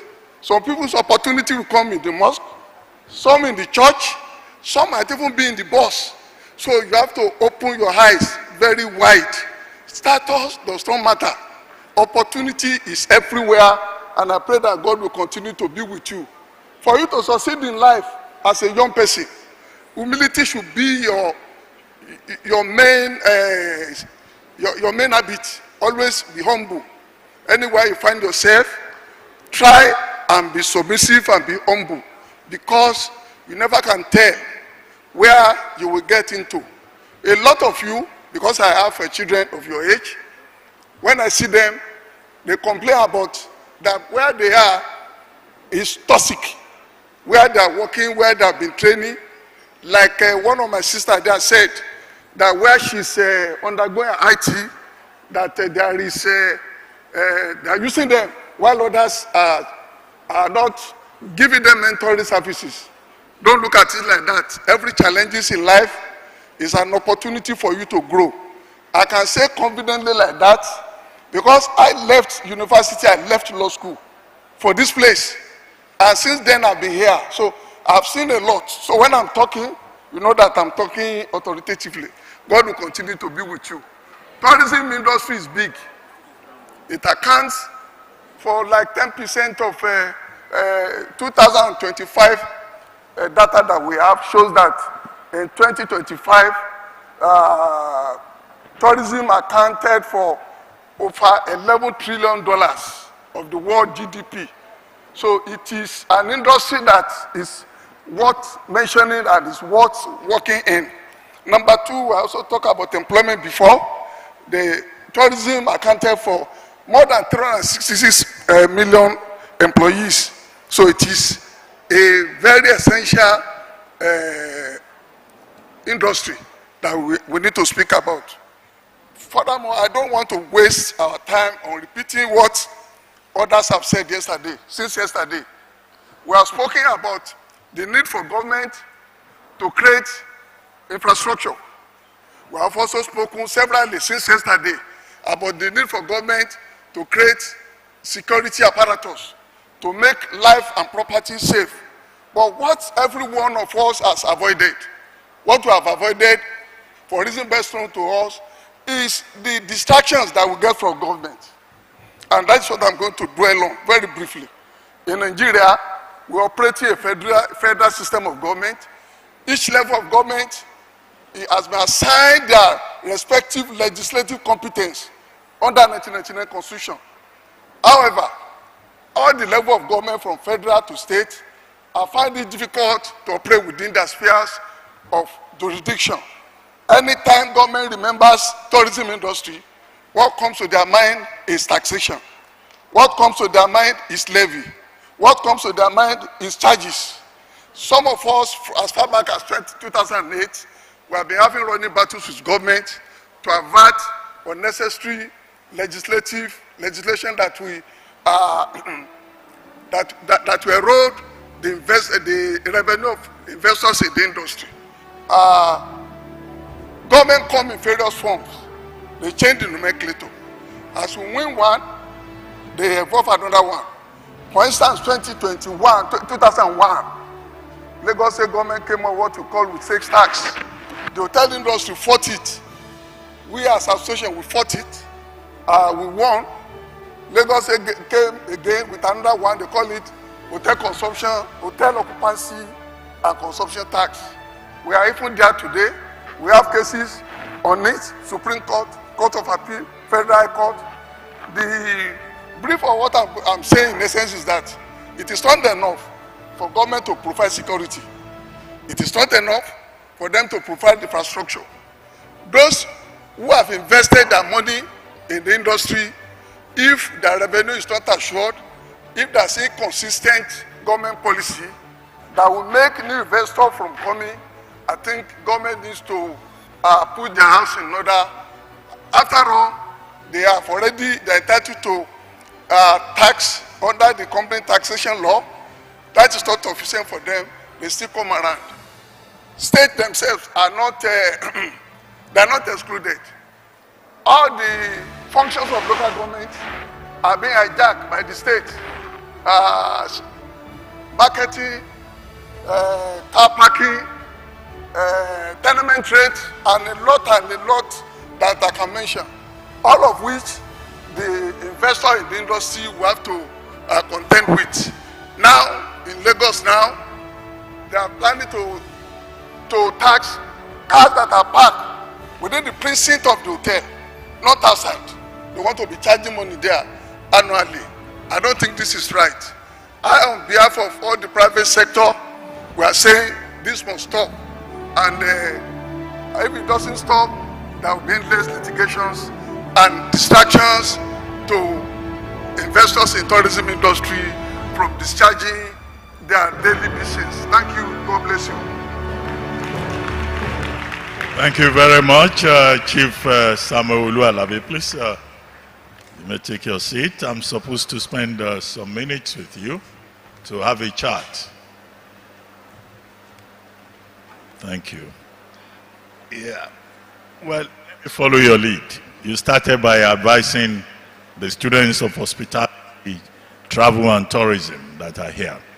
But let me first ask you, you have been president of FTAN, you are still president, you've been chairman of the board, you've been president, chairman of everything. You spent your entire career in this space. Now, earlier on, there was a question about gender disparity, gender balance in the system. And I heard Mrs. Dinrio saying that, look, for women, all you need is just to develop your capacity. And then, of course, earlier on, the general manager at Hotels had said you have to eschew, instant gratification. He talked about delayed gratification, emphasis on competence, and not promotion first. Now, but on the question of gender, can you explain to this audience what the nature of gender balancing is in the profession? Now, the perception is that, there's gender discrimination. That most women who come into the business, they are not all going to be lucky, like Dr. Gbadebo, Lady Stella Fubara, or Dr. B. Usually, women are in the front office space. And when it comes to managerial and technical opportunity, these young ladies here who want to come into the industry, what can you say to them? And what is your association doing to address that? Thank you very much. Let me quickly correct this. The current president of EFTAN is sitting down looking at me. I don't want to receive query in our federation. I left that position in 2013, and I took over the next one, Chairman, Board of Trustees of EFTAN from 2014 to 2024. But presently, I'm now the president of Hotel and Manager Association of Lagos State. So that I want to clear that. Well, the issue of gender imbalance is not peculiar to hospitality industry. Even among political office holders, we hear it, that there's the need to give women more opportunity. If there are such imbalance in the hospitality industry, it was not a deliberate policy. There are some aspects of hospitality that men might be at an advantage position.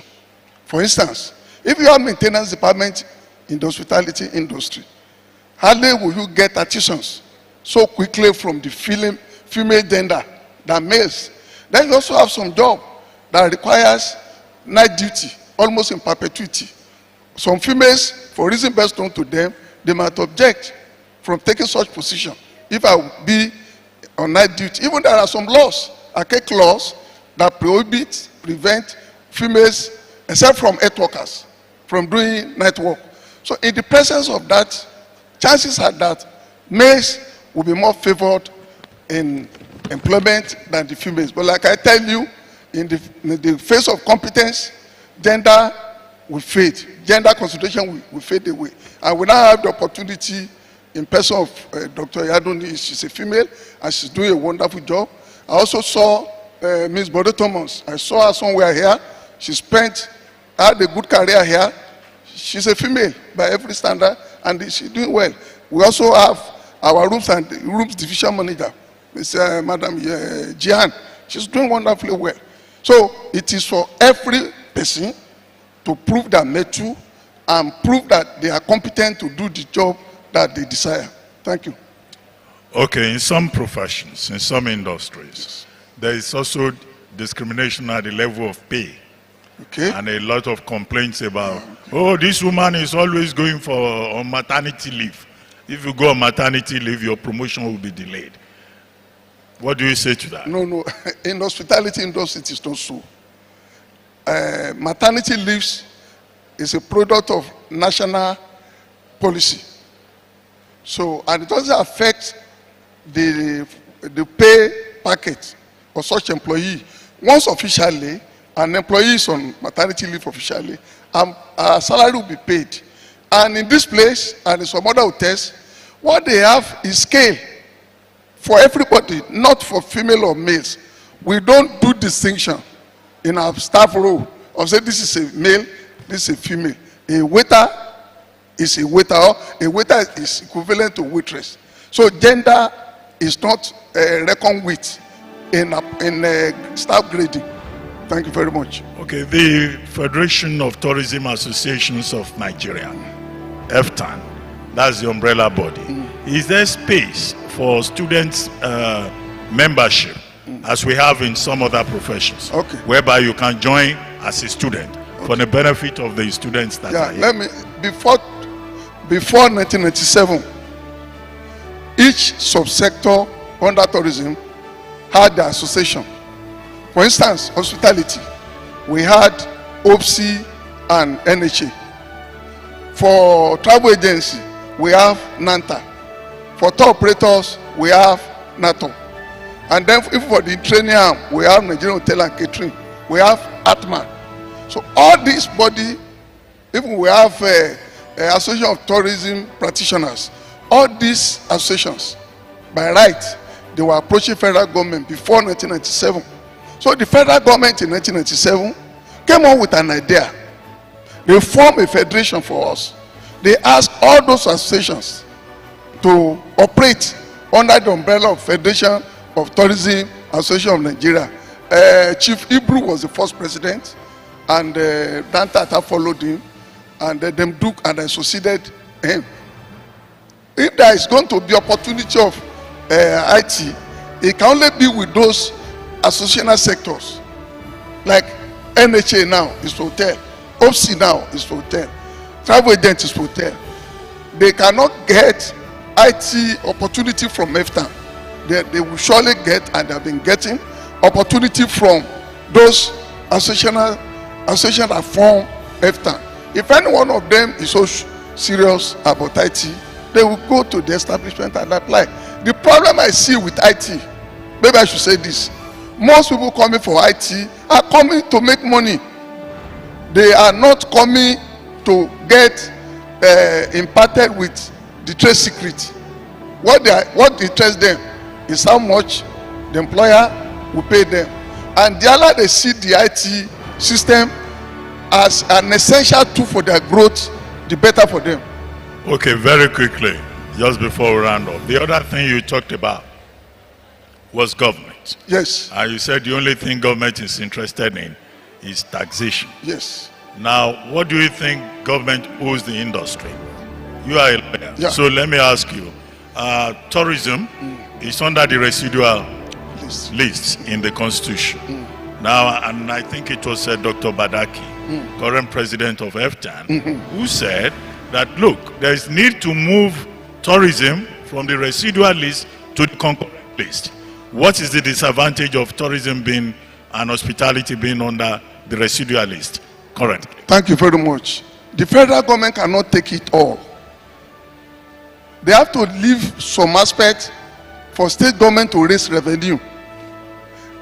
Moving tourism to concurrent list will even do more harm than good. The federal government should be contented with those taxes that they have exclusive judicial offer. For instance, company income tax is for federal government. That should be enough for federal government. But that is not, they feel they can still get some other revenue by coming behind, imposing VAT, while the state is also imposing hotel taxes on us. For me, federal government should be contented with what the Constitution allows them to do, and not the other way. Okay, I would have loved to ask you about reform in the sector, but I think at this point, let's just take a question from the audience, particularly with regard to policy. Well, okay. I don't see any hand up. I'd like to thank you very much for Chief Alabi. Thank you.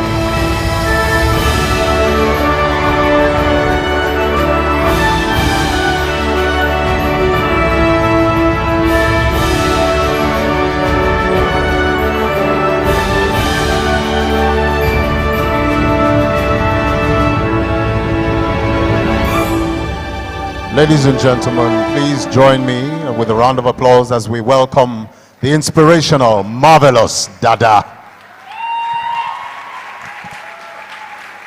All right, good afternoon.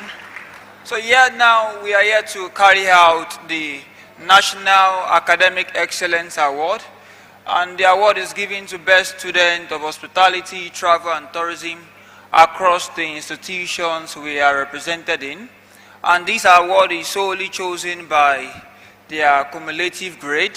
Yes, so it is definitely by their work. So we are doing this to encourage students in institutions to give more attention to learning, to studying, and to diligence. And here are the awardees.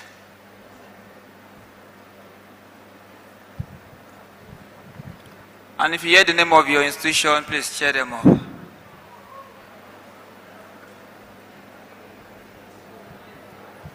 And these are Abbas Kainde Gloria, Adebisi Dorcas, Adenekan Damilola Ojuolua, Adedire Kainde Fadekemi, Agbola Lekon. So as you hear your name, just come out for your awards. Just come out for your awards, Abbas Kainde Gloria from Lagos State University with a CGPA of 4.41. Abbas.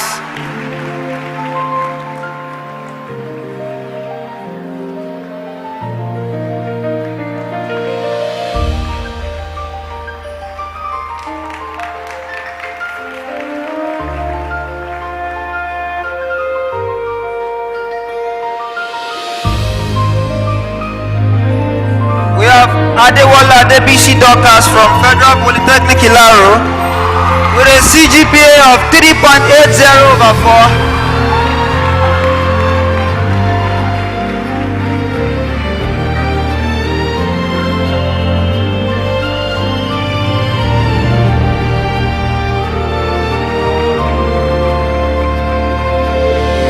We have Adeneko Damilola Ojuolua from Yaba College of Technology, the best performing student in tourism from Yaba Tech.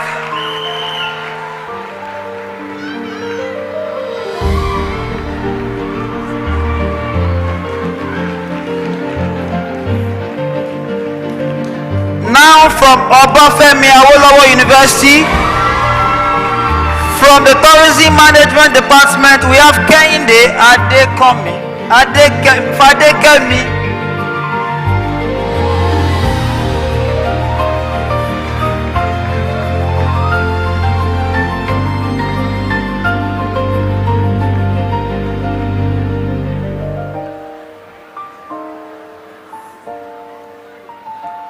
From the Federal University of Technology, Akure, with a CGPA of 4.65. We have Agbola Lekon Bonke.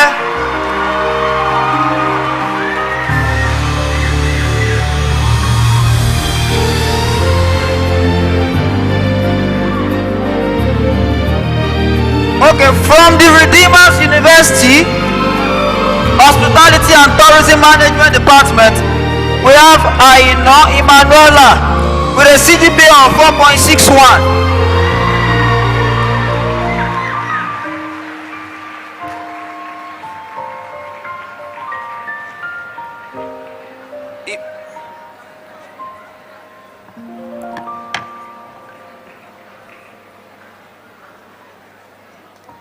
Okay, from Yaba College of Technology, Hospitality Management Department, we have Ajayi Fatima Oluwaseun.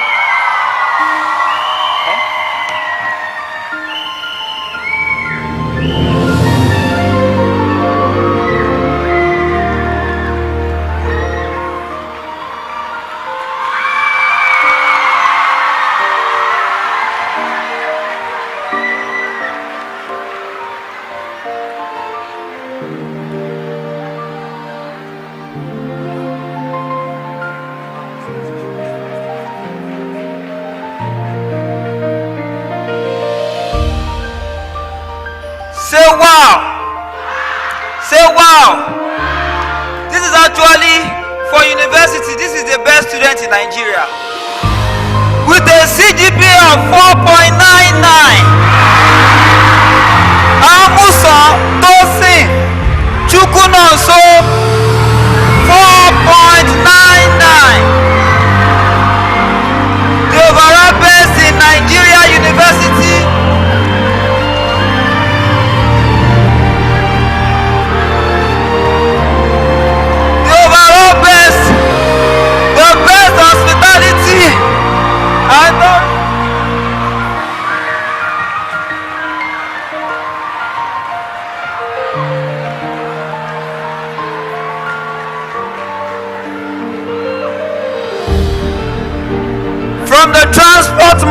Management Department, Redeemers University, we have David. David.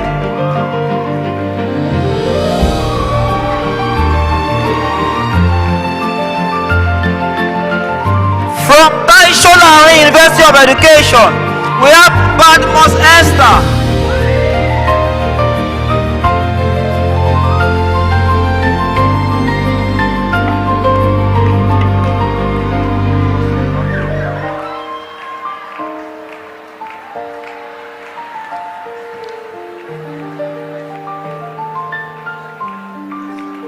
From the Department of Hospitality Management, Federal Polytechnic Ilaro, we have Fasasi Feishayo.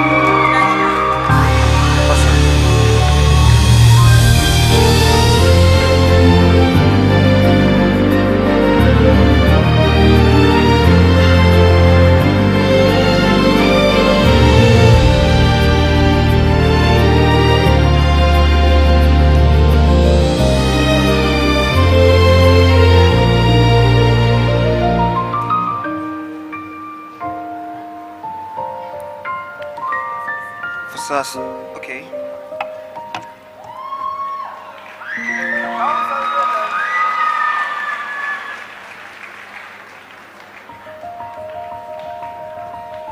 From Lagos State University of Science and Technology, we have Vincent Julius with a CGP of 4.79.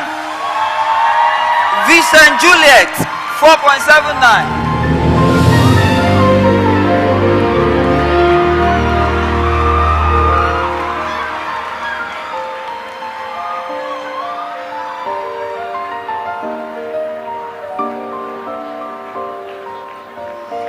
From the University of Ibadan, with a CGPA of 3.70/4, we have Anna Oluwapalumi.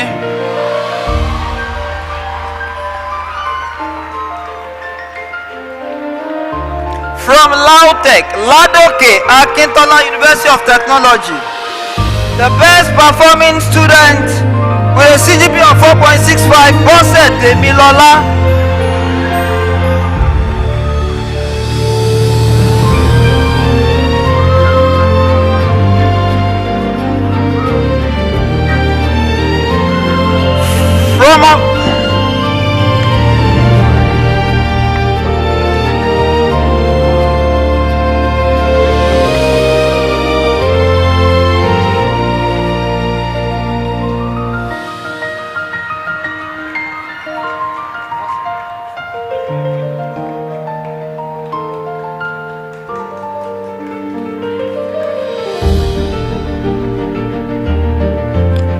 From Obafemi Awolowo University, Olaleye Ademola Oluwatobiloba.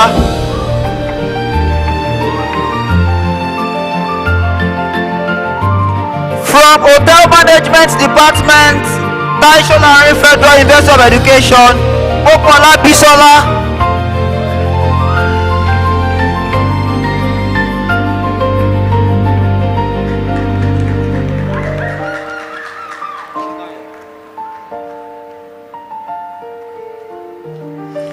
From Federal University of Ekiti, you know, they actually traveled 8 hours to be here. They came yesterday, they had to lodge at the redemption camp to be part of this experience today.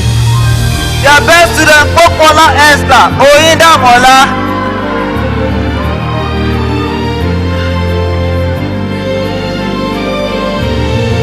Popola Esther Oyinda Mola.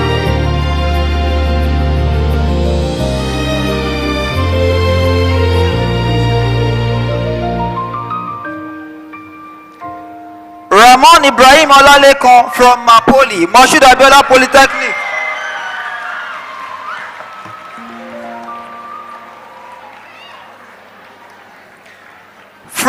Wow, this is the best, this is the best hospitality student from Polytechnic.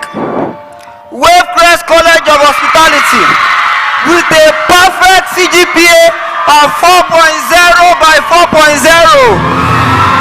We have Ruth Chinaza.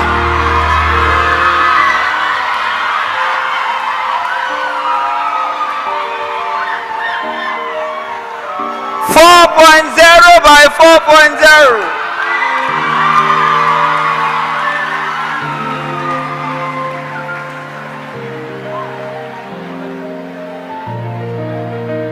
From Ekiti State University, we have Sonny David.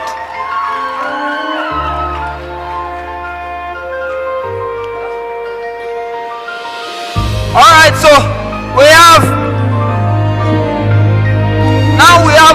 3 more awards, and these are for persons who are very exceptional.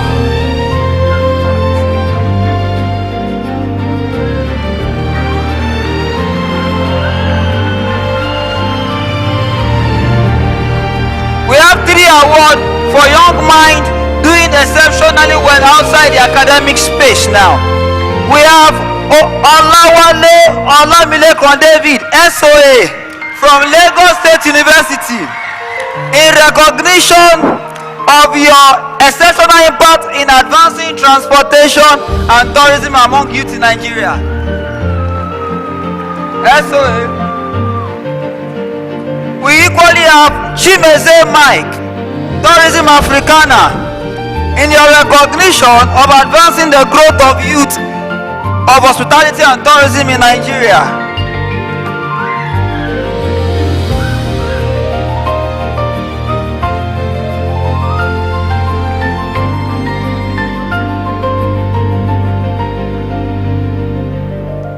And Olatero Bright, this is actually one of the guys championing sports tourism. He's a young man, but he's doing great.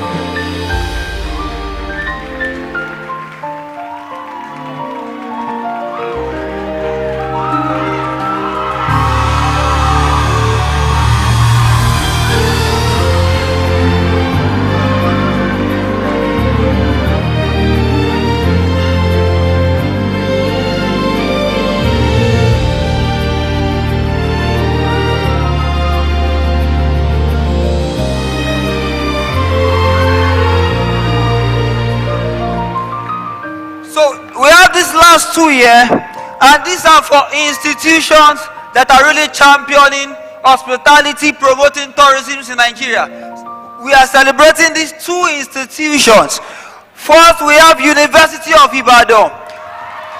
Their student week is not just entertainment, they did something really impactful. And we have Yaba College of Education, Ekpe Campus, Department of Tourism.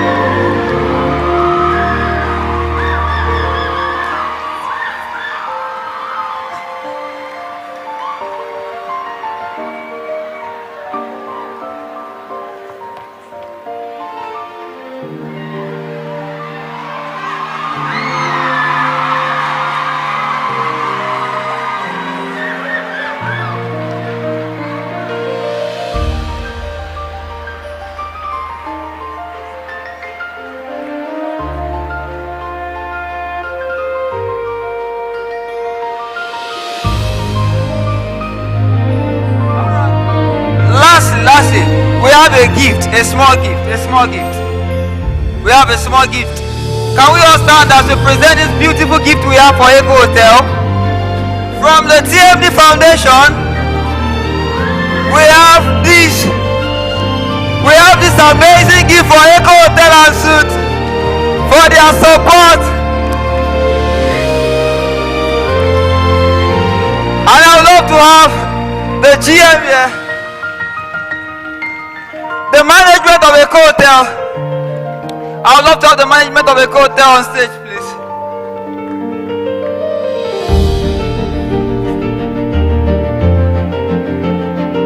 All the management of Eko Hotel and Suites.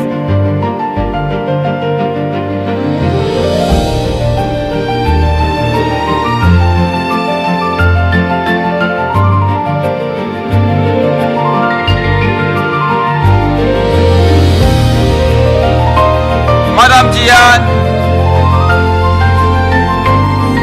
the entire management seated.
Congratulations to all of you guys. Okay, we are very proud of you. We have a small thing for you from Eco Hotel. We're gonna give 100,000 naira to each one of you, you know, for what you have achieved. Okay, I know it's a small thing, but we are glad to have you. Another thing is, we're gonna consider some of you for joining the Eco Hotel team. So let's see how it goes. Okay, thank you so much.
So now I'm bringing on stage the head of media and event for Flutterwave first session. Thank you.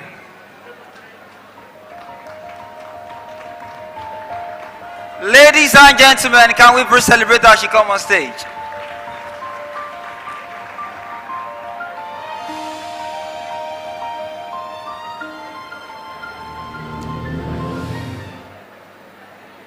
Good afternoon, distinguished guests, ladies and gentlemen in the house. It is an incredible pleasure to be here today, observing the amazing and brilliant things happening in the travel, tourism, and hospitality industry.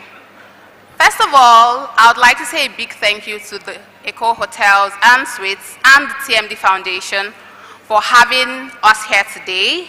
My name is Kumi, and I'm here on behalf of the Flutterwave team. At Flutterwave, we are passionate about helping businesses grow by making payments seamless, secure, and accessible to all the businesses that need it. One top case study we have recently worked with, still work with anyway, is Airpeace, and we are proud to be able to support Airpeace in the travel and hospitality industry. So whether it's a hotel accepting bookings online, whether it's a travel company serving international tourists, or you're a restaurant owner looking for how to process fast and reliable payments, Flutterwave is your go-to brand. We recently acquired our banking license, which means that the opportunities that are bound for your business today with Flutterwave, the opportunities are endless. I would like to say we're excited to continue to support the industry, the hospitality, travel and tourism industry as it grows and evolves. And we look forward to partnering with even more businesses in this space as time goes on. Thank you so much for having me here today, and I'm really excited to be part of this. Please enjoy the rest of the event.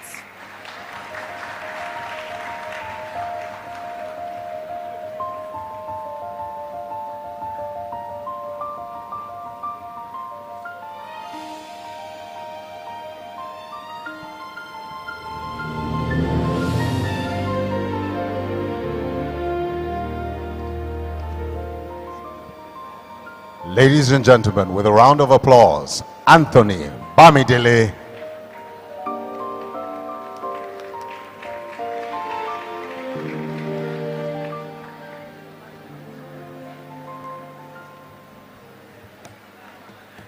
Distinguished ladies and gentlemen, if you are still here, can I hear you say yeah, yeah?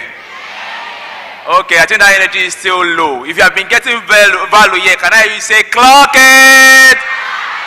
Amazing, amazing. So we are going straight into the final panel session for today. Yes, yeah, I know you want to stay here, but we have to go home. What? All right. You know, there is a way we do things here in Nigeria. Okay, my Oga just told me something. When we are done, there is after party. If you are happy to hear that, can I hear you say yeah, yeah? Amazing, amazing. So don't worry, we'll compensate you on that. That's the way we do things here in Nigeria. That's the way things are done in Ghana. Namibia has their own way of life. All these are different experiences and diverse experiences. So right now, the panel session, they are going to be treating about building connected experiences across Africa's hospitality and tourism. Ladies and gentlemen, I crave your indulgence as I make welcome our distinguished moderator, Mr. Ayo Adio. Please, a round of applause for him. A round of applause for him. He's going to be taking us on this. So please, I want you to pay rapt attention as we go into this. Building connected experiences across Africa's hospitality and tourism. Ladies and gentlemen, I leave you into the able hands of our moderator as we take charge of the panel session. Please, another applause for him once again. Thank you so much. Good afternoon, everyone. We'll just crave your indulgence. This is the last panel for the day, and we will be discussing, as introduced by our wonderful MC, building connected experiences across Africa. We'll make this panel quick, and I'll take about 3 to 4 questions at the end of the panel. So I'd introduce our panelists who are ably qualified to discuss in depth the subject. I'll start by introducing Mr. Austin Cobhams. Please put your hands together for him as we welcome them upstage. Ms. Odenike Oresonya. Please put your hands together for her. We have Tomisi Oyerinde. And finally, we have Edith Ogbuagu. Please put your hands together for our Gen Z tourist.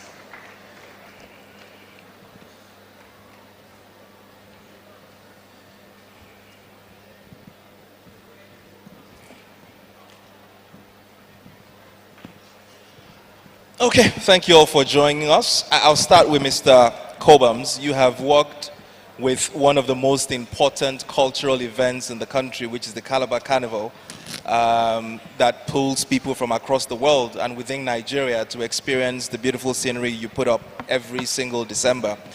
And I was going to ask you what it takes, or what it took Calabar to turn a local or a cultural experience into a magnet, for tourism destination that has pulled in thousands or hundreds of thousands of people to your beautiful state.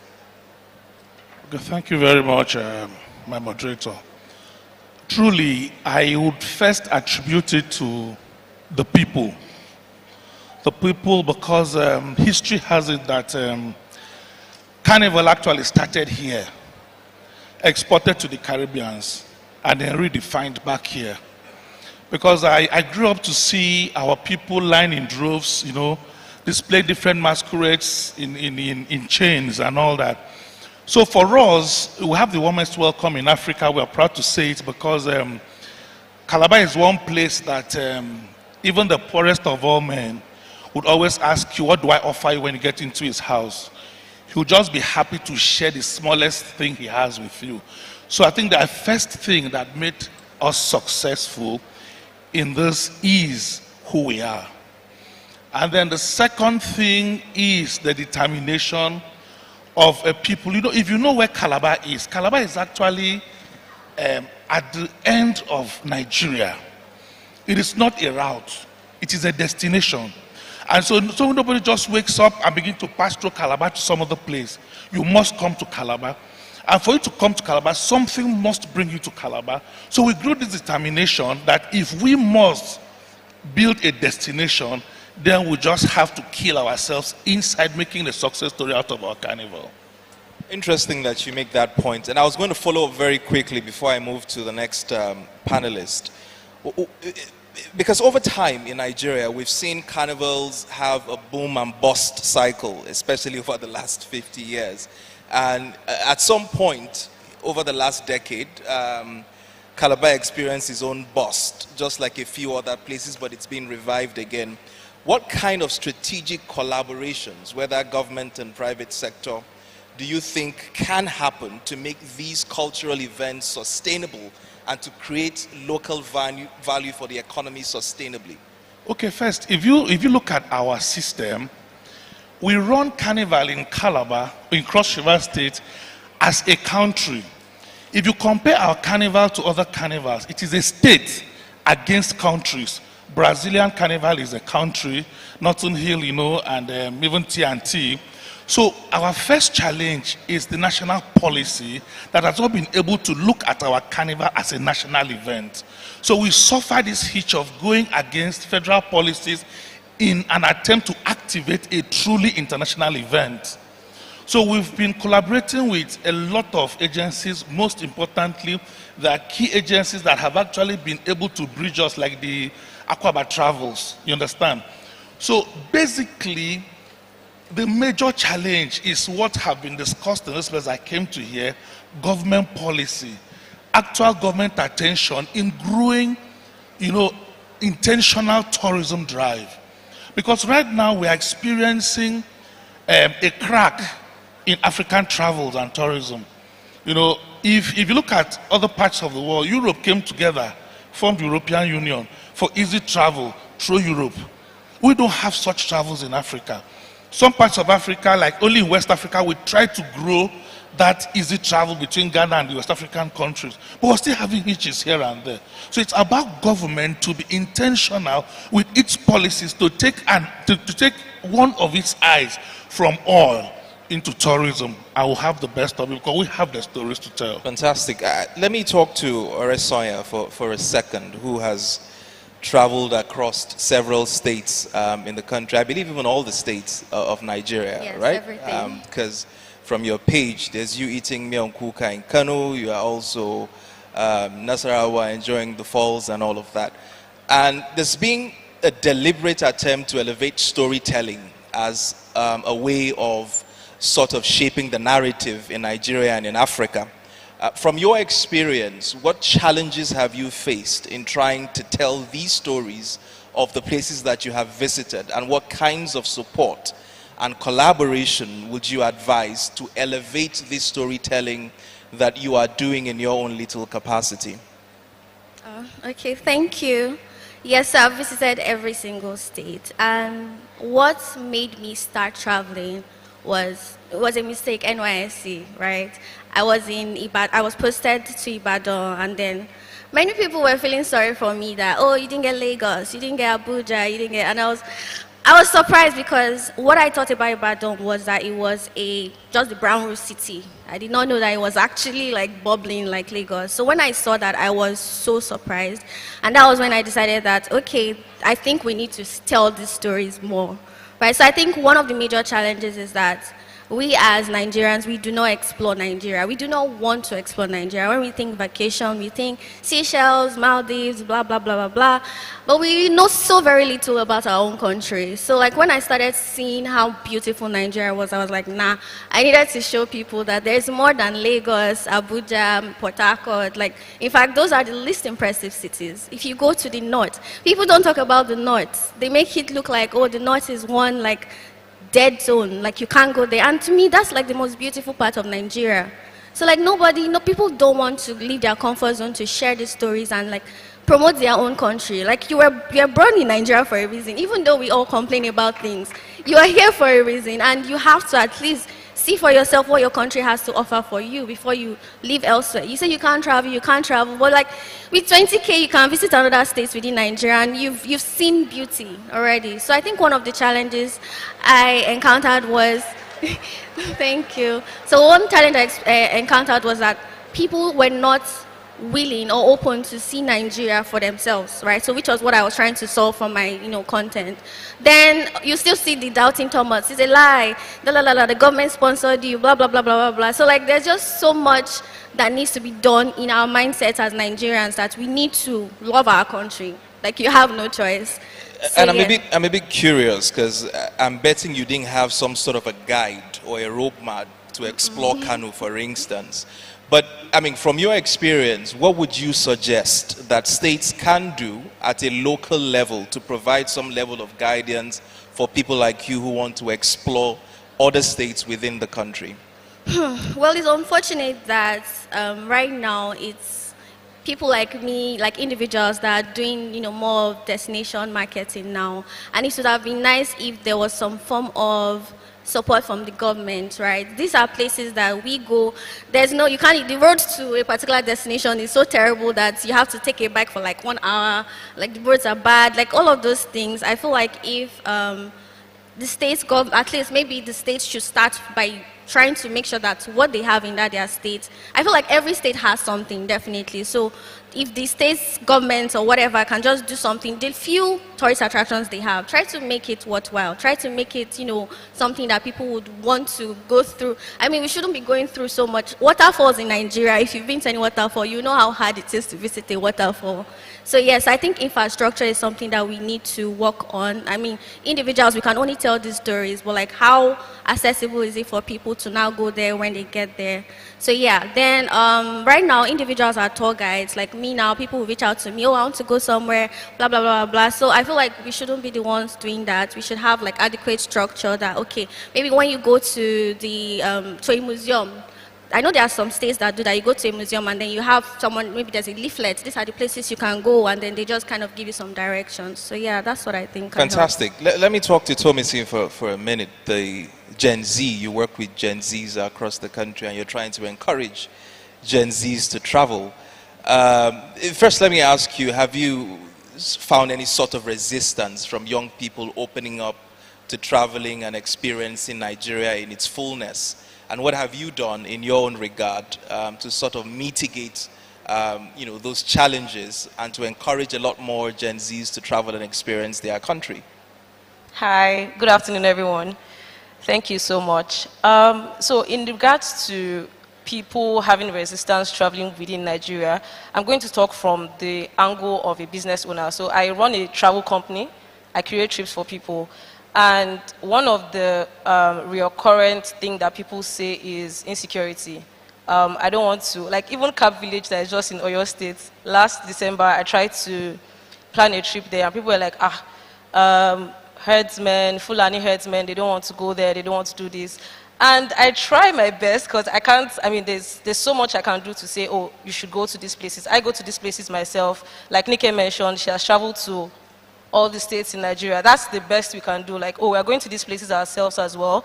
And we're doing, we're creating videos, we're creating content and posting it out there. So you can see that we are also going to these places. So there's not much more I can do than this. But if you say that after all of these things that I've shown you, you are still holding back to travel, there's nothing I really can do. But from the business point of view, I sort of just stopped, curating trips within Nigeria because the market wasn't there, the demand wasn't there. So I had to now start doing outside Nigeria, West Africa, East Africa, like that. Yeah. And I think that's where I want to sort of dig a bit deeper, because it's sad to hear that you have stopped promoting trips within Nigeria because of the resistance that you've experienced and perhaps insecurity.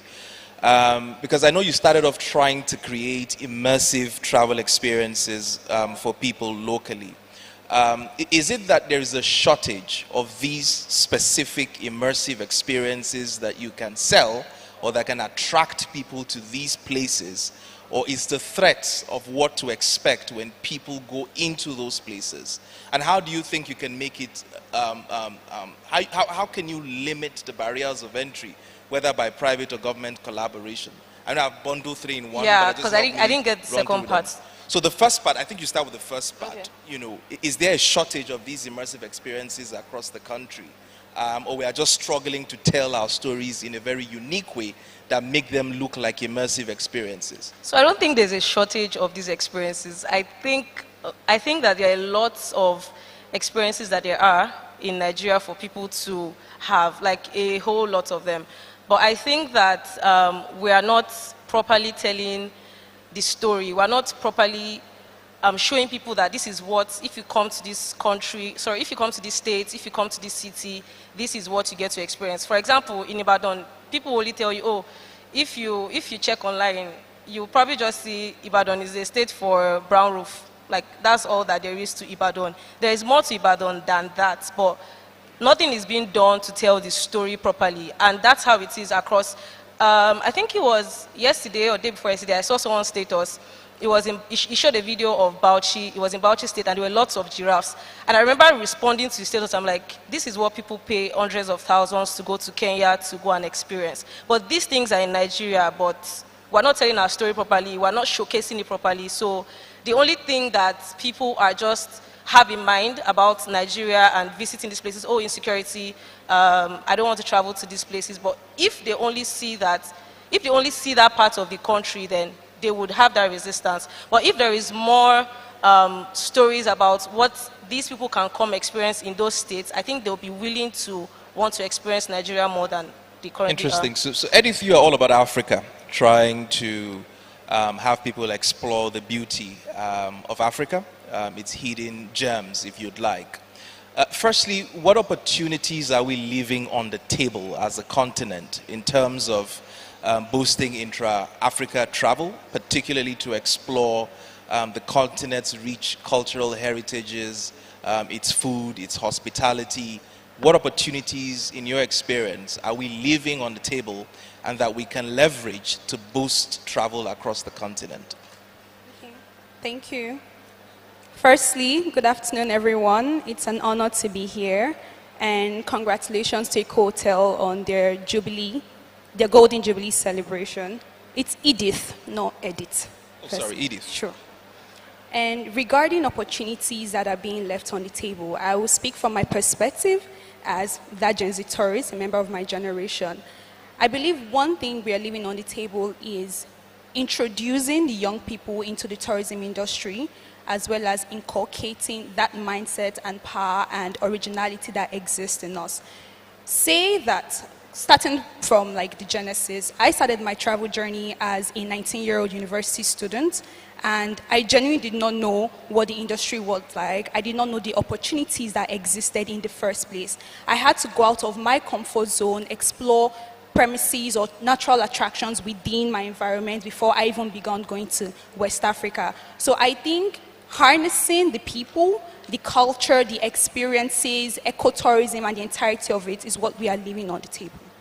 Okay, I'm sure I speak for a lot of young people in the hall today when I say that for many young people, travel is expensive, especially traveling across the continent. A trip from Nigeria to Cotonou or to Ghana will cost you hundreds of thousands. Are there opportunities and collaborations or communities that young people can plug into, to make travel a lot more accessible for them, to explore the beauty of their country and, of course, the beauty of the continent? Okay, this is a very beautiful question because it's a major hurdle we face. I'll call it a hurdle that we face, particularly with the Gen Zs, because I must confess, there is buying. There is interest among the young people, so financing travels is one thing. But I will tell us here, and I must commend TMD for what they do, and the young, beautiful people here, I genuinely see myself in every single one of them. I think before even extending to West Africa, chipping into part of Tomison's question, there is so much beauty in Nigeria that needs to be seen, and a wise person once told me, start from where you are. So I schooled in Enugu, by the way. There's Ohum Waterfall, there's Iyinzu Waterfall, there's Izagu Warm Spring. There are so many things to see within, around you, even in Lagos State. So I would say, make travel a priority, start from where you are, and before you know it, you're extending, you're branching your hands and your wings into West Africa and the world at large. Thank you. I think it's a great place to draw the audience in. I'll take 4 questions across the hall. Okay, just stand up when I point to. Yes, you can stand up. Can somebody get the microphone to her? Anybody here? Okay, 2. Anybody here? Okay, 3. Just keep standing. They'll get the microphone to you. And you, 4. All right. So let's start with her. Can you get the microphone to her?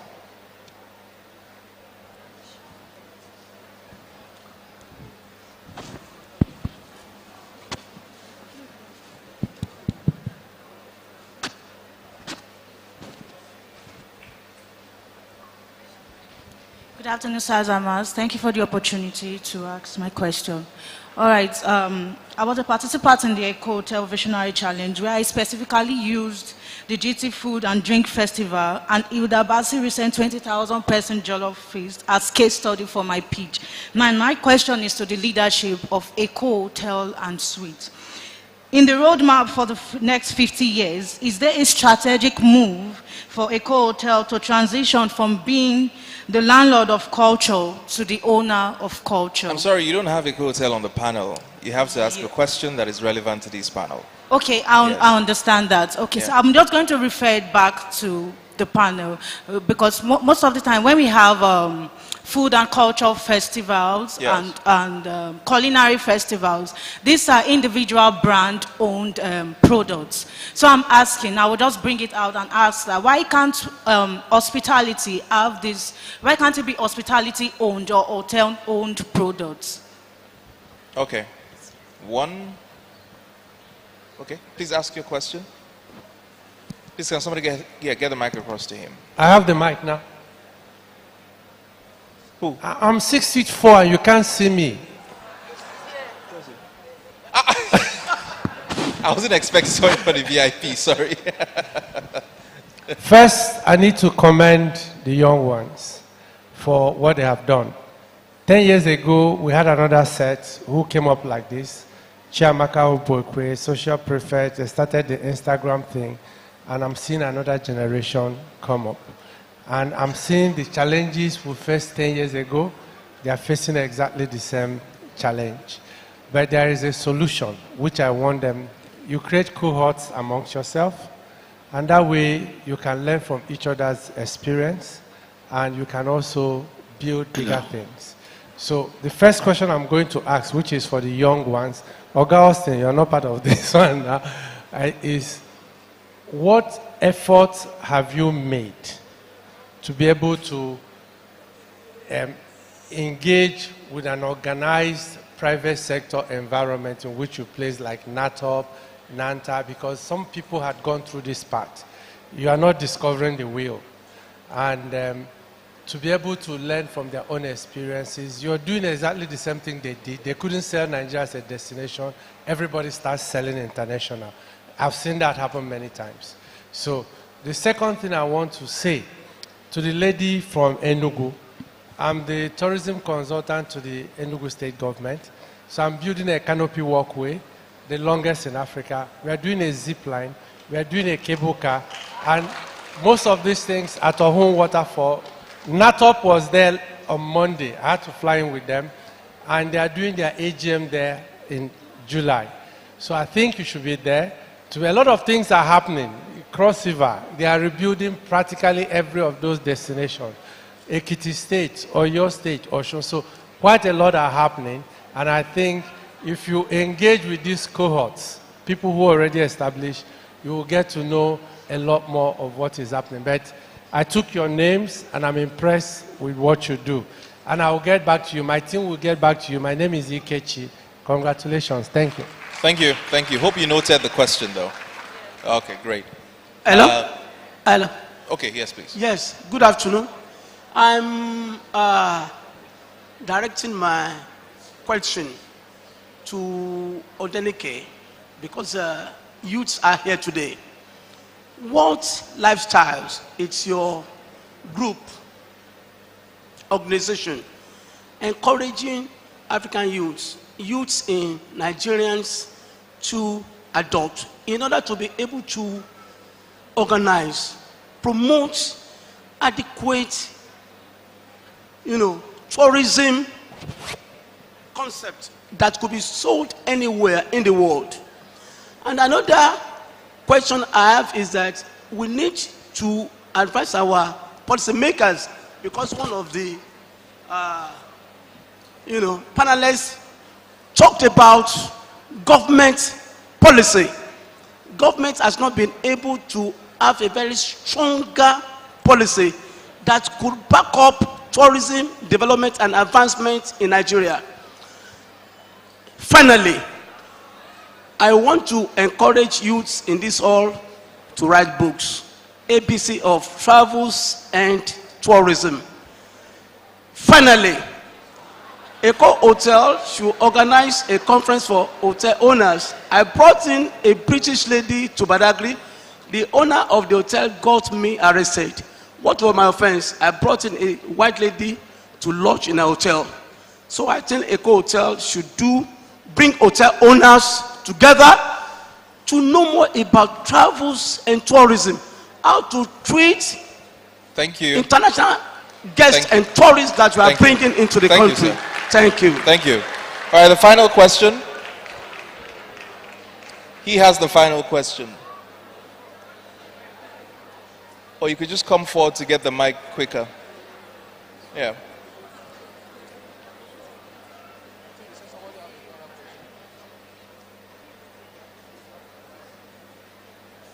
He's here.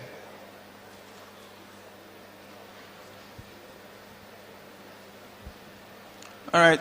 Good afternoon, ladies and gentlemen, industry professionals. My name is Samuel Ayangbele Oluwapelumi. All right. So my question goes this: how do we connect value and ethnicity in Africa's hospitality and tourism? Reason being that is because values, we must learn to define our values, right? And you want to answer the question? No, I'm not answering the question. I'm trying to elaborate so you can understand. No, he would understand. So just ask the question. All right. So how do we connect value and ethnicity in tourism? How do we balance both? Fantastic. Thank you. Over to the panel. You want to start with the value? Yeah, let me start. Yes. Okay, truth is that from my own perspective, Carnival is non-political, non-religious, non-cultural. It is an open mindset. It is a leveler. We call it a day of true madness. But for us in Cross River, we have a 32-day event. You know, it dovetails from the 30th of November to the 1st of December, for the 1st of January. So there's everything for everybody, from stage performances, theaters, site visitations, and then the Mother Carnival itself. So at the Mother Carnival itself, nobody checks who you are. Nobody wants to know where you come from. What they look at is how beautiful your costumes are, how interpretative your costume have been. You understand? So, and what I want to just say, because I may not have opportunity to speak again, is to try to the young people, there's so much commerce behind tourism. You only need to look at it. When we started in Calabar, you know, it's like 20 years, 21 years now, we're bringing people from outside to help us produce costumes and those beautiful floats. But I speak authoritatively, as our last year was celebrated our 20th anniversary, 85–90% of all the costumes produced were produced and made in Calabar. And then the floats, all the floats were 95% produced in Calabar. This is where technology has shifted. So right now, if you come to Calabar in December, please confirm from the IG. In December, we have very low crime rates because most young people are either making shoes, sewing something. Even the pure sachet water sellers make money from. So people look in the state. A governor came last tenure and was not very keen on putting carnival on the road.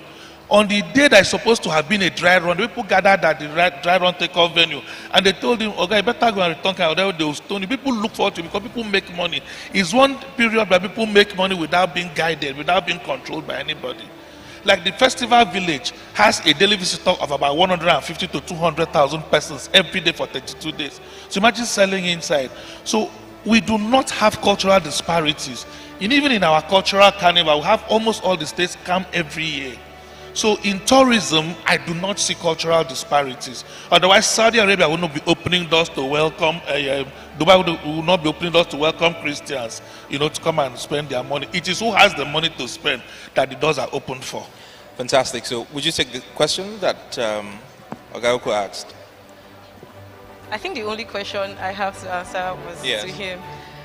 I personally have not done anything in that light, but now that I'm here, it will be great to connect with the team at NATO and have that conversation with them. Okay. So that's our signal to go. I think it's been an interesting conversation with this wonderful panel. And we look forward to visiting Calabar by the end of this year. I hope I get a free ticket. So thank you for enjoying this session. Thank you.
Distinguished ladies and gentlemen, are you still here?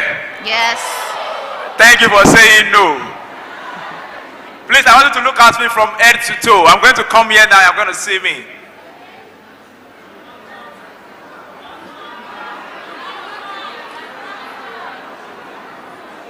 Okay, I want to ask a simple question. Between me and 5 million naira, which one are you going to pick? I thought you just said Omoto.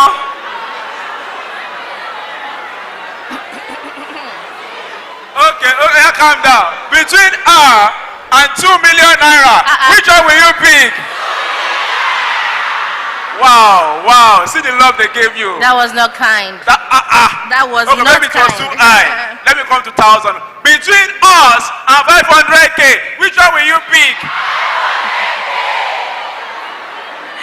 So we overrated ourselves. We only said from 2 million, they would have picked us. Between us and urgent 2K, which one will you pick? I know your plan. We have something for you. Absolutely. And I will allow Neko to just Thank go you through so with that. much. Thank you, Anthony. There's no need to choose because some people are going home with some cool cash today. Yes. All right. It's time for our Legacy Visionary Challenge to come to an end. A logical conclusion. Here's a bit of a backstory.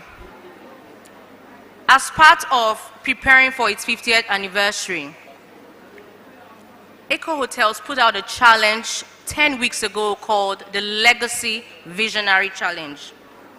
And this challenge sat very nicely within the theme of reimagining the future of culture in hospitality, travel and tourism. It was supposed to awaken the responsibility of young professionals to their own role in the industry, all right?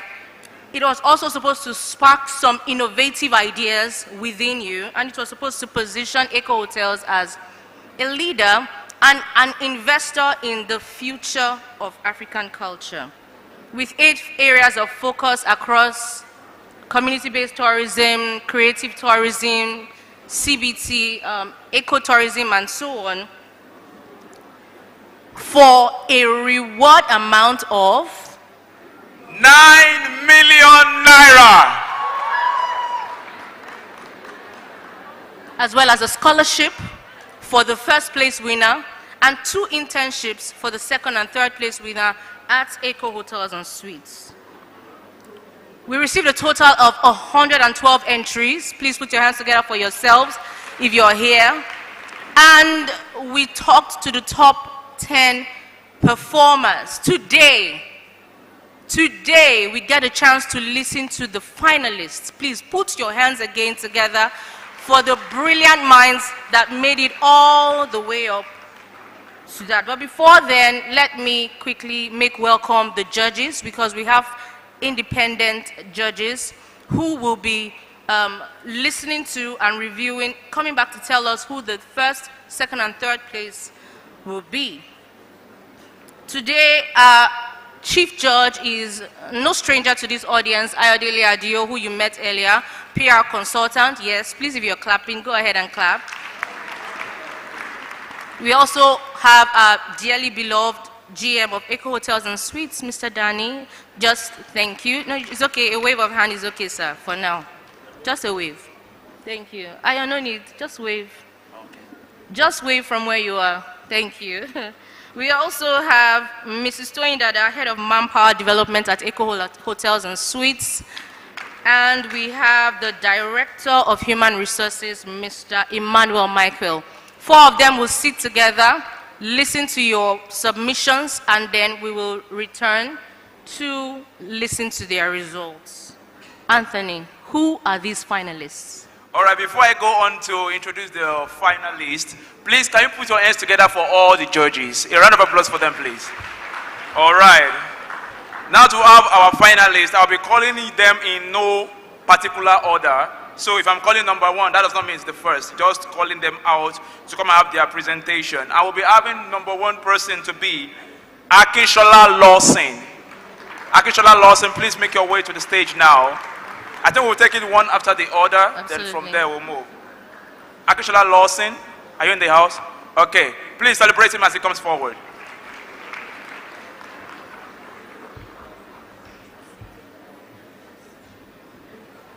Okay, Akinshola Lawson, please, you can stand. Once again, we would like to welcome the judges now to the stage. Please, can you put your hands together for them as they come forward? So they will be listening to each contestant present. Okay, thank you so much.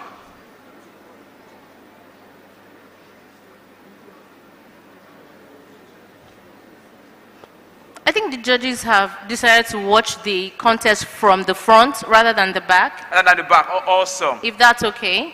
Yes, So ladies and gentlemen, please give it up for the finalist number 1, Akinshola Lawson. A round of applause for him.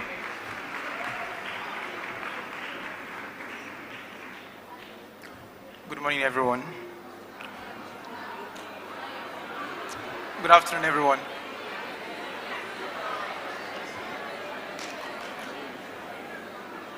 My slide, please. Technical team, please, I need my slide. Okay. Good afternoon, everyone. My name is Lawson Akinshola, and I'm here to introduce the Eco Canvas experience to you all. The Eco Canvas experience involves transforming Eco Hotels and Suites into Africa's first interactive mixed reality destination. Now, luxury African hospitality has an issue. Every hotel across the world offers basically the same thing: a great bedroom, a beautiful bed, and a nice meal. Now, the question is, when everything is the same, you don't become a destination, you become just another option. I believe that Eco Hotels and Suites cannot afford to become just another option. Now, my slide really, my presentation really is how exactly does Eco Hotels and Suites position itself on the global stage to compete with established global hotel brands like Four Seasons and Marriott. Now, okay, so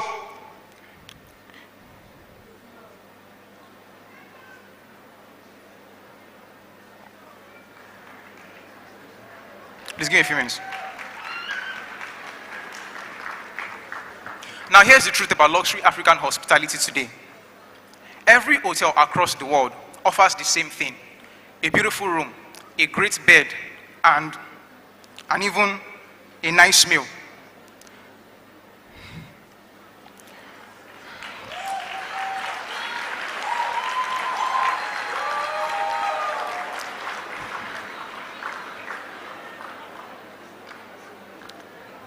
Good afternoon, everyone. My name is Lawson Akinshola, and I'm here to present to you the Eco Canvas experience. The Eco Canvas experience involves transforming Eco Hotels and Suites into Africa's first interactive mixed reality destination. Now, here's the truth about luxury African hospitality today. Every hotel across the world offers basically the same thing: a beautiful room, a great bed, and even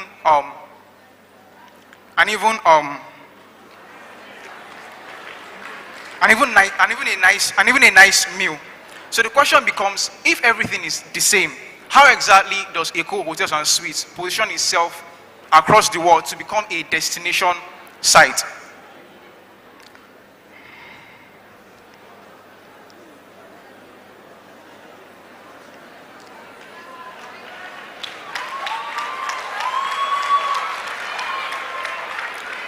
Now, here's the truth about luxury hospitality today.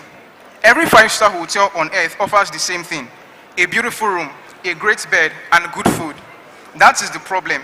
When everything looks the same, you stop being a destination and you become just another option. Eco Hotels and Suites cannot afford to be just another option.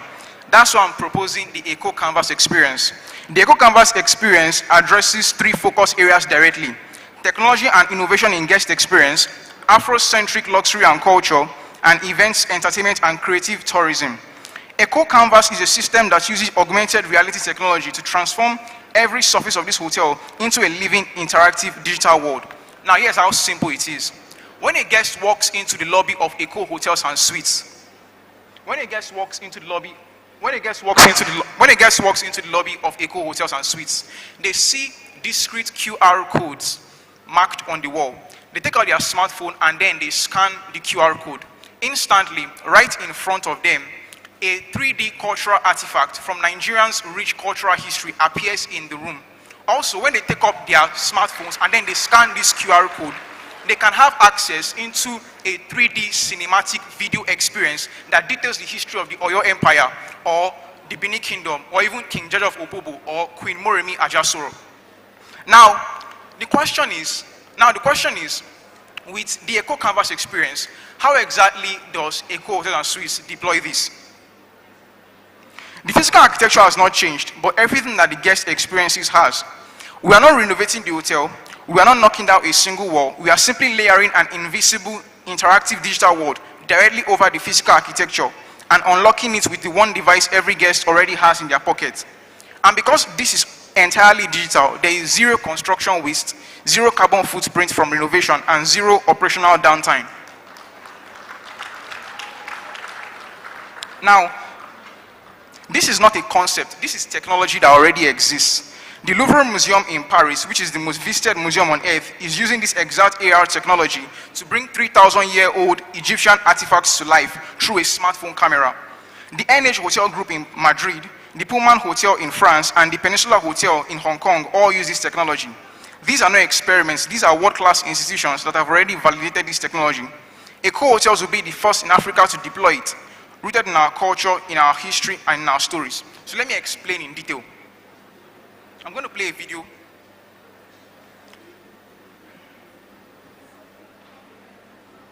Now, this is a case study from the Louvre Museum in Paris, which is the most visited museum on earth. You can see the creators, they are actually digitizing Egyptian cultural artifacts. When the guest scans the QR code, it instantly appears in the room.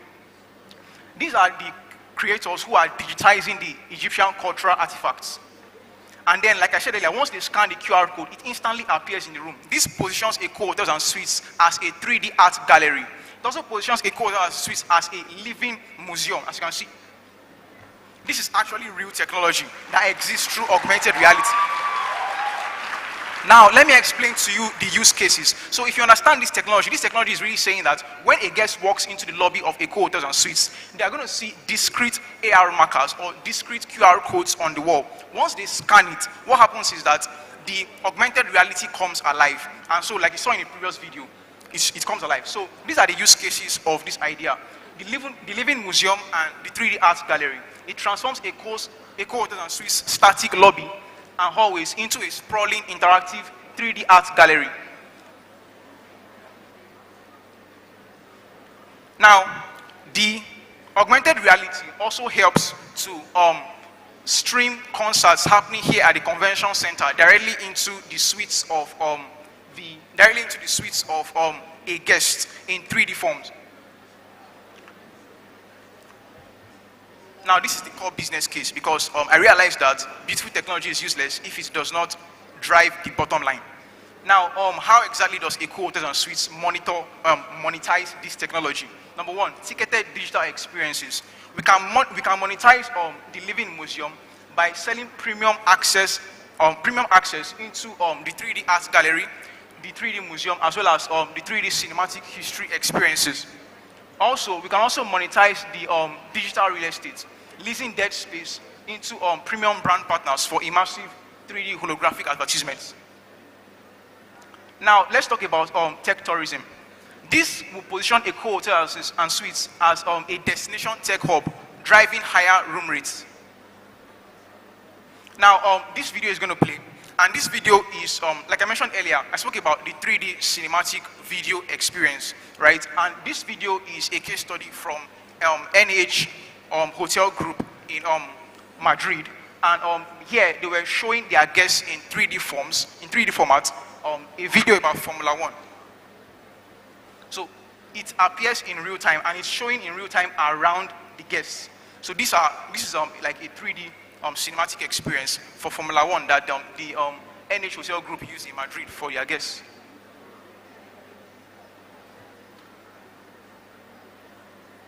So as you can see, it's in 3D. They're actually seeing it like live, developing around them. So it's more like they are actually inside the video. Now, the case study.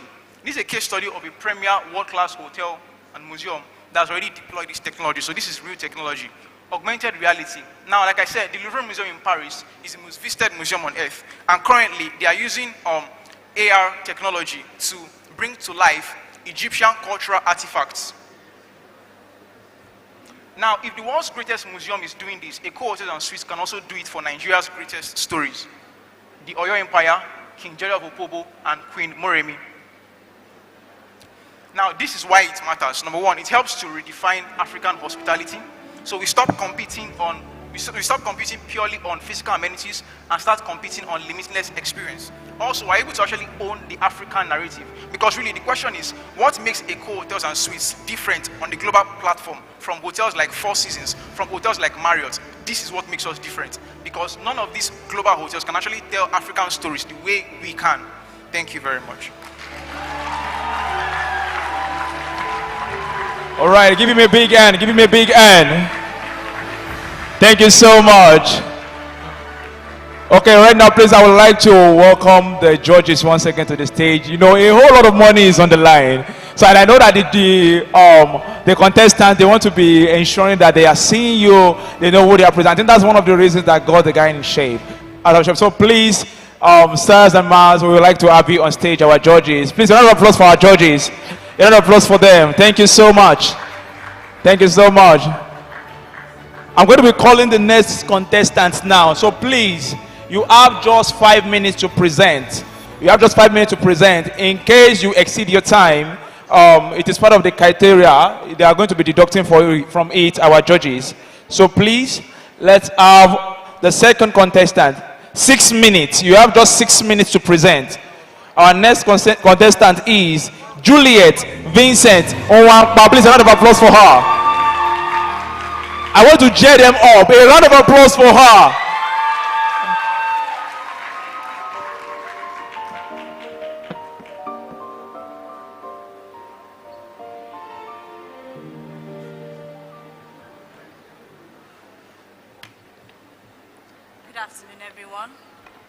Good afternoon, everyone. My name is Onwakpa Vincent Juliet, and I am here to give you a presentation for the Eco Hotels Legacy Visionaries Challenge.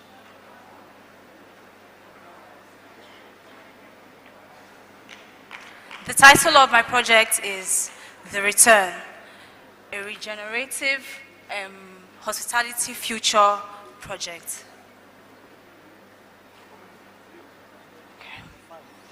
The problem I have identified is that, as a sector, heritage tourism in Africa is severely underdeveloped.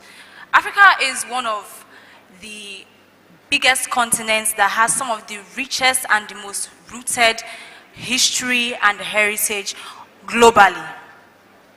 Now we have come to see that we develop mainstream tourism, and we tend to be so carried away by civilization that we tend to forget our roots. And this is the core of my concept.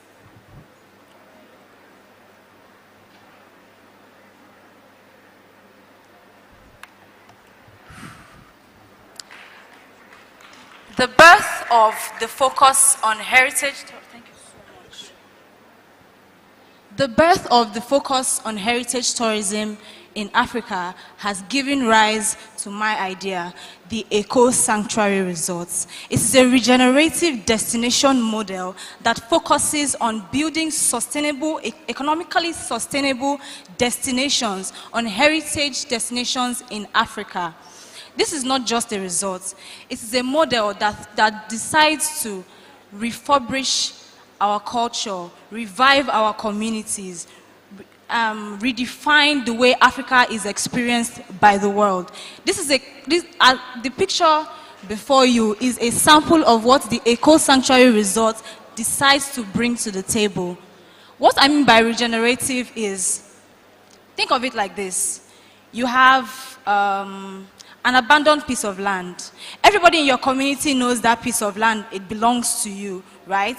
You have bushes on it, but they know that this thing belongs to person A. They know that, oh, this is person's A land. But then, imagine I'm an investor and I'm passing by this land and I'm like, oh, this is a very beautiful place that I can build something. Who does this belong to? And then this person says, oh, look, it's for person A.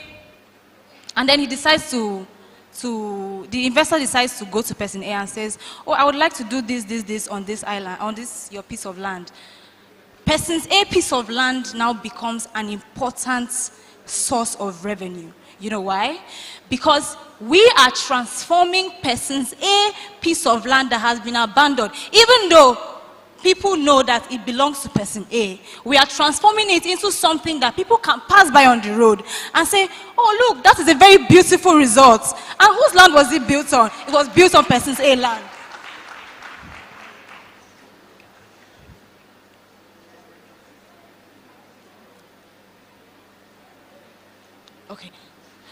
Okay.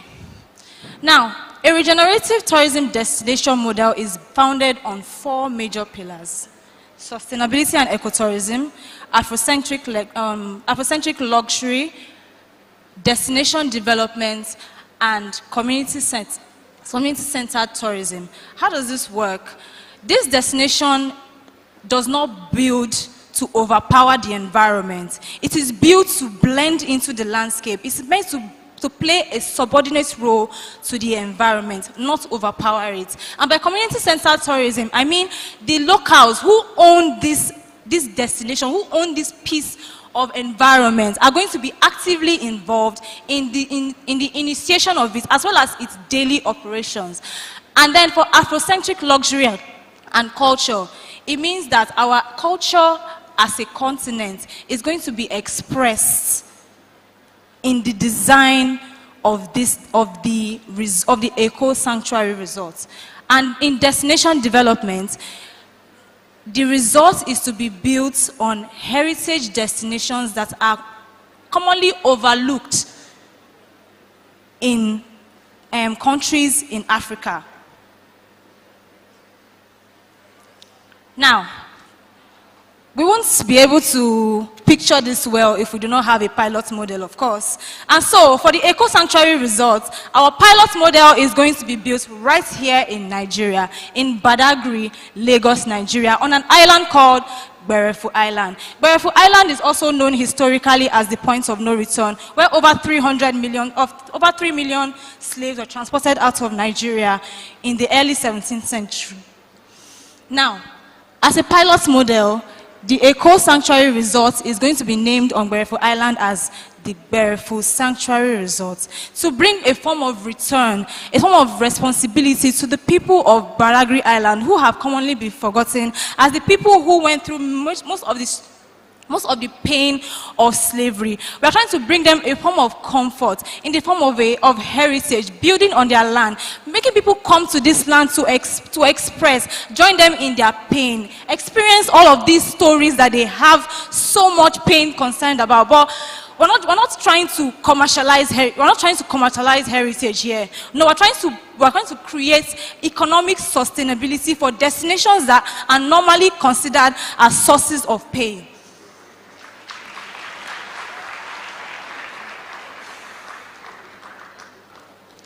Now, aside from the fact that this is culturally immersive, it brings a lot of cultural preservation to the people who own it. It is also economically sustainable. With the establishment of a Eco Sanctuary Resort on Berefu Island, we are able to create 50 to 120 jobs during the initiation process. I don't mean in operation. We are building this resort and we are creating 50 to 120 jobs for the locals in Badagry, on Badagry town, and up to 360 indirect jobs from local businesses, transportation, you can name it. Aside that, the annual income to be generated from this destination, how I came about this figure is, if each guest coming to Berefu Sanctuary Resort is to pay a premium of 300,000 naira to experience a 2-night stay on this resort, and we have up to 75,000 guests come in a year, we will be able to generate over 4 billion naira in terms of gross income. This is without deduction of expenses and all of that. Okay. It is also important to note that this model is easily scalable. I keep buttressing the point of Africa because after we establish the first resort on Berefu Island, we can use this framework to replicate this resort across destinations in Africa. We can begin with West Africa and keep it regional for the beginning, and then we can now spread it across the African continent. Eco Hotels is no longer playing a role as a resort builder. No, we are building a legacy. We are building a brand name that is known for being in the driving seat of regenerative hospitality in Africa. These are the 4-phase roadmap for how we are going to implement this. We start with feasibility studies, we do the pilot launch of the destination, and then we start to expand regionally like I explained in the past, and then we spread to the entire African continent. You see, some places are not meant to just exist. Their stories are meant to be preserved, to be protected. They're supposed to be heard and listened to by everyone on this planet. You know why? Because if the world is going to experience Africa, then Africa should be experienced through us. Ladies and gentlemen, give it up for Juliet, Vincent. Oh, by a lot of applause for all, ladies and gentlemen. Somebody say serious business. You can see that she even put up her footwear. That is awesome. We are going to be having the third contestant right about now. Ladies and gentlemen, please put your hands together as I make welcome Adebayo Oluwabusayomi. A round of applause for him. A round of applause, ladies and gentlemen. Please celebrate him as they come forward.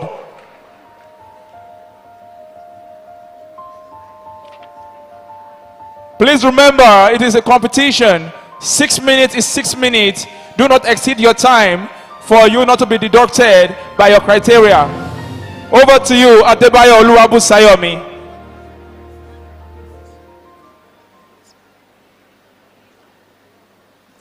Good day, everyone. Esteemed guests. All protocols well and duly observed. I'm Adebayo Oluwabusayomi. Standing on the existing protocol, I present to you my project, Eco Roots, a QR-powered community cultural experience catalog.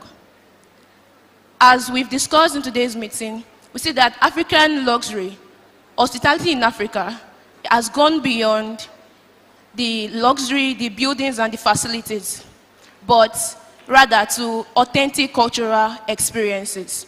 And if we are familiar with the Eco Hotels building, at the lobby, there's a reception area there. And beside it, there's a desk tagged Experience Curators. Experience Curators. And what if these experience curators, you could have them right inside your room? So Eco Roots, it's a QR-powered community cultural experience catalog. The problem. Eco Hotels has hosted thousands of guests. And what's the use of coming to a place when we don't meet the real Lagos? Eco Hotels is an edifice that sprang up from the roots of Lagos State. But not everyone experienced the real Lagos. The Badagry Weaver, the Ashoke Weaver, the slave trade, most don't even know the stories of Lagos. I heard Mr. El Gabai, he said he came last night, and he was like, he would say 2 more days, and he was like, he did not know what to do. But I believe if he had a QR code, which he would scan, that would lead him to a catalog where he has access not just to experiences, but authentic experiences without anybody probably talking to him, like from his room. Because I believe when you enter a room, you would explore your environment, you check everything that is there. I was also privileged to spend the night in the hotel, and I saw they have QR codes probably to reach the front desks and for their dinners and all that. And I was imagining what if this QR code could be in their room, and they could scan it, and they would be able to have access to a personalized tour guide. So this is because there is not that the guests don't want to experience Lagos or Nigeria or Africa as a whole, but there is no structured access bridge. Eco Roots is a QR-powered community cultural experience where guests have access to authentic cultural experiences. This is centered on technology and innovation in guest experience, sustainability in hospitality, and community-centered tourism. Our target audience are the hotel guests and community partners, the local food vendors, cultural and heritage guides, the visual artists, the eco-tour operators, etc. I've heard Ambassador Wale say that culture is diplomacy, that culture is economic power. And we can't talk about culture without talking about the people in the community, because the people are the custodian of culture. And I've heard Mr. Danny, the GM of Eco Hotel, say that hospitality is rooted in people. Now, how can we connect hotel guests to these authentic cultural experiences? Because Eco Hotels doesn't just start as an hotel alone, but it holds a national identity. Guests can scan this QR code, explore the categories, they can book and confirm these experiences. And after these experiences, they earn a digital password stamp, a digital passport stamp. So this is a prototype. You can try it, although it's not something that I would love someone to scan this QR code and you can tell me what you see. Probably you show the audience. It's a prototype of what Eco Roots would look like. It is scalable and sustainable. Oh, all right, let me take it back. I'm sorry. It is scalable and sustainable because we need zero capital to invest in this. It's just about partnering with local artisans. And the stage of Nigeria here, artisans are hungry. They are hungry to be connected with high-yield guests. They are hungry to offer value. Lady Stella once said that culture, that tourism is the business of moving people towards value. So we are changing the identity of Nigeria and Africa as a whole. So I don't know if anyone has scanned this QR code. Okay, please, what is in the QR code? So we are seeing authentic experiences. It is beyond the beaches. We are seeing the Ashoke River there, right? All right, thank you very much. Then we will be able to redefine African luxury this way. Because this way, we are presenting tourism, not just as an hospitality industry, but we are driving tourism. Hospitality, with OK Hotels implementing these eco routes, they cease from becoming just an institution at the back end of tourism, but they move on to become the driver of tourism. Because any guest who scans this QR code is literally saying, "Show me Africa," and Eco Hotel gives the answer. So it is very implementable because we would need to just partner with about 15 to 30 people. Then we would experiment by getting guest feedbacks. And through this, we'll be able to expand. And we don't just plan to stop in Lagos. We plan to expand to different locations, partner with different tour operators around, not just tour operators, but even storytellers. Imagine, there are a lot of people in Nigeria that know these Nigerian stories, even more than the most popular journalists in Nigeria. But these people don't get to be seen. But we're implementing this partnership with local artisans, sitting down with the aged and learning the history of Africa. We would move from just the surface knowledge that we have, but going back to our roots. Just like the name of my project implies, Eco Roots, we are revisiting our roots. Why this matters? For 50 years, Eco Hotel has built a legacy on excellence and African hospitality. And Eco Roots is how this legacy is sustained, because most hotels are built on land, but Eco Roots is built on people, on culture and community. Thank you. Ladies and gentlemen, a generous applause for Adebayo Oluwabusayomi. Thank you so much. Thank you for letting us know that Eco Route is not about mixture. God bless you. Did you scan the code, ladies and gentlemen? Awesome, awesome. We are getting to it. Please don't get tired. Right now, I would like to invite the fourth contestant. After this, we are going to the last round. Don't forget, we have 9 million naira on the table. Ladies and gentlemen, make welcome Abimbola Samuel.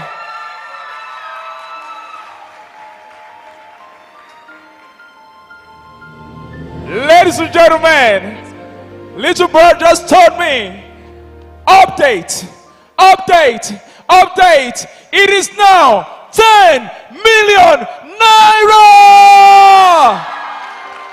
Please remember, stick to your 6 minutes. Over to you. Thank you very much. How many creatives do you have seated in this room today? And how many creatives have ever felt limited due to lack of funding? All protocolly observed. My name is Abimbola Samuel. The reality is that African culture and creative industry are filled with talent, but however, they remain underfunded. Grassroots creators struggle to access platform for recognition. Grassroots creators struggle to access platform for recognition, while many hospitality and tourism systems benefit from African culture without adequately reinvesting into this community and creative that sustains it. Over time, culture becomes commercialized. Why the local people behind it receive little long-time benefits. Today, hospitality and tourism proudly host African culture. However, its features remain underfunded.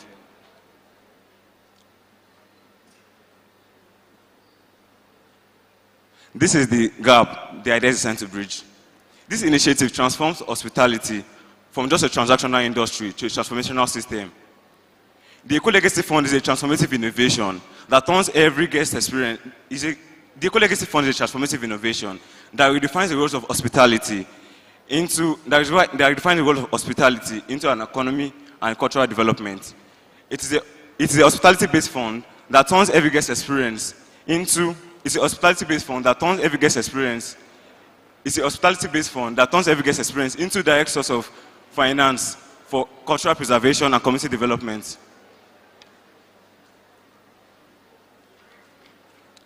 I'm sure many of you might feel, okay, how do I solve the problem? Okay. The fund revenue will be generated from 2% from Afrocentric suits.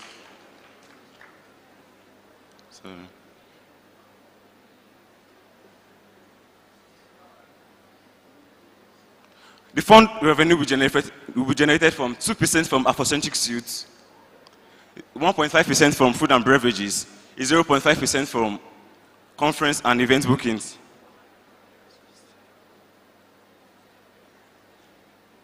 For transparency's sake, a digital live board will be set up for. Sorry, please. Please, can somebody change my slide? Sorry, I'm finished switching this. Sorry. Yeah.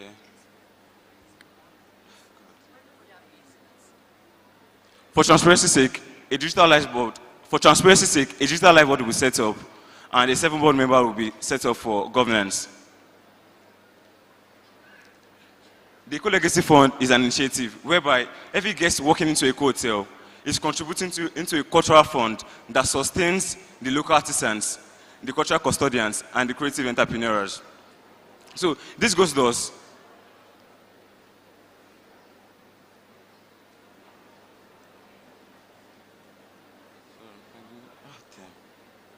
This goes thus.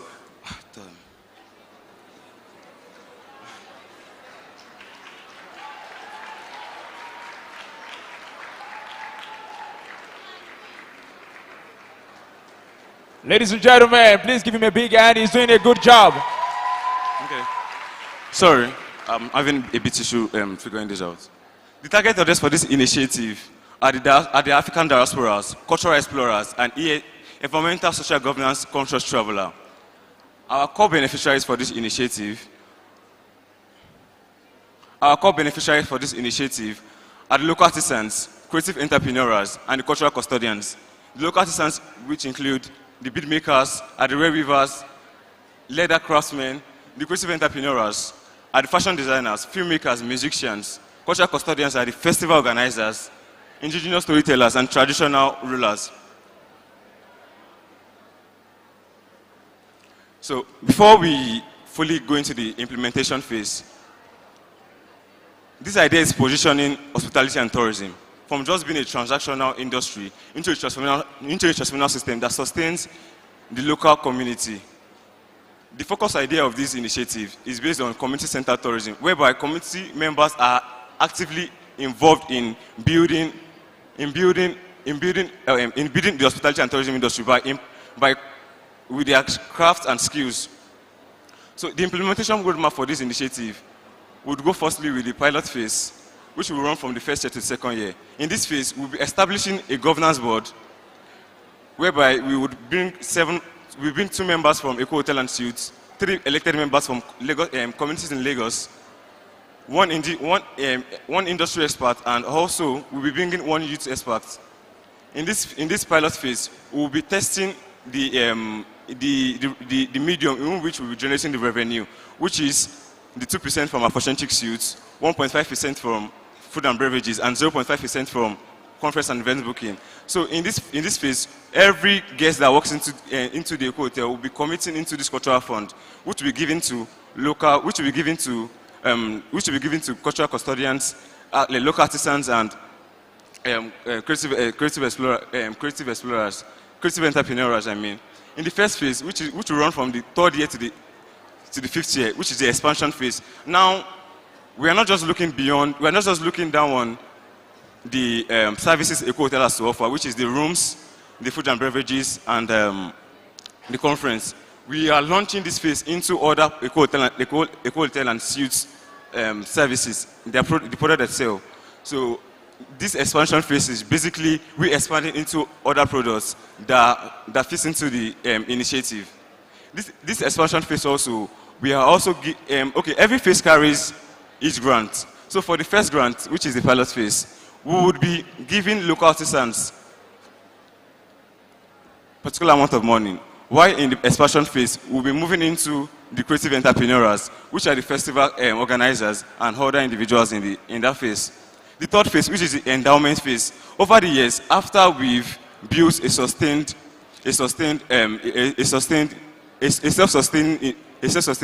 initiative, funds will be reserved for will be reserved to sustain the initiative, which will run from the 6th year to the 10th year.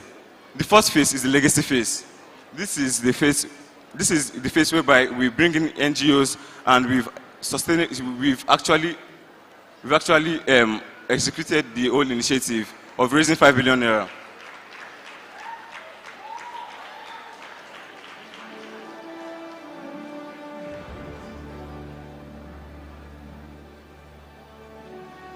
The impact of this initiative.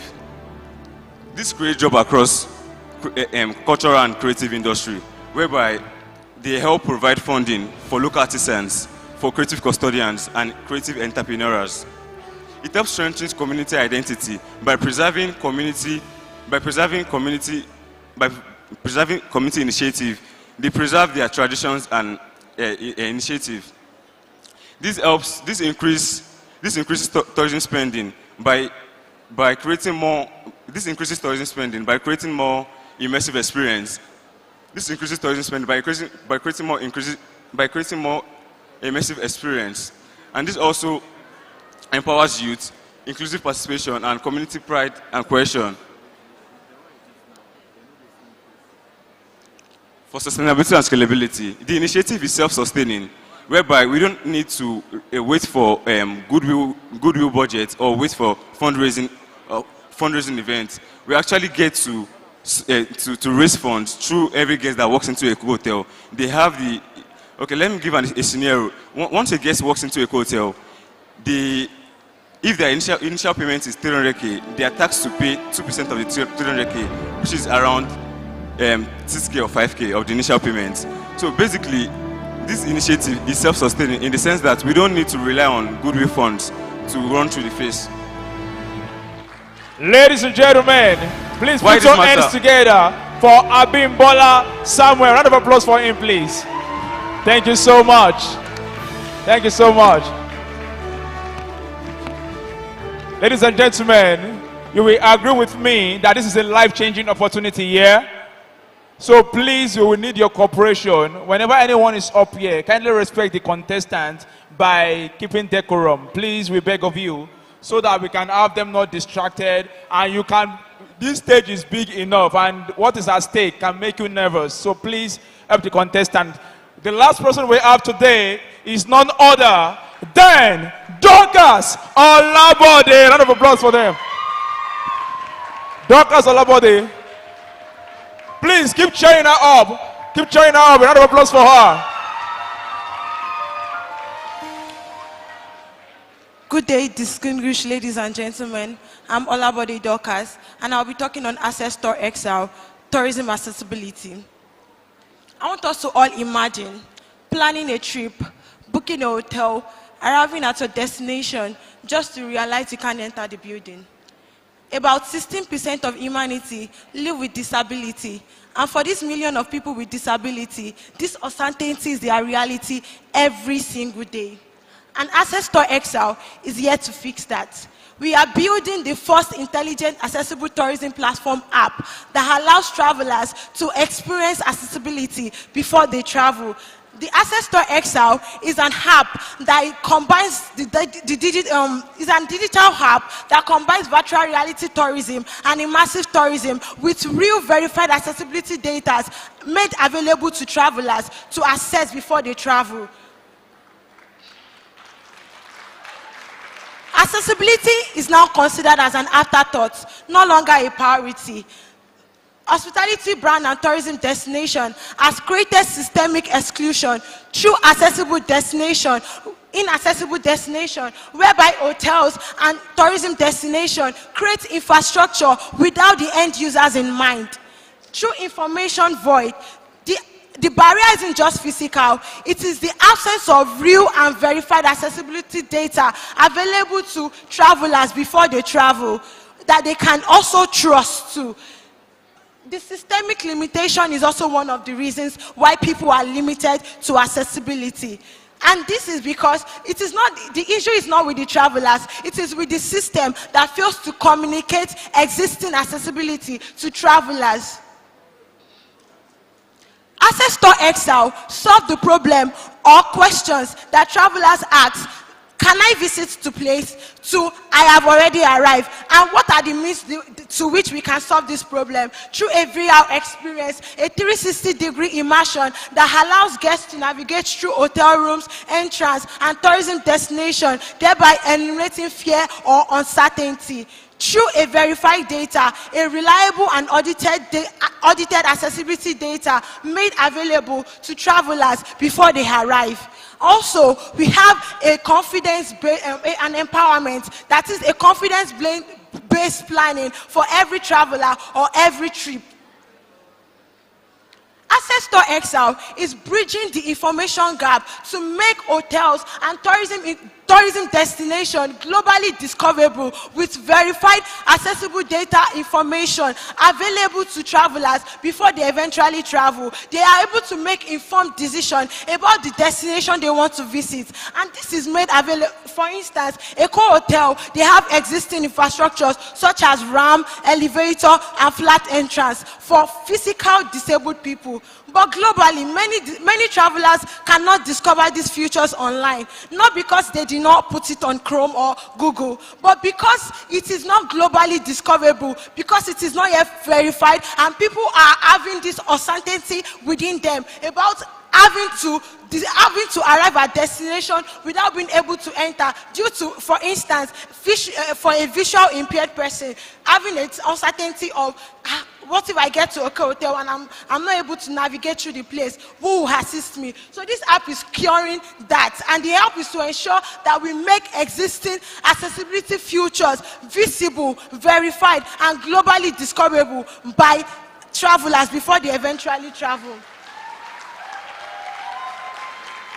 What are our product features? Our product features that Access Store XL will integrate is a voice navigation for visual impaired people, and a haptic vibration guidance for hearing impaired people, a wheelchair first routing, or a special check-in desk for wheelchair guests. I noticed that the special check-in desk, the check-in desk for the reception there is not low enough for people who are wheelchair to access. So there should be a special check-in desk for wheelchair people to access. Also, a sign language video display whereby people who can understand through sign language can have access to the place before they eventually visit. And also, emergency support access from trained staff. And the last one is the VR pre-visit, whereby they have a 360 digital tour of every amenities in the hotel or tourism destination before arrival.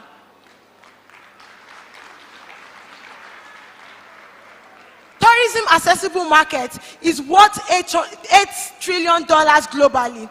And what are the ways that we can get this revenue? The only way we can get this revenue is through premium listing, whereby hotel pay to monetize trust and verified accessibility. A targeted advertising, brands reach $8 trillion visibility-driven market with a laser-targeted precision. And the data insights, we sell anonymized analytic data to African hospitality brand and government.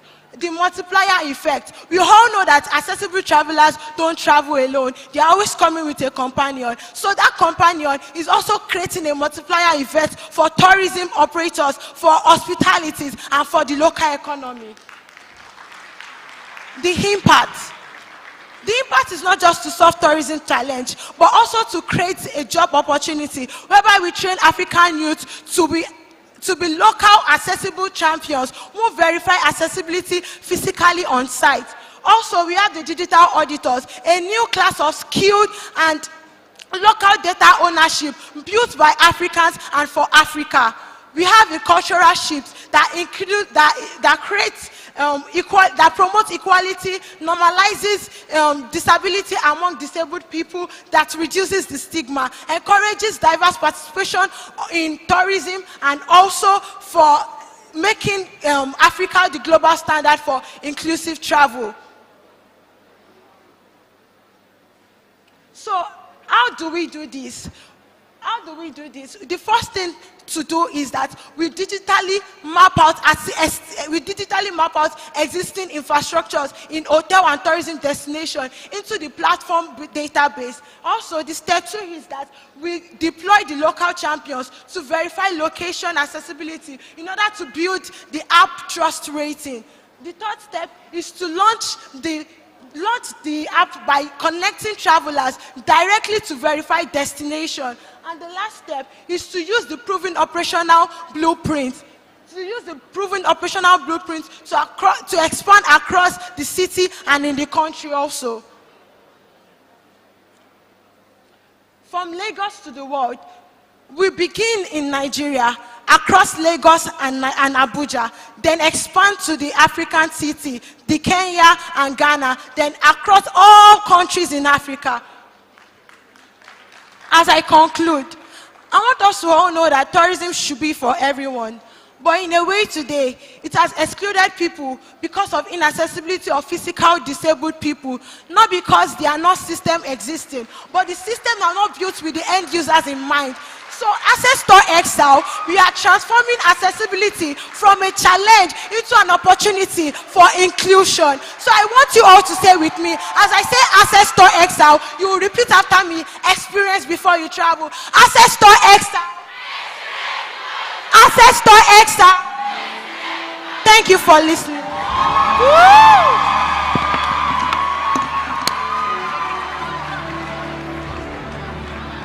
The adrenaline is much. Gentlemen and ladies, a round of applause for the top 5 in the Legacy Visionary Challenge, please.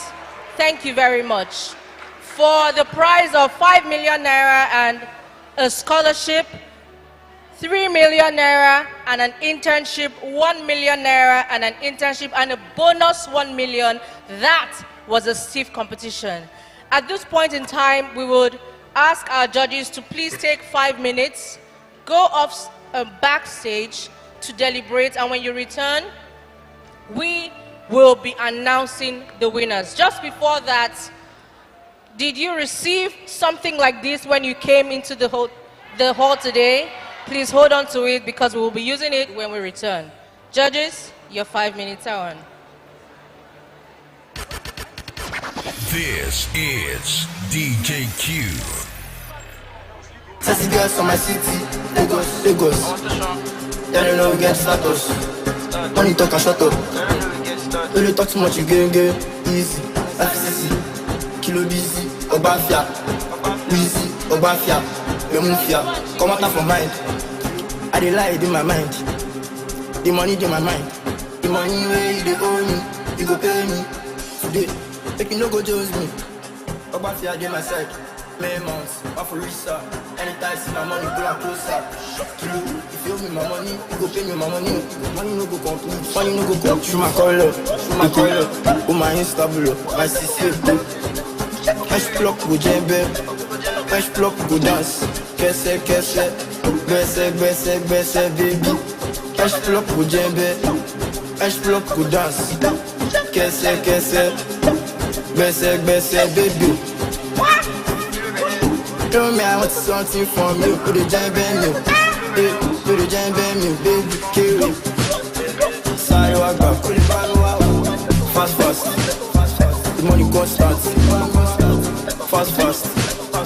Sorry, I got put it fast, fast.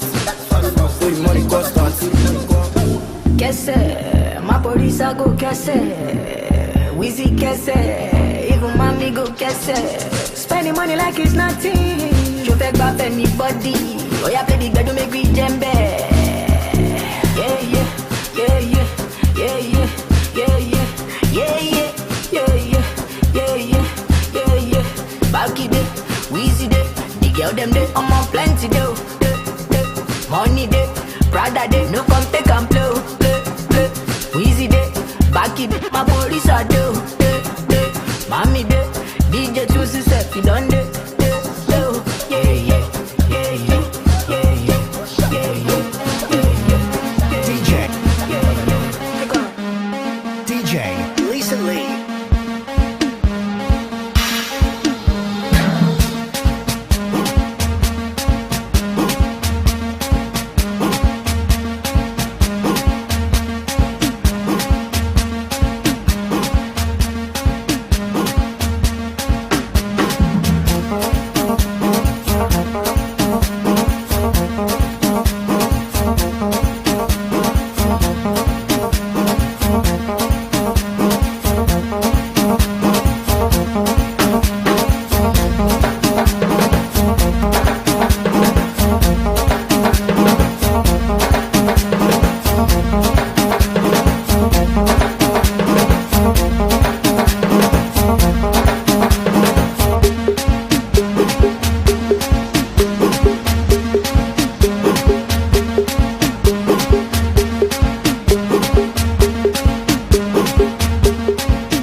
What happened?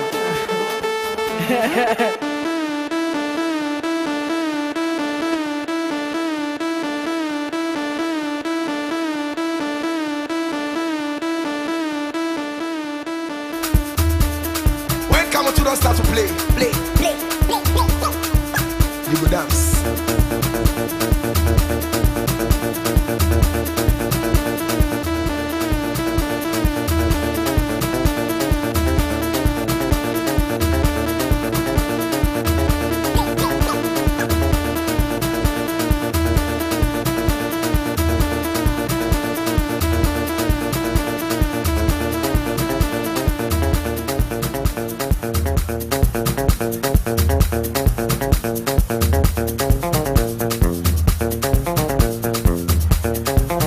When come to don't start to play, you go dance.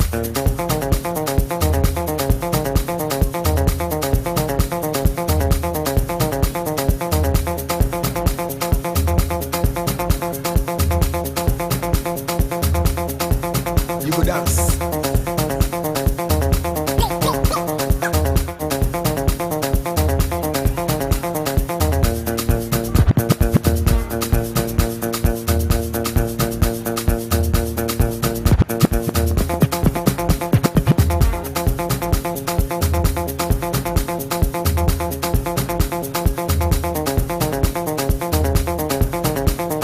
When come to don't start to play.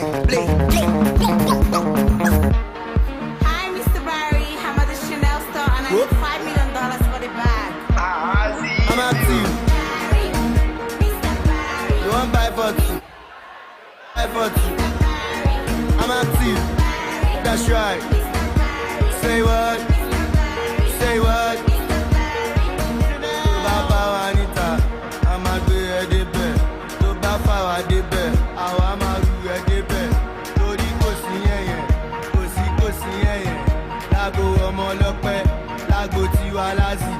To Baba Wanita, I'm a good debate. To Baba wa debate, I'm a good debate. Tori, Mr. Barry. Mr. Barry. Say what? Mr. Barry. I can hear you. What? Mr. Barry. Mr. Barry. Mr. Barry.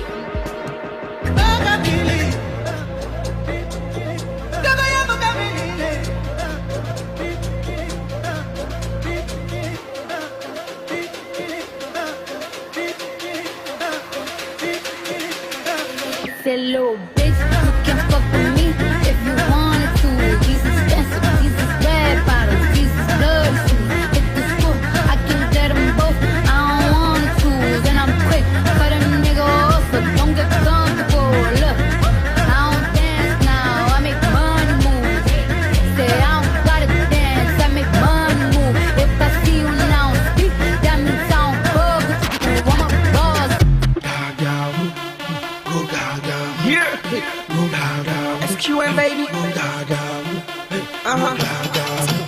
You gotta come up for this one, yeah?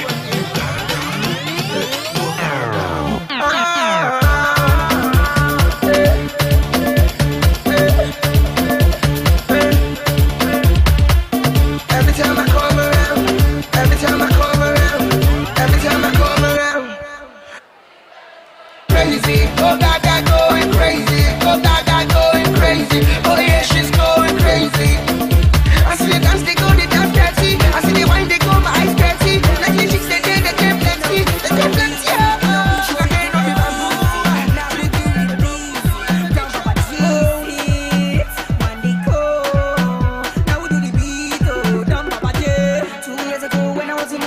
Some of them there, you know, me see, me low, I'm a flash, I'm a classy, I'm a from Lani, enjoy my love in it, come follow me, spend my money, my love in it, come follow me, spend my, make it follow me, bumper to bumper, when I stop, make it stop, when I stop, try stop, make it follow me, bumper to bumper, we love and you celebrate, make it follow me, bumper to bumper, if you want to enjoy, follow my convo, make it follow me, bumper to bumper, and we celebrate, make it follow me, bumper to bumper.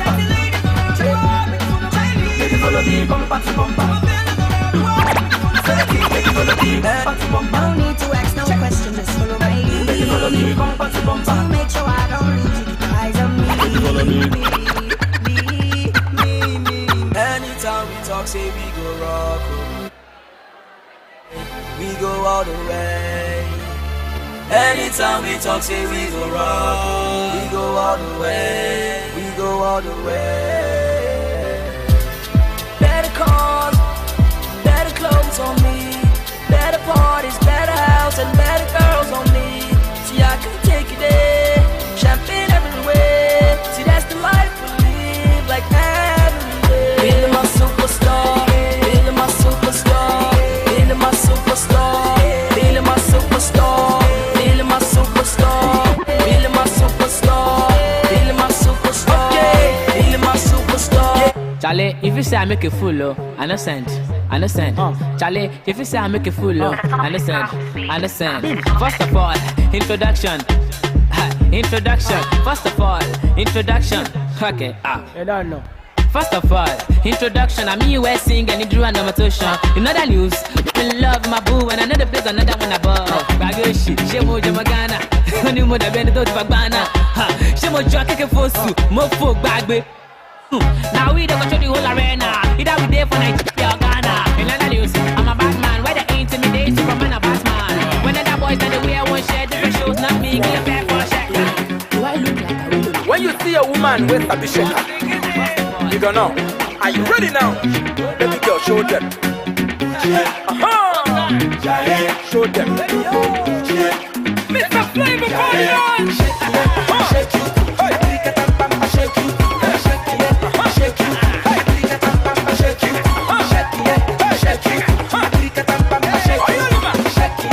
shake you, shake you, I one by the man, baby so fine. I one by the man, baby so fresh.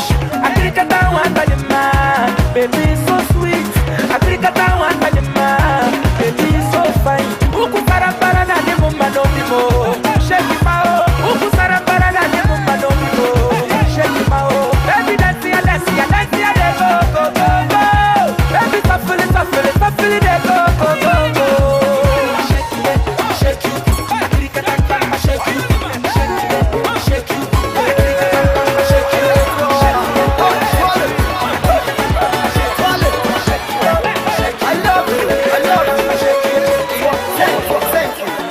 I love you.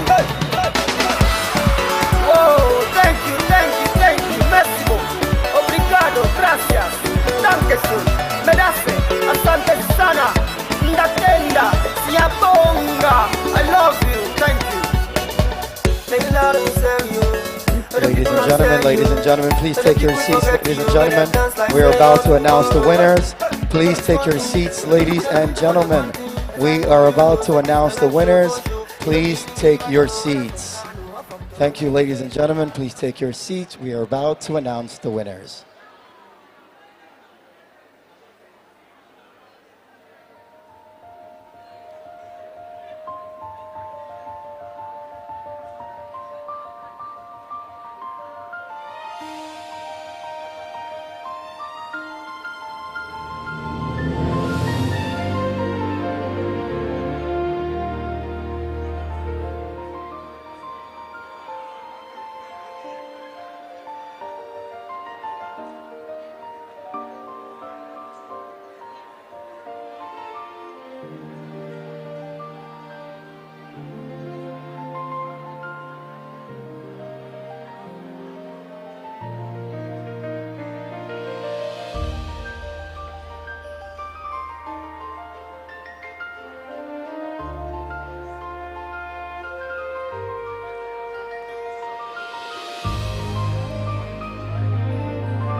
All right.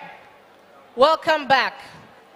After a heated deliberation, the judges are back, and at this point, I will invite up to the lectern the Chief Judge, Mr. Ayo Adio, to talk us a little bit about, to stay alongside with me as we present the winners for this competition.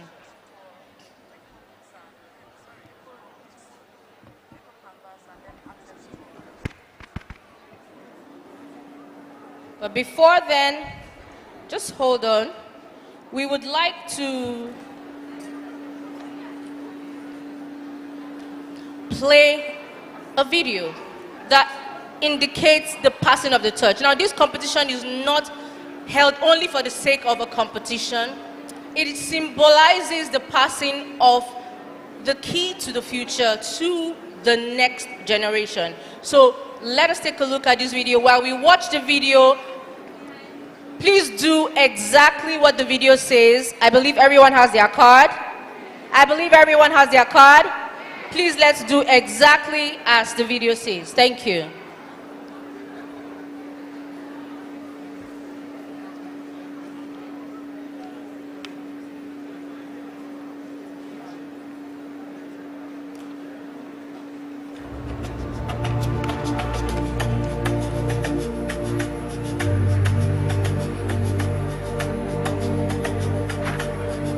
Good evening, distinguished guests. Good evening, honored leaders, partners, and pioneers. Today, we welcome you to more than a gathering. To a declaration, to a moment of vision. To a future waiting to be claimed. The future is not given, it is built. Today, we do not just discuss the future of African hospitality, we take ownership of it. You have been given a symbol.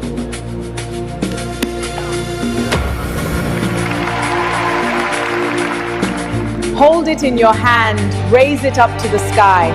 From many hands. From many hands. One future. One future. The future of African hospitality begins with us. The future of African hospitality begins with us. Can we say that together?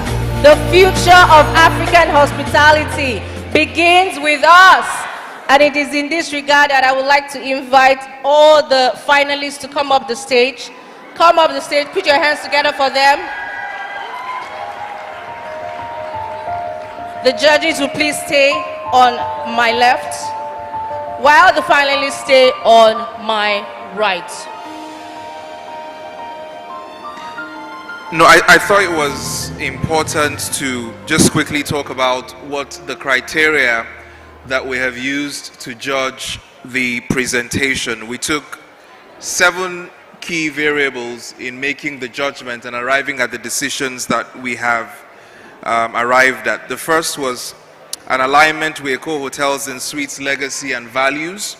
The second, obviously, was originality and innovation. The third was the practicability and the feasibility of the ideas. The fourth is how it impacts on the business and guest experience. The fifth is sustainability and long-term value. The sixth is presentation and communication skills. And the seventh, obviously, is problem solving and strategic thinking. And so we have done a cumulative of how these wonderful students have done in all of these 7 key areas. And the top 3 were formed out of that, on that basis. Thank you very much, Mr. Chief Judge. Ladies and gentlemen, are we ready?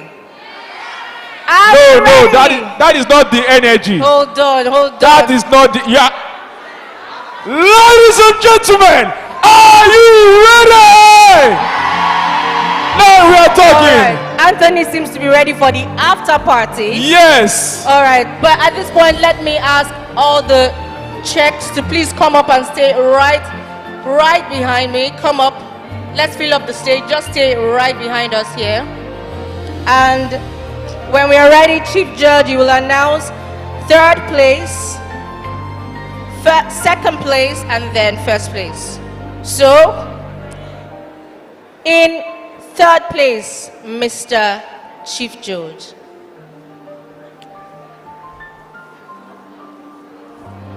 All right.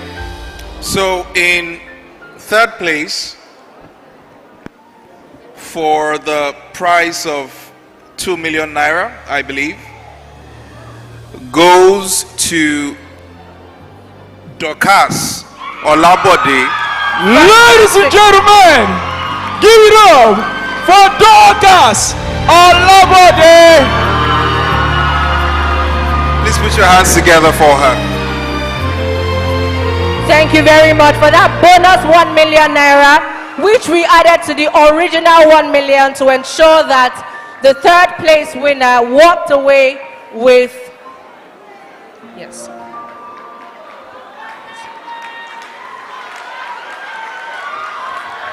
a whopping sum of 2 million. Thank you. Well done, Dorcas. And so for second place, going home with 3 million naira goes to none other than Akinshola Lawson. Put your hands together for him. Ladies and gentlemen, for a job well done, Akinshola Lawson!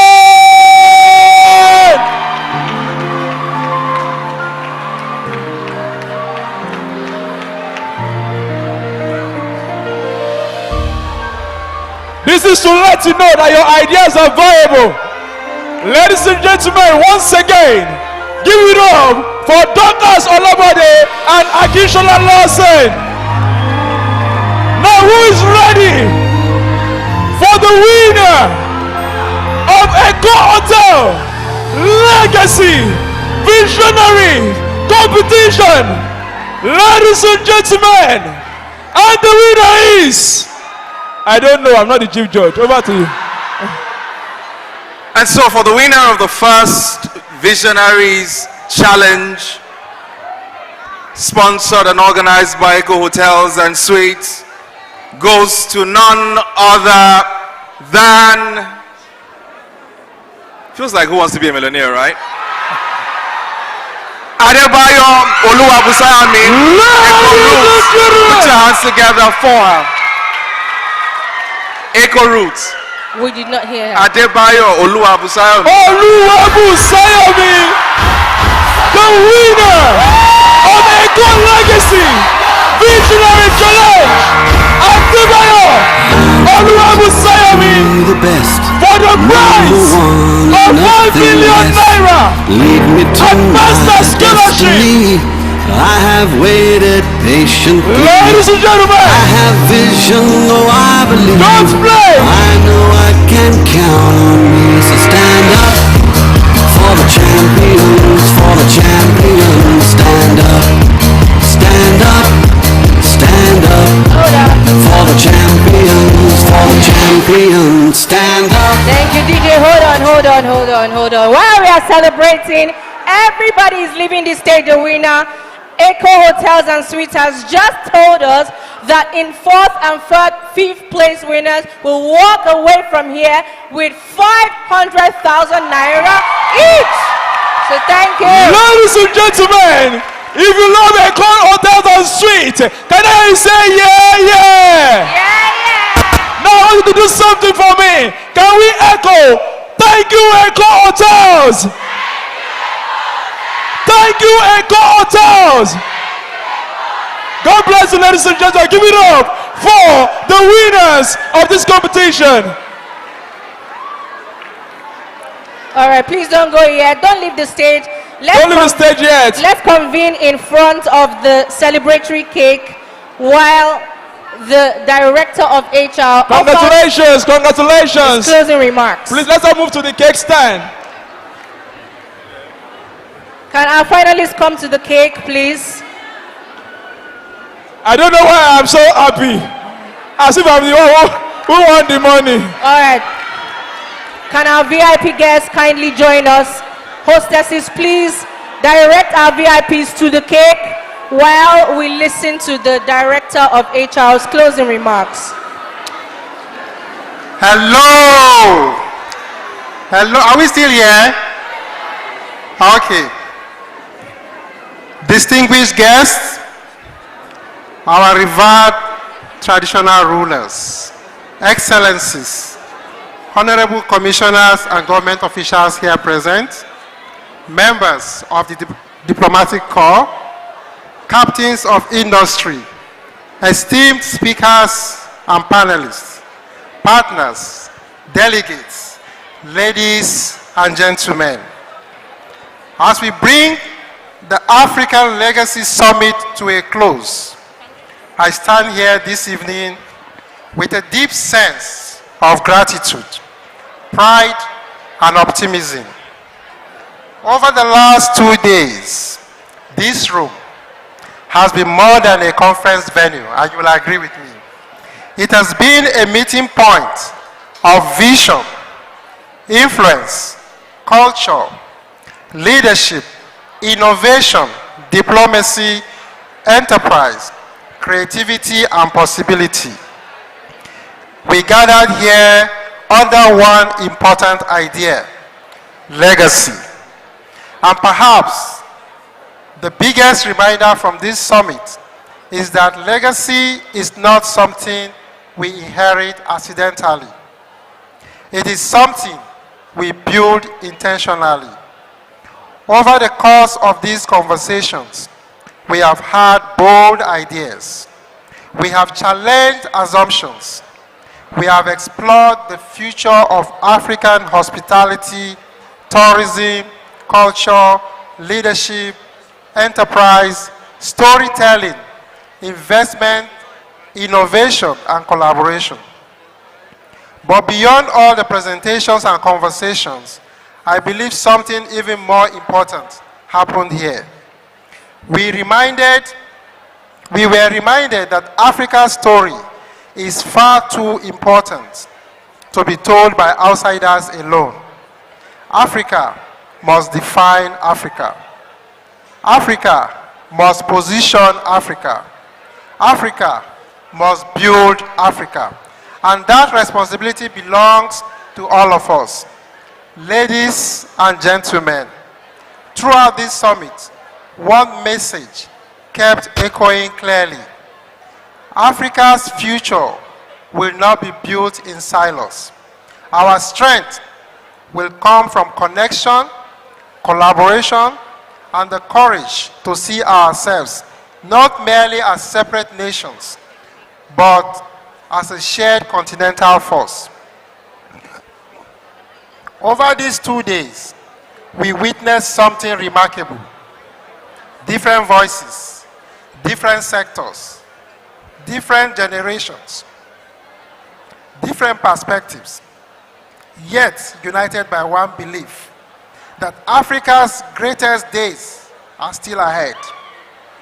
We heard from diplomats and policymakers, from professors and business leaders, from hospitality professionals and investors, from innovators, creatives, and cultural advocates.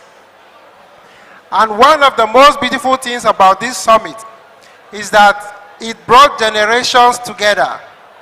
We had the wisdom of elders, the conviction of leaders, the creativity of innovators, and the passion of young people who will carry Africa's future forward.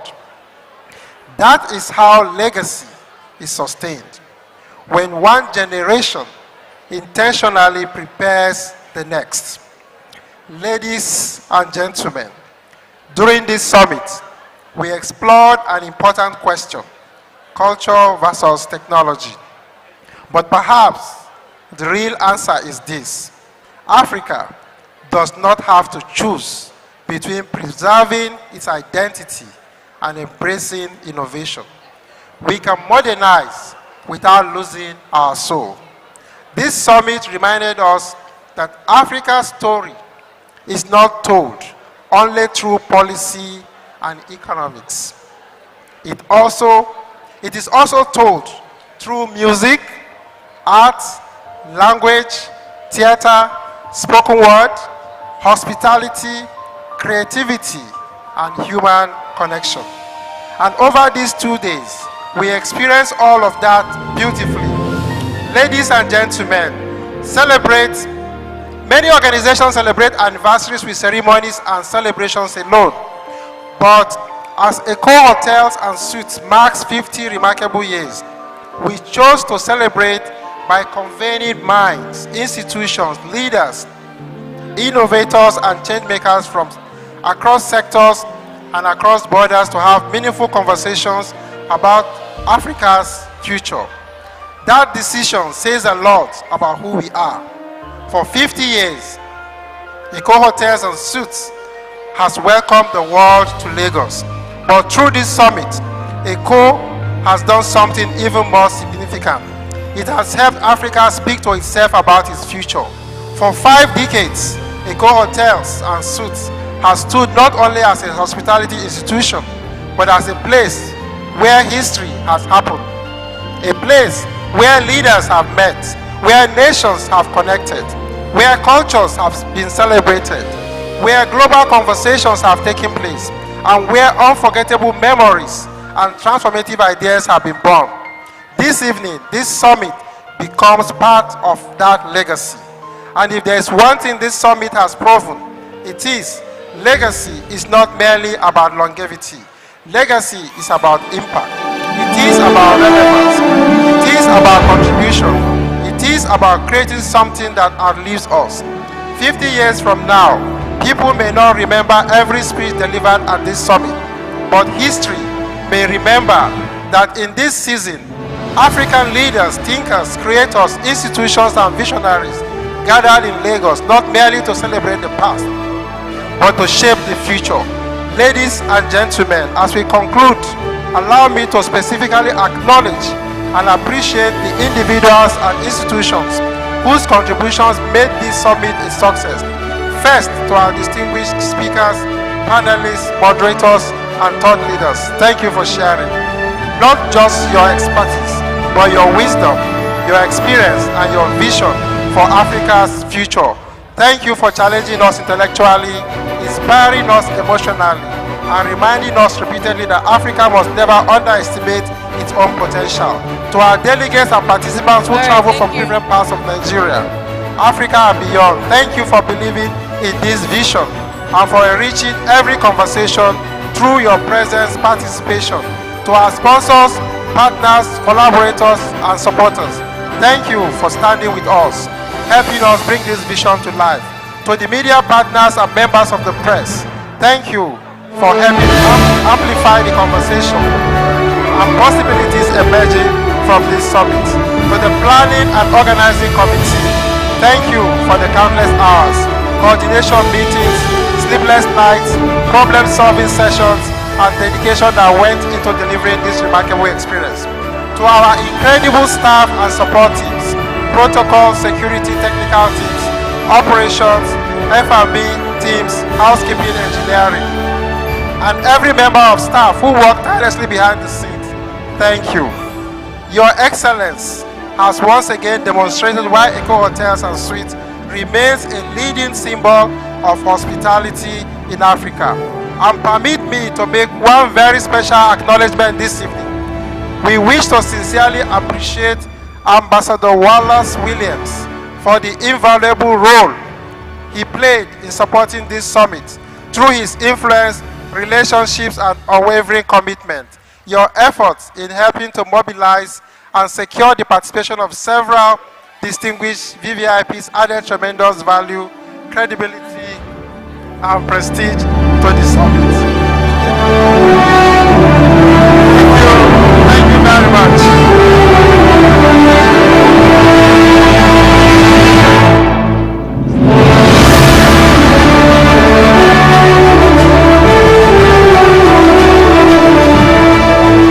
All right, thank you very much for your closing remarks.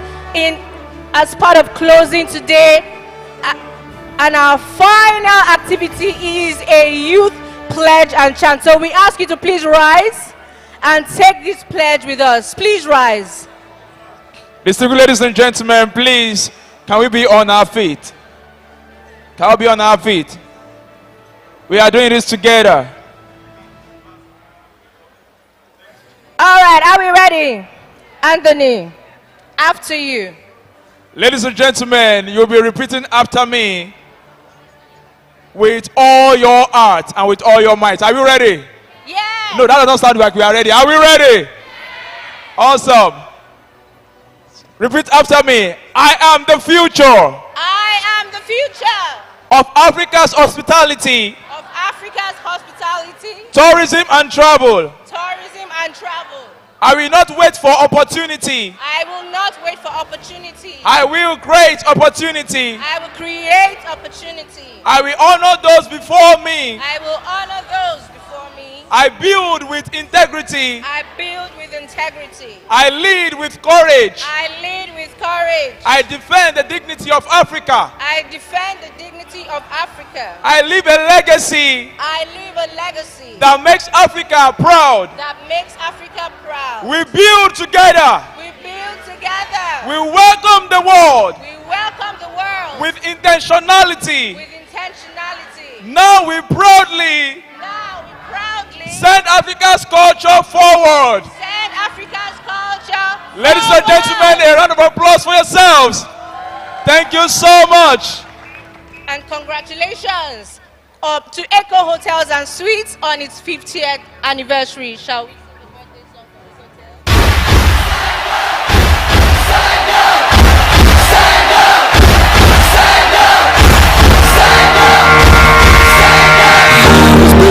To be the best, number one and nothing less. Lead me to my destiny. I have waited patiently. I have vision, though I believe. I know I can. Ladies and gentlemen, so stand up. Thank you so much for being part of Africa Legacy Summit. Stand up. Day one. Stand up. And day two. For the Thank you for having us. We will continue to serve you. We are Echo Hotel and Suites. We are TMD Foundation. We are Africa. Stand up.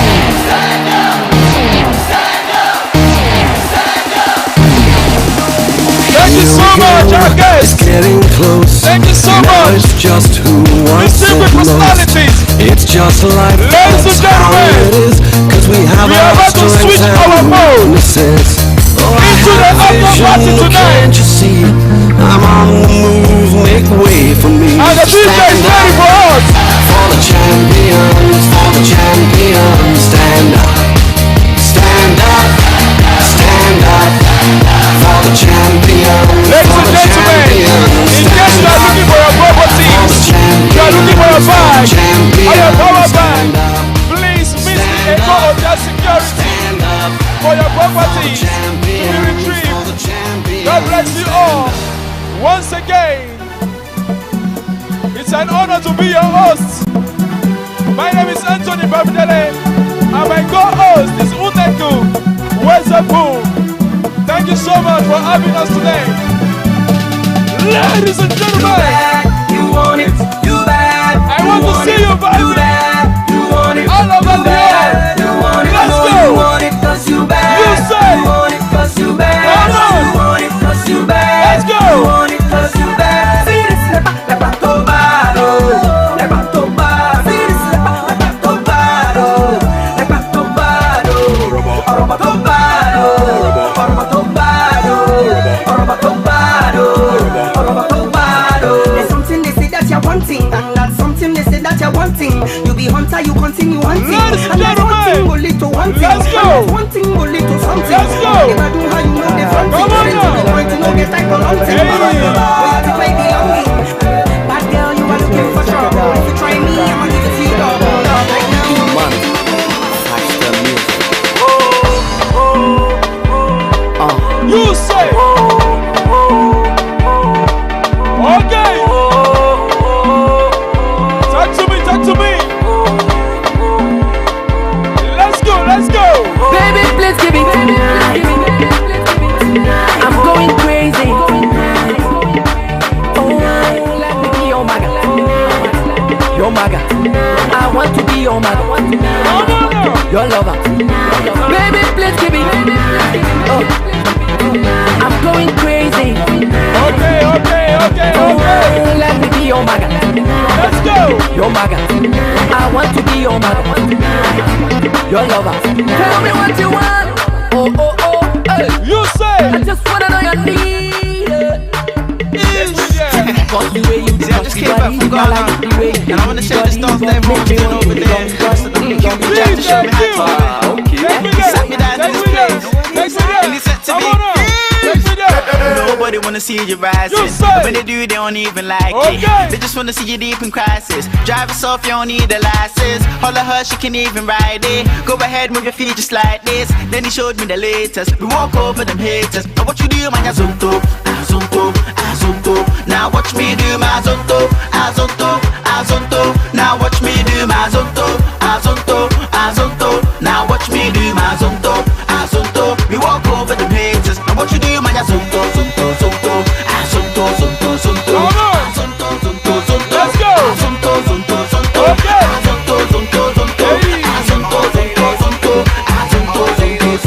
We walk over them haters. Now what you do, man, you pick a low.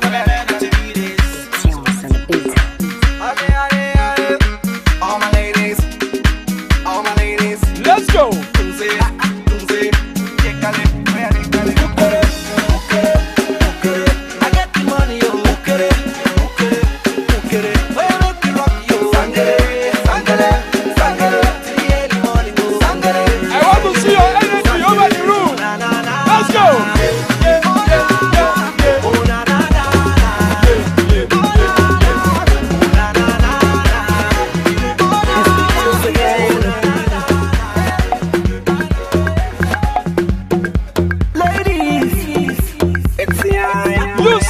Your wish, all I want is your wish, all I wish. Your wish, all I want is your wish, all I wish. Your wish, all I want. Ladies and gentlemen. Oh yeah. It's Let's go. Oh yeah. It's and your boy Weezy. Yeah. Zitos again. Baby, give it to me, no delay. Baby, wine for me, no they waste time. Wheezy, baby, no share it. Baby, Wheezy, baby, auntie. Yeah, your dance, they make me crazy. Yeah, your dance, they make me maga. I'm feeling your sexy waist.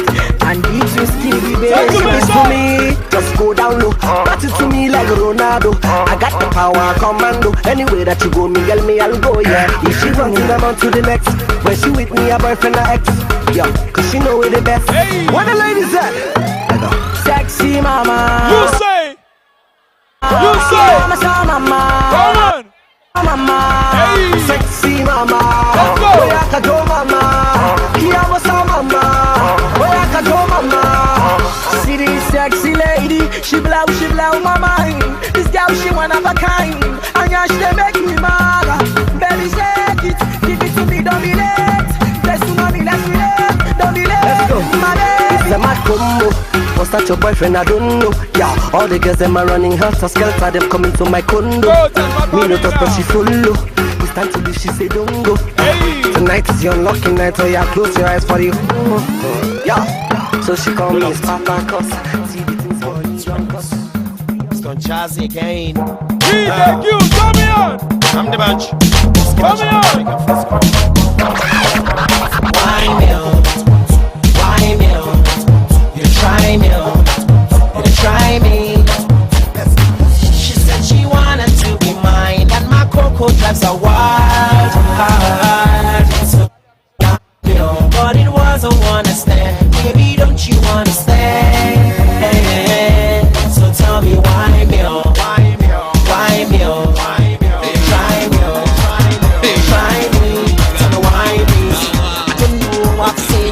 Tell me on. If you see musician, they pose. Or he they perform for stage. Daddy Shoki Baba Fryo. Left on a shotgun, fellas do. Blackie, Daddy Fresh. Sashina Peter Wale, Thompson. Pasuma Wanda, Obesile. Femi Kuti and Labaliga. One leg up, one leg up, one leg up, one leg up, one leg up, One leg up, one leg up, one leg up, one leg up, one leg up, one leg up, one leg up, one leg up, one leg up, one leg up, one leg up, one leg up, one leg up, one leg up, one leg up, one leg up, one leg up, one leg up, one leg up, one leg up. I wanna see you, baby. One leg up, one leg up, one leg up, one leg up. I wanna see you dancing. One leg up, one leg up, one leg up, one leg up. Let's go, let's go, let's go, let's go, let's go. 1, 2, 3, let's go.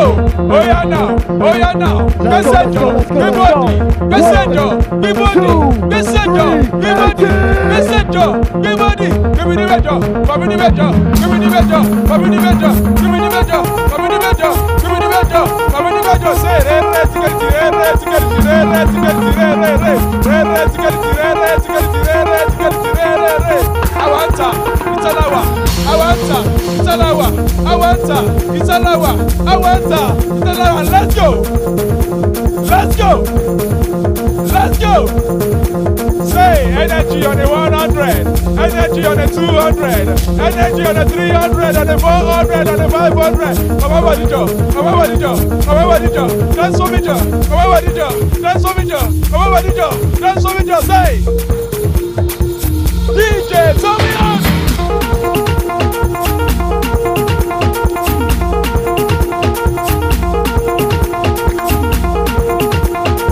Ladies and gentlemen, are you ready now? Let's go. Are you sleeping? Tell me on. Energy on the 1000 right now. Just the beat, just the beat, just the beat. I want to see you in the mood of celebration tonight.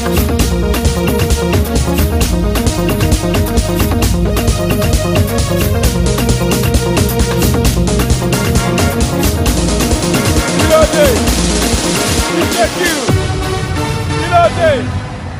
Tommy on.